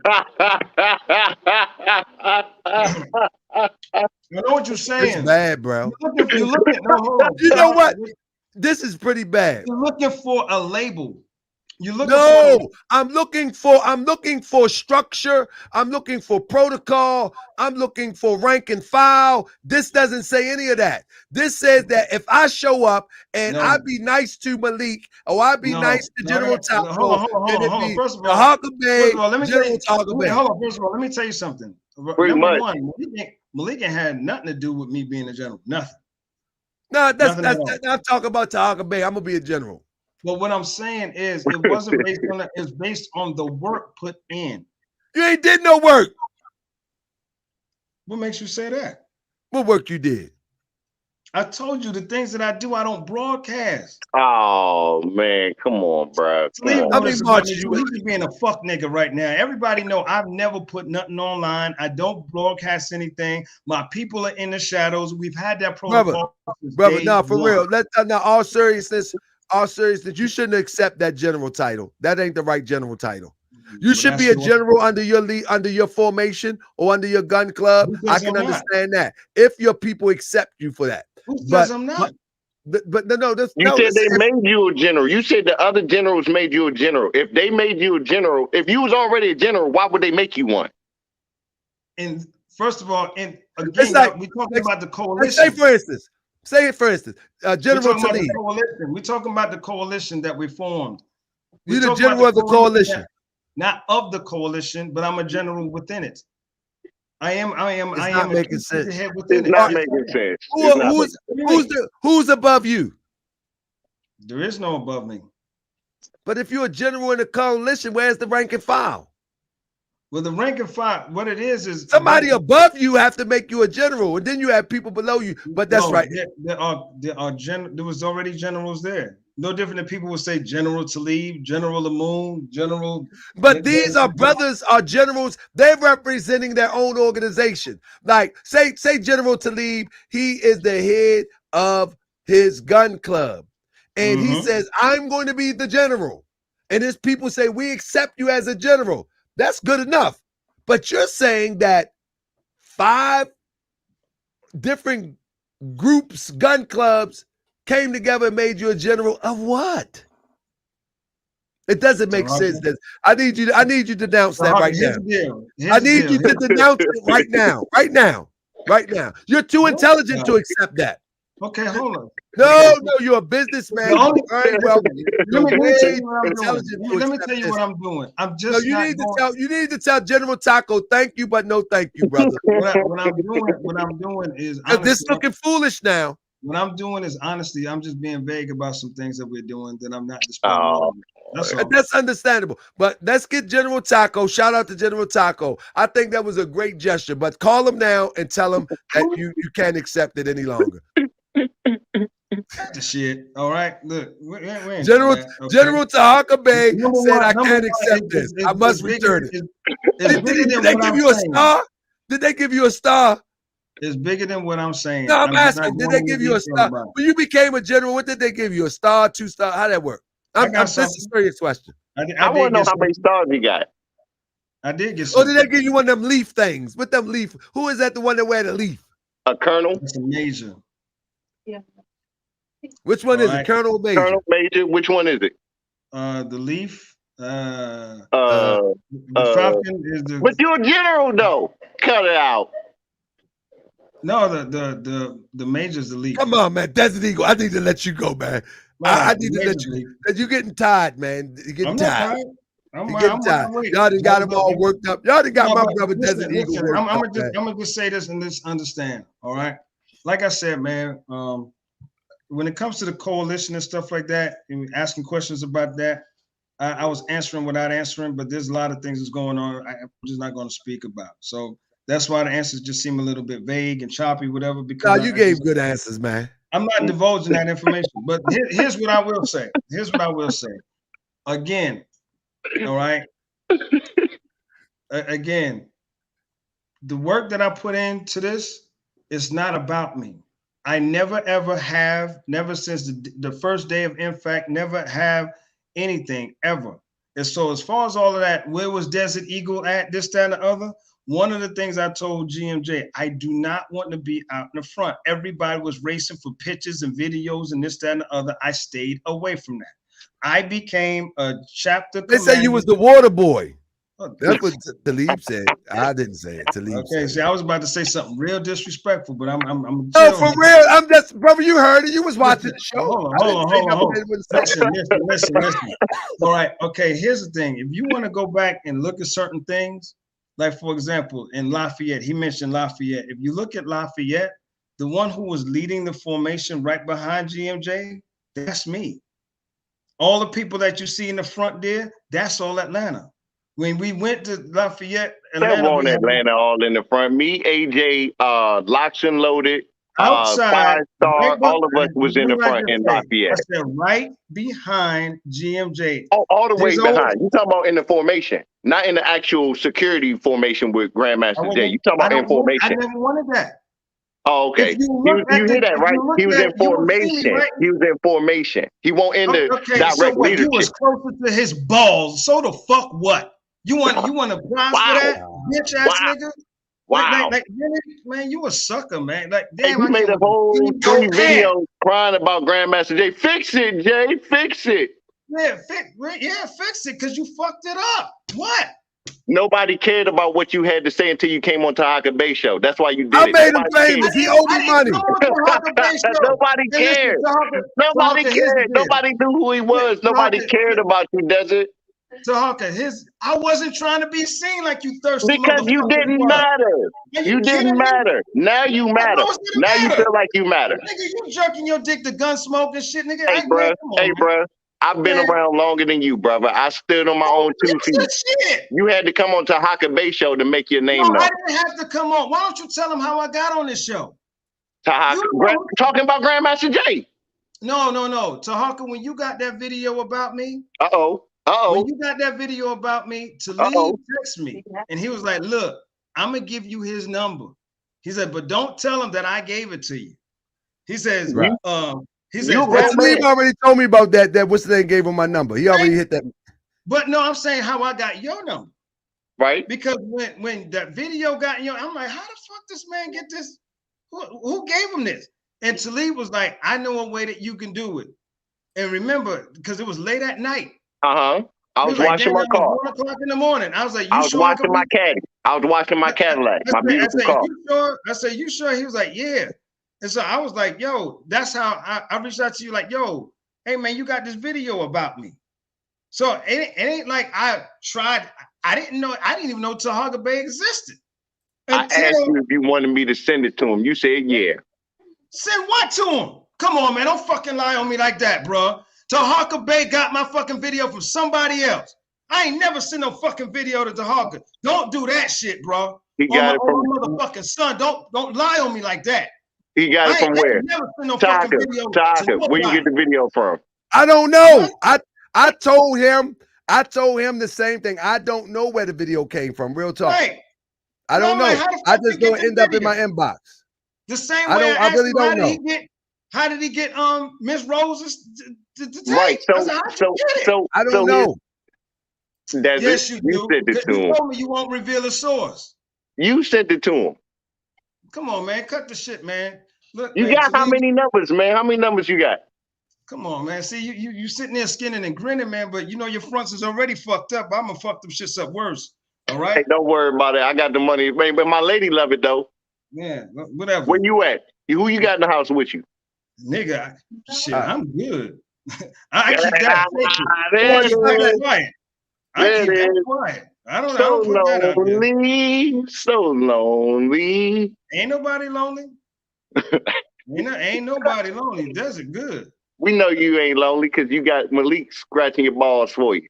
Oh my goodness. Hey. You see Tahaka? My bad, Tahaka. My bad. He been throwing blows at me, man. Oh, I've been letting him. My bad. You ain't never gonna leave DC. You ain't never gonna leave DC. Hey, lick your mouth. You got a little bit of Malik on the side of your mouth.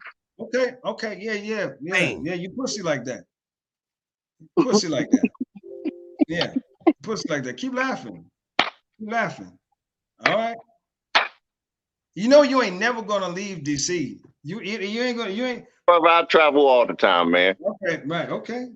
I travel all. Y'all shouldn't talk like that, man. I didn't have a problem with does it. He made it a problem with me. Listen, Like again, if you listen to the contents, I said, even if Talib had a problem of the rebuke given, if he would have just been like, "Hey man," but just like it wasn't about you, bruh. The bottom line is all that. The bottom line, it wasn't about you. I responded because you shouldn't have did the video about me. It wasn't about you, bruh. And what made me mad was because we was just laughing and talking about Tahaka Bay going in on Malik, and I asked you if you did that on purpose for Tahaka Bay to have some material. You laughed at it, bruh, because I called you 50 Cent, and then you turn around and do a video about me. So yeah, I'm gonna feel betrayed, bruh. Yeah, I'm gonna go in on you. You mentioned my girl twice, and it had nothing to do with you. So yeah, bruh. What's that all about, Tahaka? What you doing? The general. You the general. It had nothing to do with you. And then when I kirk out and flip on you, you want to be like, "Oh, woe, it's me." Man, stop acting like a victim, man. Let me leave my brother. He always give me an interview. I'm gonna leave him alone.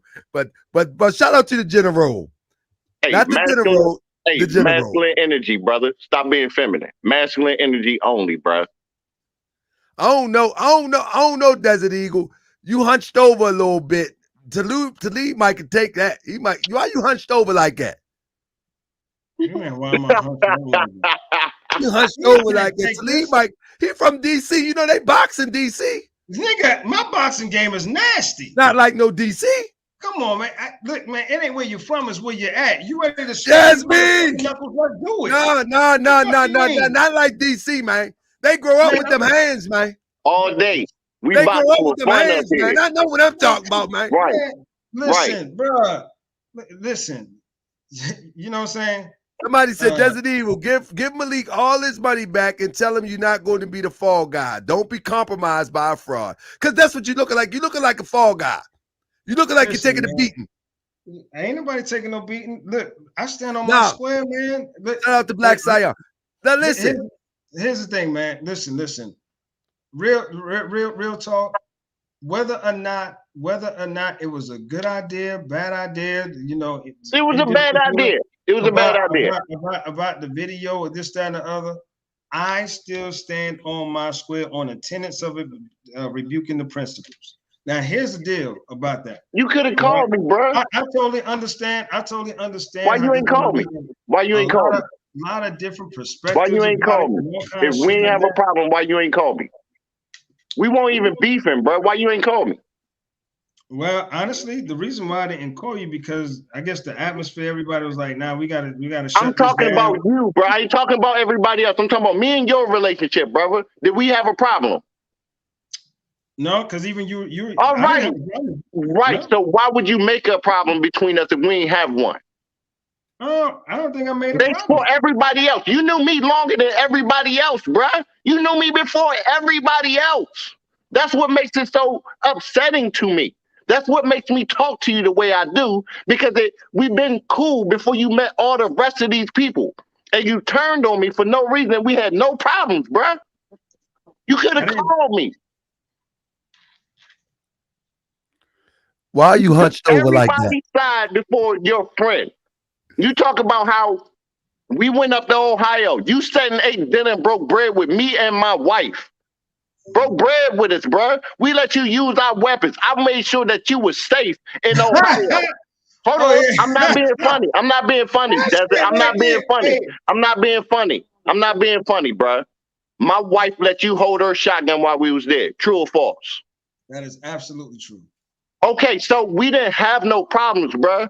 You helped me, I helped you. That's what comrades do. But for you to go do this, why are you hunched over like that? When you could have called me and talked to me about this, that's what makes it dirty, does it?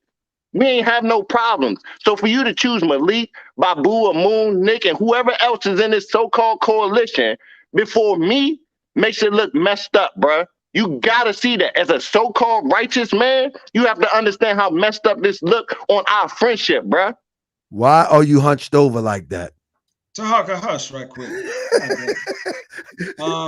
That's why I like Desert Eagle, though. I mean, even though they going at it right, I do like Desert Eagle because he got thick skin. He just loses his mind tonight, though. You got to see how messed up this is, Desert. You got to see it, bro. Did I know you before them, or did they know you Tell Malik before it's me? over, man. Tell Malik the love affair is over. The friendship is over, man. God Come on, damn. man. Reunite with your brother, man. For a second, just chill out. I want to get a real question, Taka. Hold on. You knew me before them, right? Wait a minute. The reason why I say to Hawker chill out is because I will say this. Up until this moment, because I'm just a straight person. All right, I'm a righteously rude person, but I'm still human. Sometimes I'll snap or whatever. But what Talib just said, it puts a perspective that I have to consider. And when you said that just now for the first time, I was like, oh shit, because again, I'm principally rude. So when you said that, I was like, he's right. I have known him longer. And from his side of things, if we just text the night before and I didn't say anything, whatever, I can see the betrayal. I'm not, okay, hold on. What I'm saying is, as a man that has to listen to information, learn from me, Tahaka, listen to information. I have to absorb that information and understand.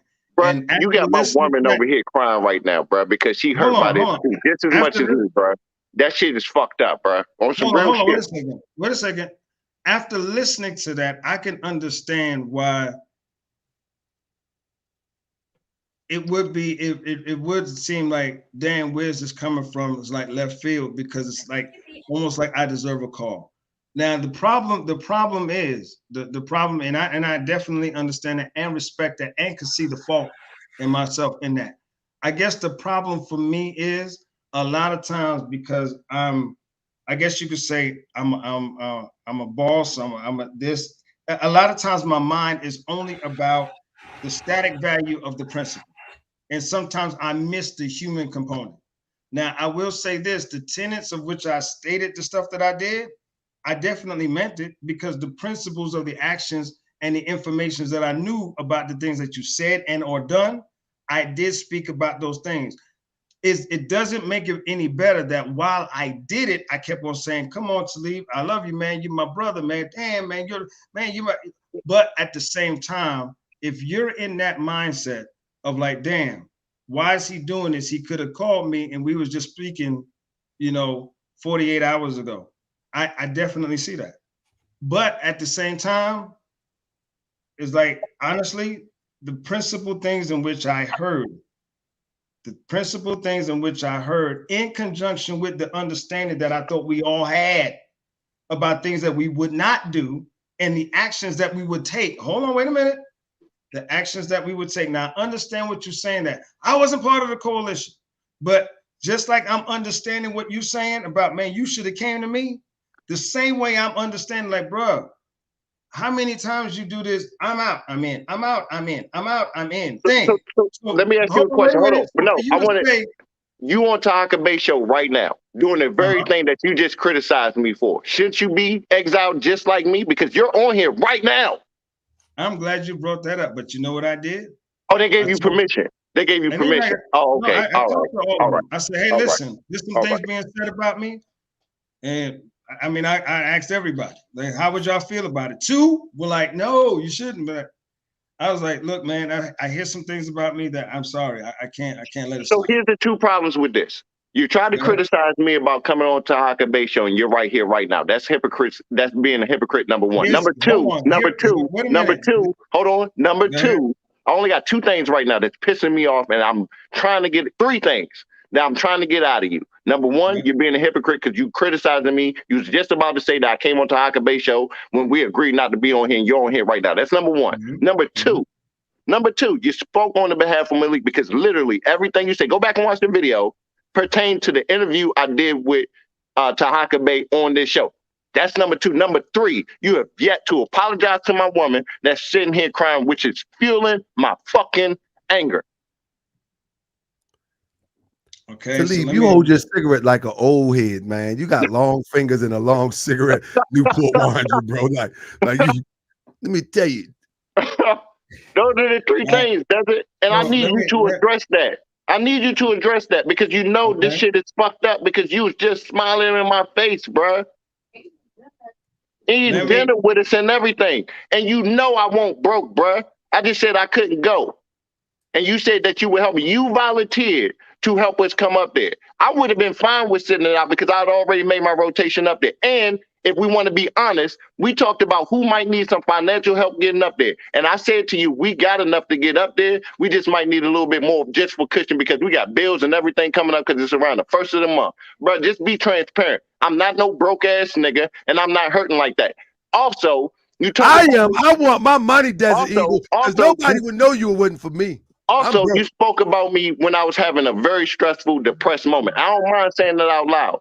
I had just lost my job. Guess what? I was a single parent at that time. I take care of my daughter, been taking care of her for 14 years straight. I have a 2-bedroom, 2-bath house, a Cadillac, and all that good stuff. I was thinking about the future of my daughter. So yes, I'm going to break down. Along with the pressure of this movement, helping black people, witnessing people getting killed all the time, that shit takes stress over a black man's mind. So I'm sorry if I had a moment where I was human and felt the pressures of the world on my back. And as a black man, you should understand that, Desert Eagle, when you're struggling. I'm sorry if your life has always been peaches and cream, or if you're at a point where you got so much money. Man, you know what this struggle about. Or when you got money right now, where you act like you don't remember what it's like to be struggling as a black man and hit hard times. So I'm sorry if I'm being transparent to the people about what I was going through. So if you want to talk about me, about talking about that, that's fine, does it? But don't make it seem like I was broke and I couldn't make it and I was about to, yes, I was on the verge of having suicidal thoughts because I was thinking about my daughter and struggling and everything I had to give up and I felt lost. I thank you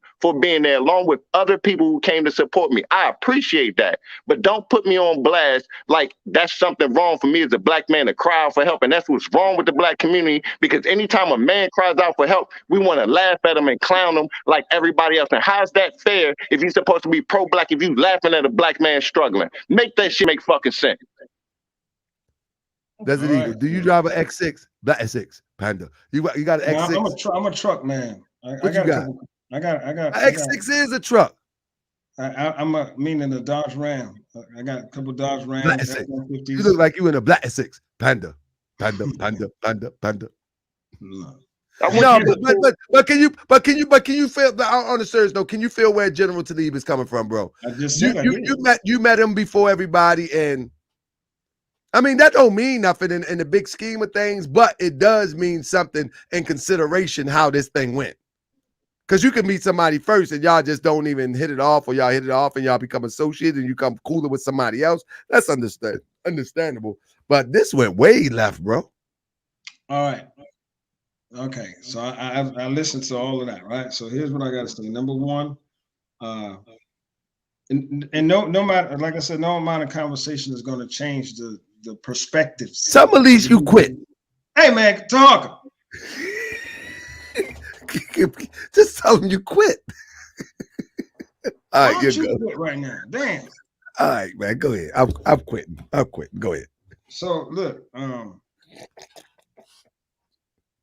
right. So this whole thing that transpired, like I said, I definitely understand the impact, and honestly, in the exit, I can't undo it. I can't undo it. You know what I'm saying? She don't know what the fuck she talking about. Anyway, don't you talk to Yasmin like that? She a more TV citizen, man. You get blocked. What the fuck they talking about? I need to shut up. Anyway, no, she didn't say that. She just say apologize. You know, do what? You should just apologize. I feel something different about that. So maybe I will, maybe I won't. Right now, I don't see it as wrong because I didn't make no reference and no disrespect. And that's just the way I feel. Are you married? Are you married? Are you have a significant other in your life? Do you have a significant other right now? Mm-hmm. You wouldn't appreciate that though. If somebody told me, hey man, you need to concentrate on your home and make sure your lady's straight, whatever. I mean, that's just you got to understand the ramifications though. But it's okay. It's okay.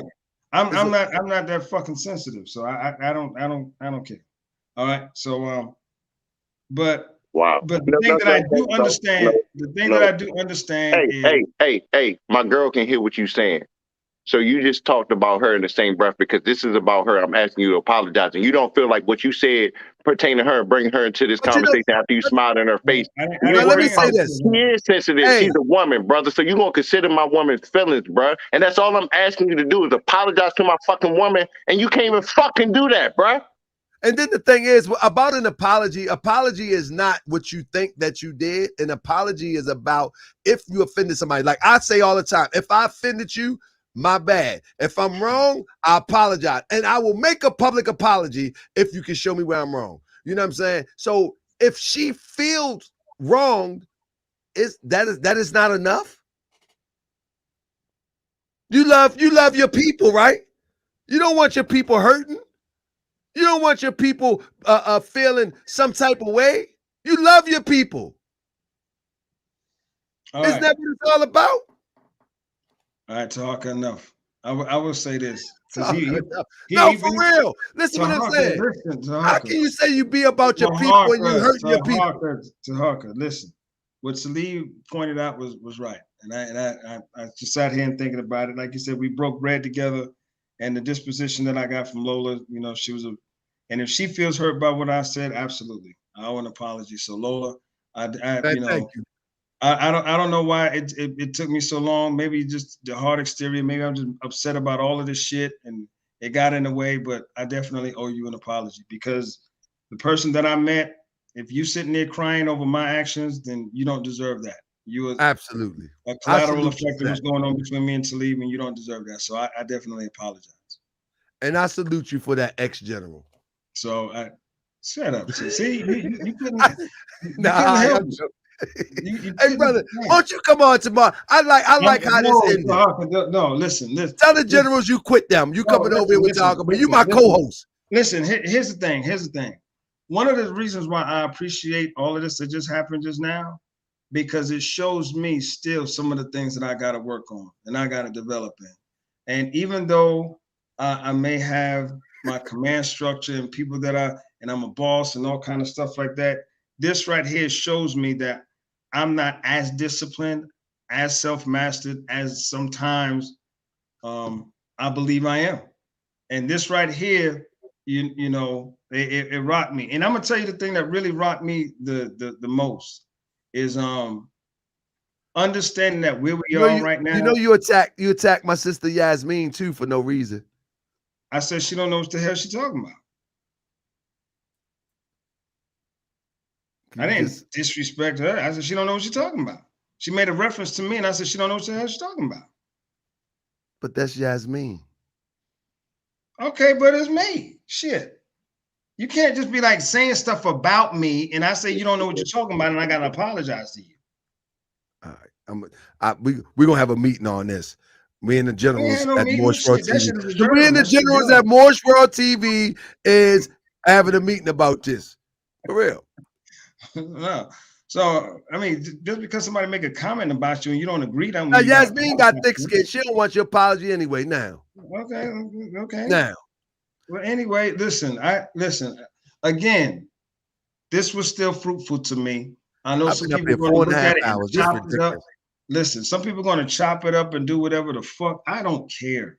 All right. We are human at the end of the day.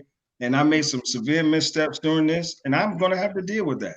I'm not running from it. My wounds will always be found in the front. I don't run from shit. So it is what it is. It's the development thing. I've gotten a slew of text messages while I've been on in this deal. I know I'm going to hear it. Some people tell them you're a friend of Morse World TV, no matter what. No. I mean, y'all said I was an agent, but you know, when y'all want to get y'all message out, y'all come here. Yes, you do. You know how it go. You know how it go. But I'm gonna tell you one of the things. I'm the platform for the formations and the gun clubs. You're not. I represent y'all. You're not. Yes, I am. You're not. Y'all couldn't get 100 views if you go live on YouTube. I got you though. Just be real. Talker. You my buddy. Listen, man. I say this. As far as the me and you Talib goes, like I said, the things in which I said, the rebuke in which I gave, the critique in which I gave in that rebuke, we can agree to disagree, whatever. People can spin it and stuff like that and say because Malik was involved, it was all about a defense for Malik, but it was truly about the principles of the actions. It's just that, like I said yesterday, he's just a byproduct or collateral effect of those things. That's it. But it had to do all about principles. And those principles was things that's it. It just You going to stand on that. That's at the end of the day. You going to stand on that because it had nothing to do with you. I know my truth. Because even when I did it, I didn't even have. Okay, let me ask you this. Let me ask you this. Why you and nobody else? You know why? I think I'm a bit more. I think I'm a bit more vocal.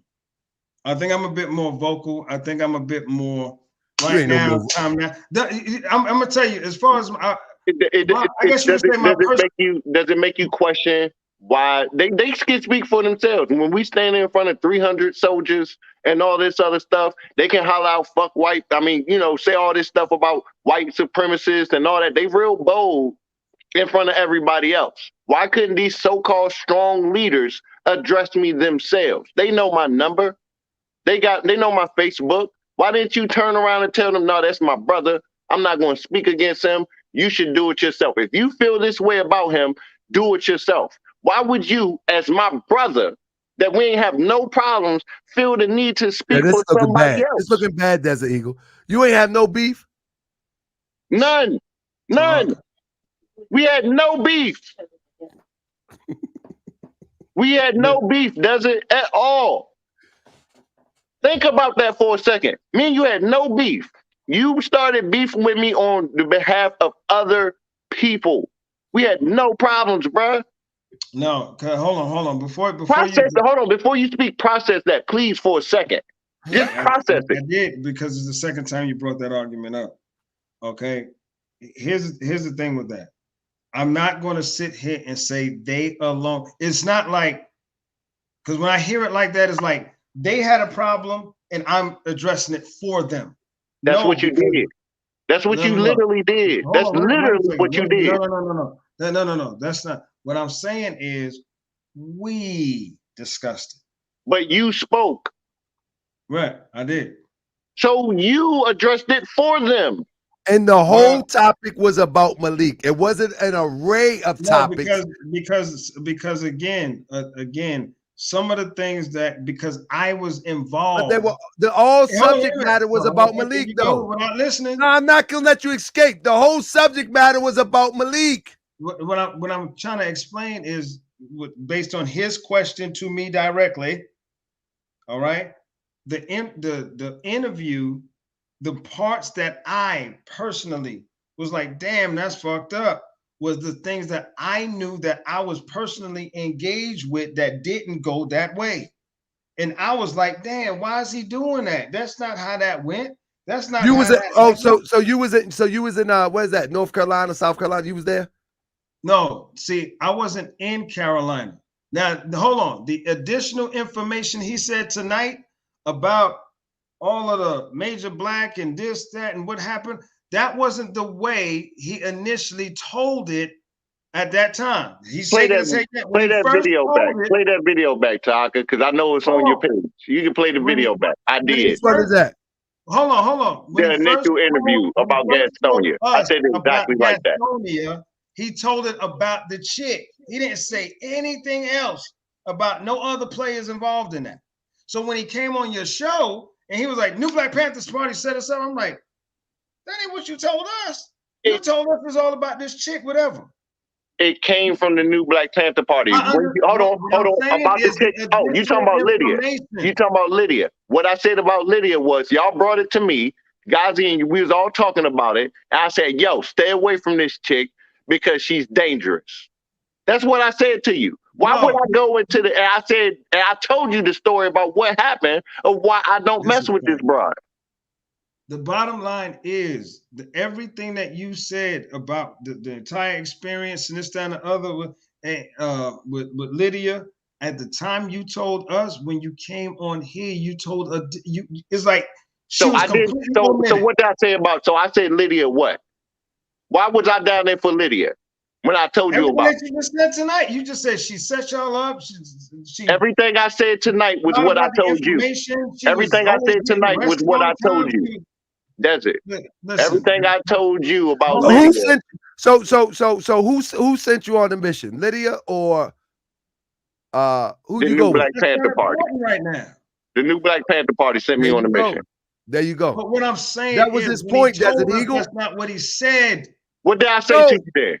He spoke of the sister, but he went on the mission per who? Tahaka, again, please What did listen I to not? me. Hold on. Did I not include that, Desert? Did I not include the reason why I was down there for Lydia, which was on the behalf of the new Black Panther Party? Yes or no?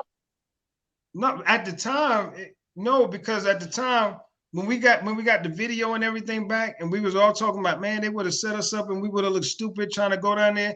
And that's when you started going in about the chick. You was like, man, that chick right there, man, stay away from her because she set us up and she's always in the paper doing these fake things, going in police stations, always getting arrested, whatever. And what else did I say? You didn't say never, not one time did you mention the new Black Panther Party. Yes, I did, brother. No, you did. I can't tell the story without saying that. It's almost impossible. Okay, listen. What difference do it make now? It makes a big difference because you spoke on something that had nothing to do with you. On what you said. It had nothing to do with you, regardless. It had nothing to do with you. True or false? Did it include you directly? Yes or no? Let me tell you why I felt that it did deal with me, because I was like, damn, my brother is on there lying. Why is he on? I wasn't lying. I wasn't lying.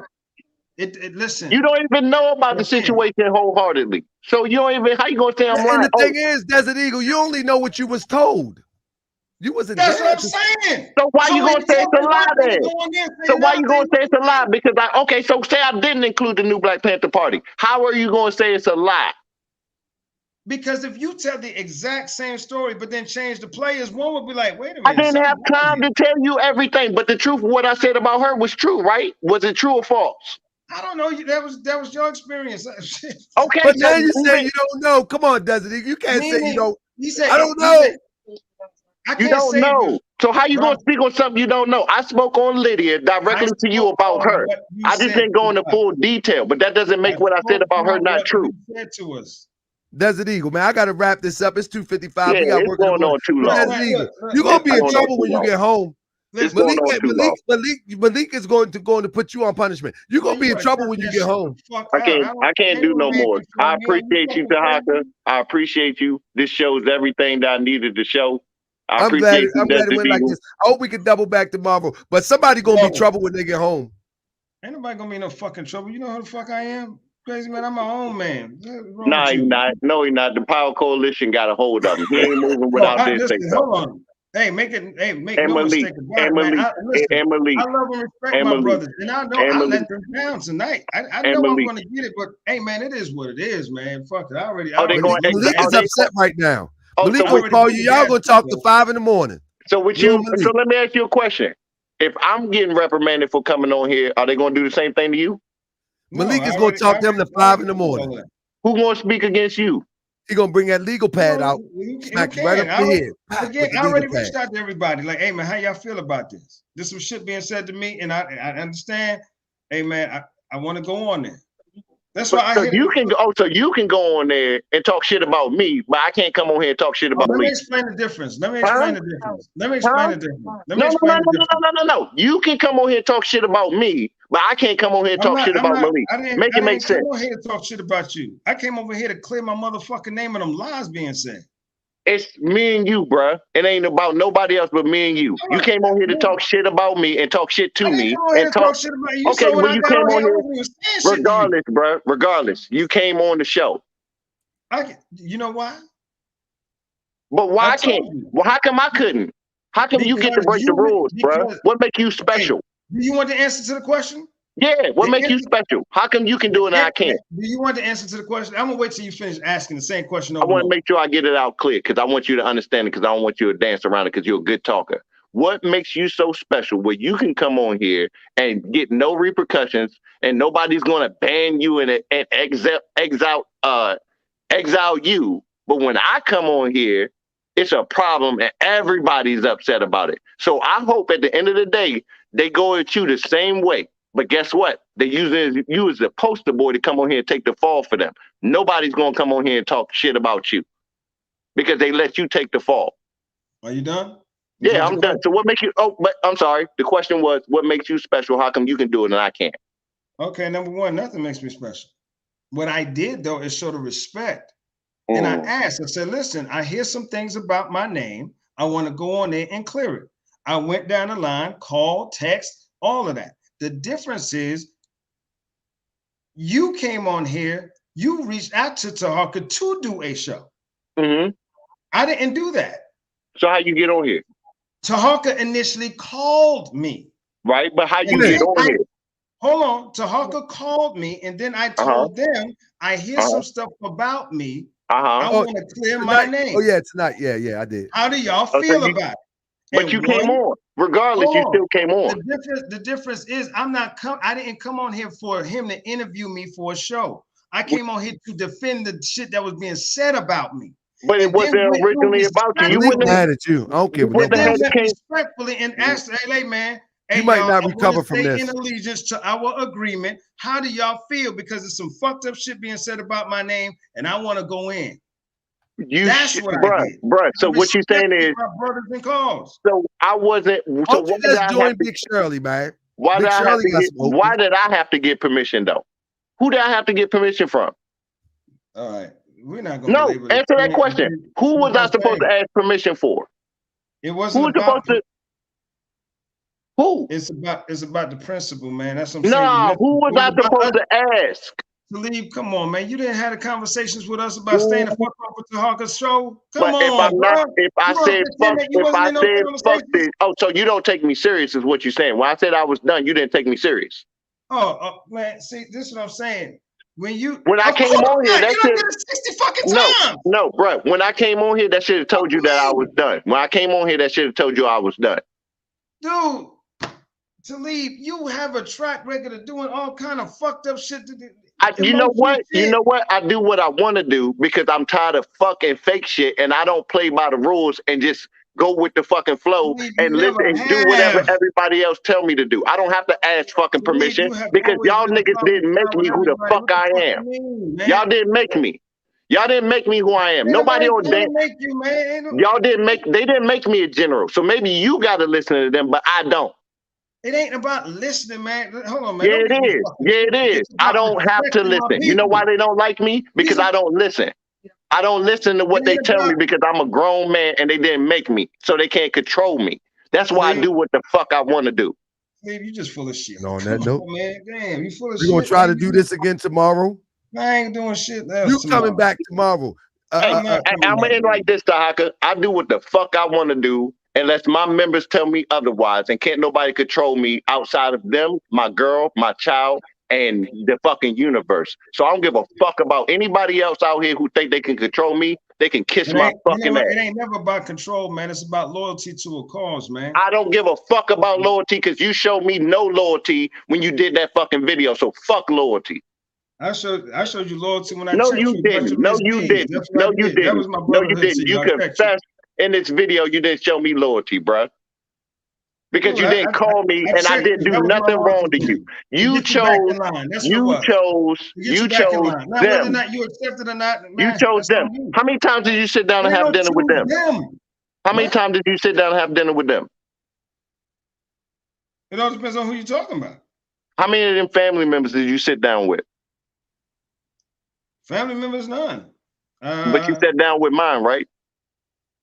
Dude, you talking about a recent action. I'm talking about in general, Desert. I'm talking about our supposed friendship, bro, and you missing it. Because I want you to really think about this at the end of the day. You are arguing with a friend where you had no problems with me for some niggas that you don't even know. You don't even know them. I have already said on principle what you said. No, the principle should have been our friendship. Our friendship should have been the principle. You should have called me, bro. So principle is a lie. Stop saying it's the principle. What about our friendship? That's not a principle? Yeah, it's a principle thing. Then why didn't you stand on that? That should be loyalty right there. I'm your friend. You don't know them like that. How long have we? No, How long have you known Babu? Huh?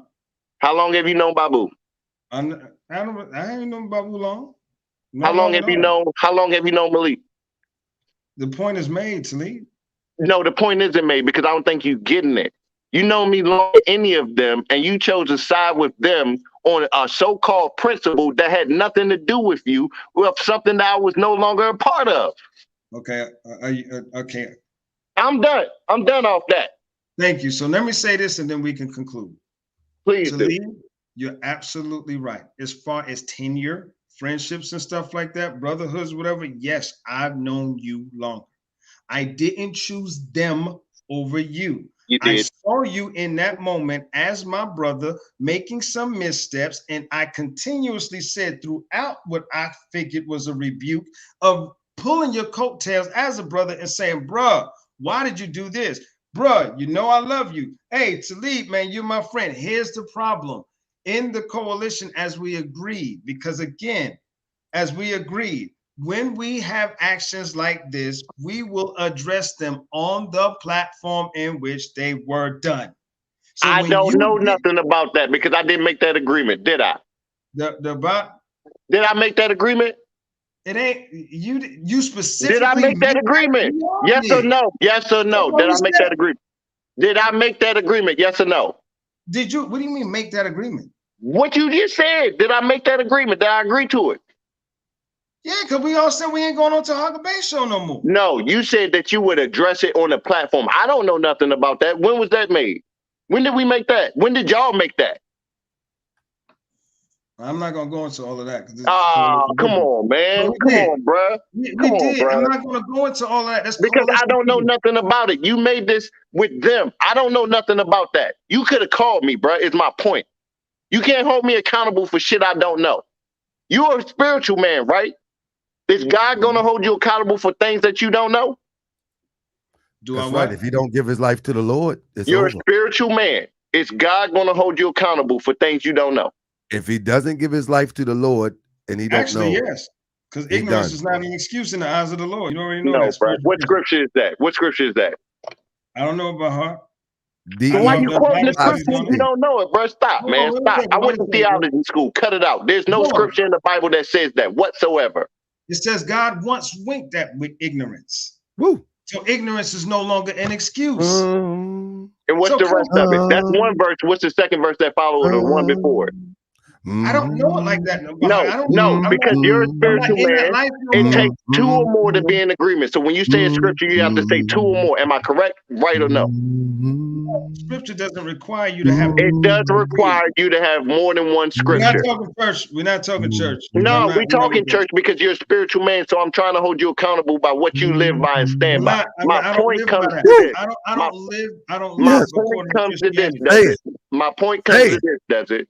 My point comes to this. If you're going to hold yourself on a spiritual high note, make sure you know the scripture that you're talking about. What you're doing right now is you keep reiterating the same point that I agree.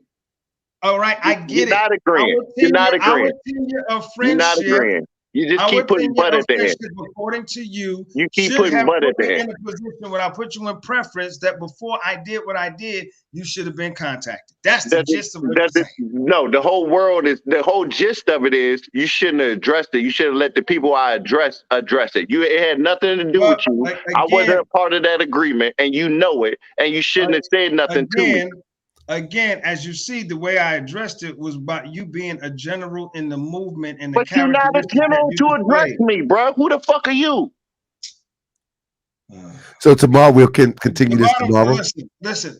You don't be fucking a general and talk about something here addressing me on behalf of the generals. Nigga, they just made you a general a couple of weeks ago. Nigga, you're a fucking nobody, bruh. We're going to conclude it like this. And I'm done with this conversation, man. Hey, look, I'm done, Tahaka. You can keep interviewing this fake-ass fuckboy, betrayal-ass nigga, and I'm done with this shit because this nigga is basically contradicting himself the whole fucking video because he can't admit that he fucked up, bruh. Right. And I'm going to go ahead and roll out. Taka, I appreciate you for letting me be on your platform. Post this shit, so this nigga, so everybody can see how much of a fuck boy this nigga is, bro. Do it yourself. And I gotta go, bro. Yes, nigga, this nigga's a fucking coward. Well, Tahaka, it was another spirited show. Thank you for that.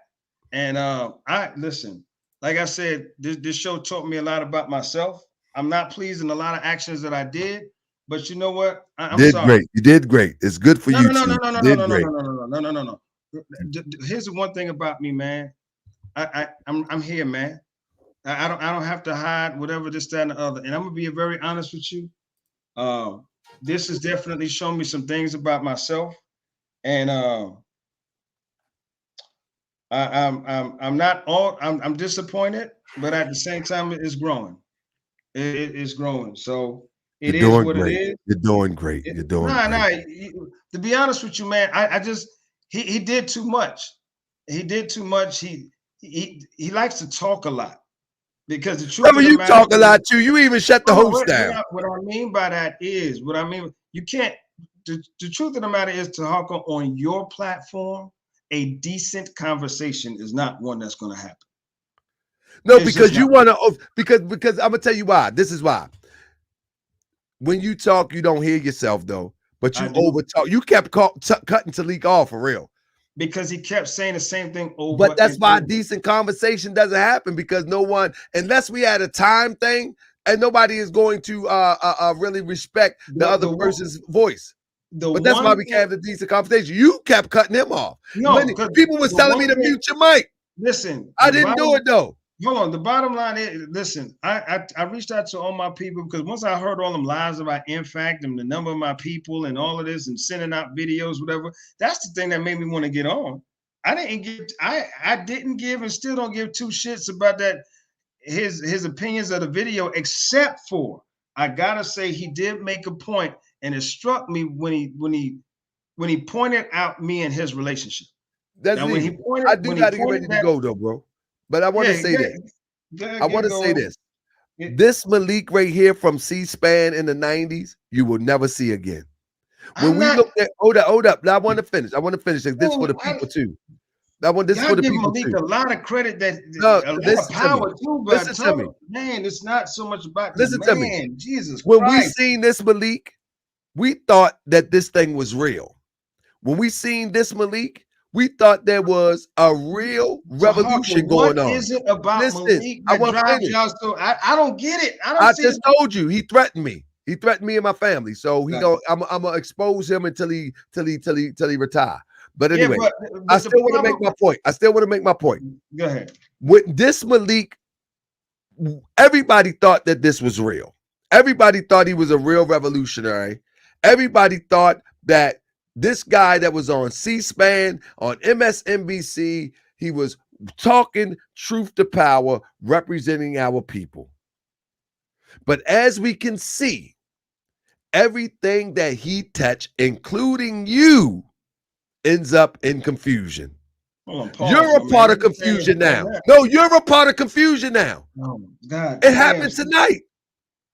Bro, it happened tonight. The problem with that you're that not Malik had listening. nothing to do with this. Listen. It happened It didn't tonight. have shit to do with this. He's connected to this conversation. He's connected. Everything he's involved in. Stop for a minute, bro. Stop for a minute. You're not listening. You're not listening. Let me say it again. Everything that he's involved in ends up in confusion. Everything. And until everybody around him and support him realize that this guy is the catalyst to confusion, then the beat goes on. Again, all of these Maliks that you see on this screen is not the Malik today. And if we would have known yesterday, it wouldn't have got this far. Somebody got to step up. Somebody going to have to step up and let everybody know that this Malik is not the Malik that we thought he was. He never was. It's all a show. It's all a stunt. And you linking up with him, you'll see. You'll see. I think you can do your own thing and do 20 times better than this. Because this is nothing. This is nothing. But hey, I'll let you have the last word, and I'm gonna get out of here. There you go. All right. Again, this thing about this, because this Malik y'all talk about, like that. If that Malik was around, we'll run his ass the fuck off. The problem What is, Malik? hold on. If you're gonna say like Malik is some type of schemer, scammer, manipulator, this, that, and the other, I'm saying he didn't produce nothing in 30 years. That's what I'm saying. You're a businessman. You know how it go. I mean, I don't know what his record is. So why would you attach yourself to somebody? Would you have somebody working for you if you didn't know their resume? Okay, first of all. No, would you have somebody working for you if you didn't know their resume? He's not working for me. No, y'all working together. Would you work with somebody if you didn't know their resume? Yeah. In your business. In my business, it all depends on what they coming in as.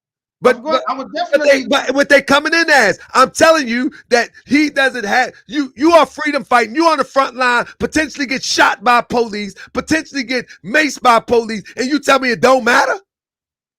Hell yeah, it matters. So that's my point. He has 30 years of nothing of producing, and you don't care. That's a problem. That's a problem. Okay, Tahaka. The only thing that hold on. See, you told me to get the last word. So y'all ain't got no intentions of going there facing this European for real.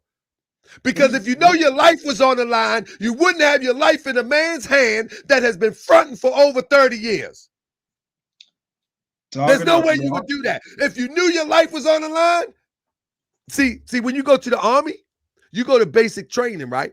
And you know that the one next to you has been trained like you.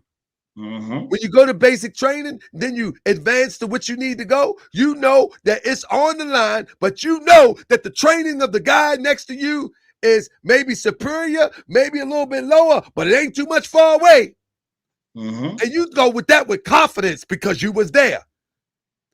All you got to do is check the record. This guy has no successes. None. And you like, no, it don't matter. Because you know why? Because y'all ain't planning to engage this oppressive people. Y'all is not planning to engage this oppressor. Because if it was serious and your life was on the line, you would do better homework and research on those who stand side by side with you.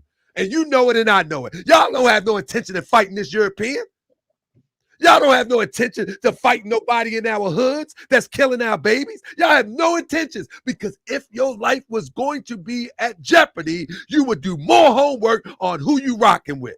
You know it and I know it. But y'all just giving a show, man. Are you done? That's the fact of the matter. Are you done? You don't fear your life is in jeopardy one bit. Because when you do feel your life is in jeopardy, you make sure that person around you is solid. That's why I don't have no lames around me. I have no lames around me. Because I live in a war zone. Baltimore is a war zone. I don't have no lames around me. Not one. Are you done? Nah, I'm done, bro. I'm out of here, bro. We finish tomorrow if you want to come back. I appreciate you, family. You still my family. Even if you keep on playing around with that Malik and that toy gun. But that's just the real truth. It's not the real deal. And as far as what we doing and how we doing and why we doing it, you already know that'll never be announced on public airwaves. Man, y'all ain't doing nothing. Okay. You ain't doing nothing. Okay, listen. Malik already showed what he gonna do for the last 25 years. Tahaka. Malik ain't doing nothing. Tahaka. I'm not. You know what he gonna do? He gonna get some flunkies to do his dirty work. You know what he gonna do? He's gonna make some videos. He's gonna make some TikToks. He's gonna try to blend into this new social media era. That's what he's gonna do. Okay, listen to me. He's gonna be like Umar. He's Okay, going to be just like Umar. The only difference is he's not going to get money from people because his mama going to give him some money, but he's going to make TikToks. He's going to be famous he hoped to be famous as it comes to YouTube, as it comes to social media. That's it. Okay, Tahaka, here's what we're going to do. Like you said, I'm going to just give you the last word and then we can conclude, okay? All right. Now, I've heard all your stuff about Malik, and that's fine. I keep telling you, you're very entitled to your opinion and whatever level of analytics you made on the matter, whatever research, whatever you done, and that's fine. I would never take that away from you. What I'm saying is, as far as the relationship between Malik and myself, or maybe even others, whatever, this figurehead power controller, whatever that you think that he is. No, he don't have no power.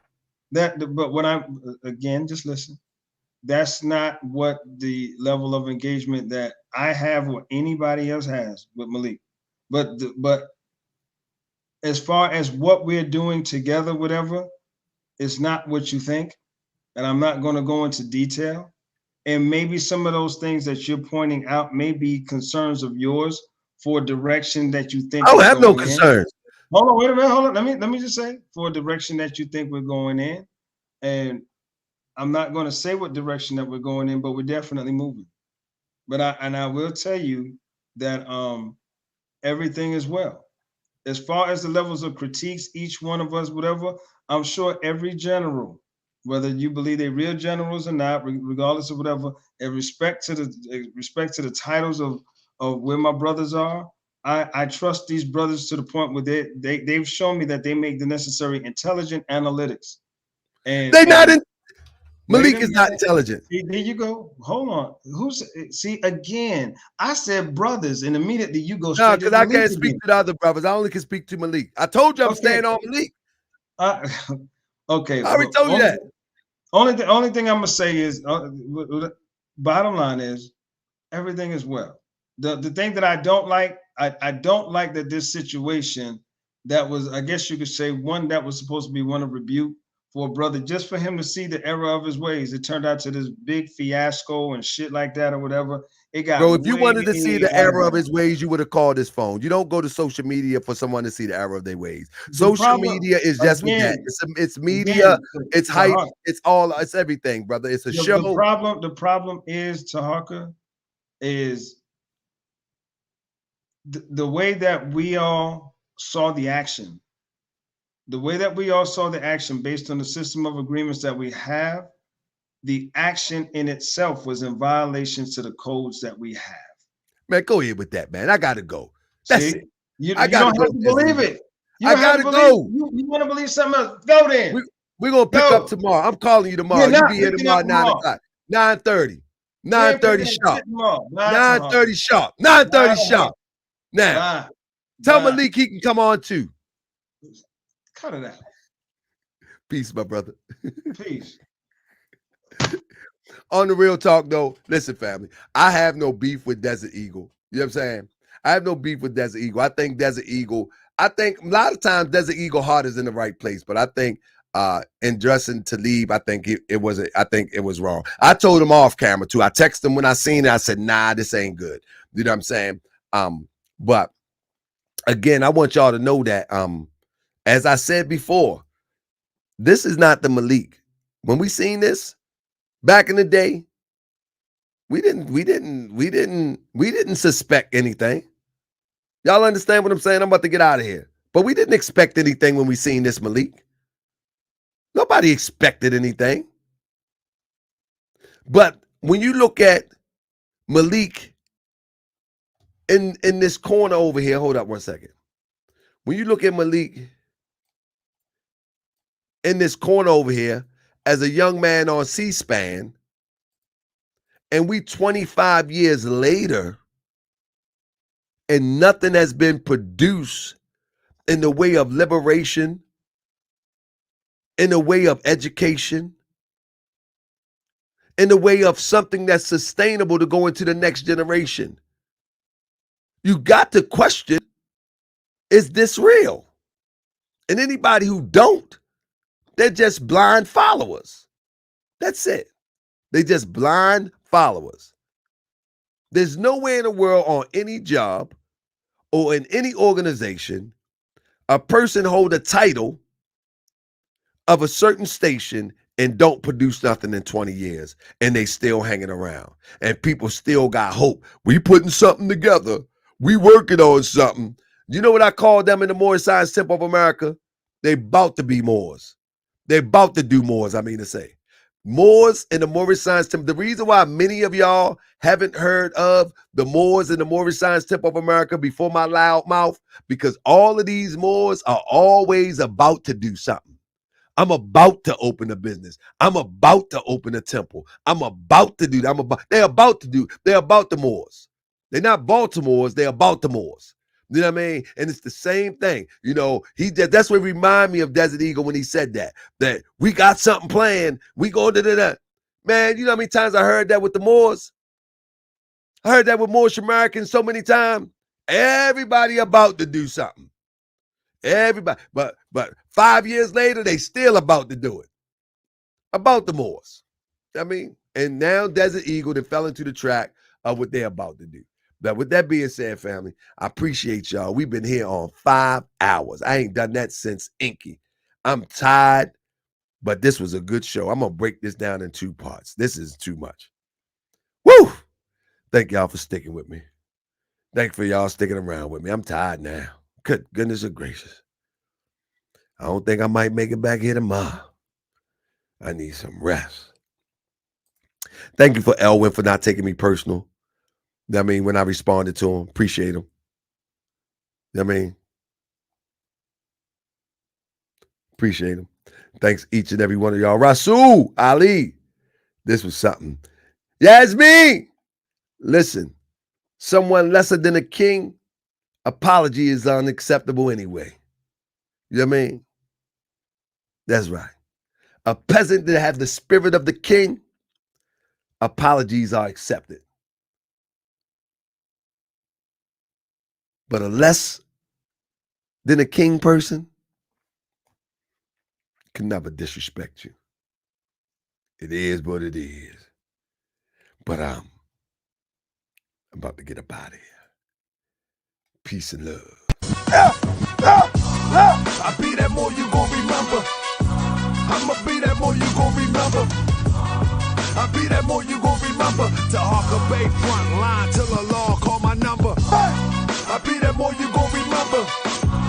I'ma be that more you gon' remember, that's right. I be that more you gon' remember. To Harker Bay front line till the law call my number. If you a friend of the Moors, then you a friend of mine. I was told to watch my enemies, now hold my line. Those that speak against the prophet, they speak against me. And I'm speaking about the prophet over Drew Ali, who was the first to remind you and bind you back to Morocco, the mountains, Mississippi, and Quebec. Told you wasn't black, proved it with straight facts. You tripping off trucks, you need to be tripping off that. Now here we go again, acting like you a slave. Family, see y'all tonight, 9:30. Let's go. I be that more you gon' remember. I'ma be that more you gon' remember. I be that more you gon' remember. To Harker Bay front line till the law call my number.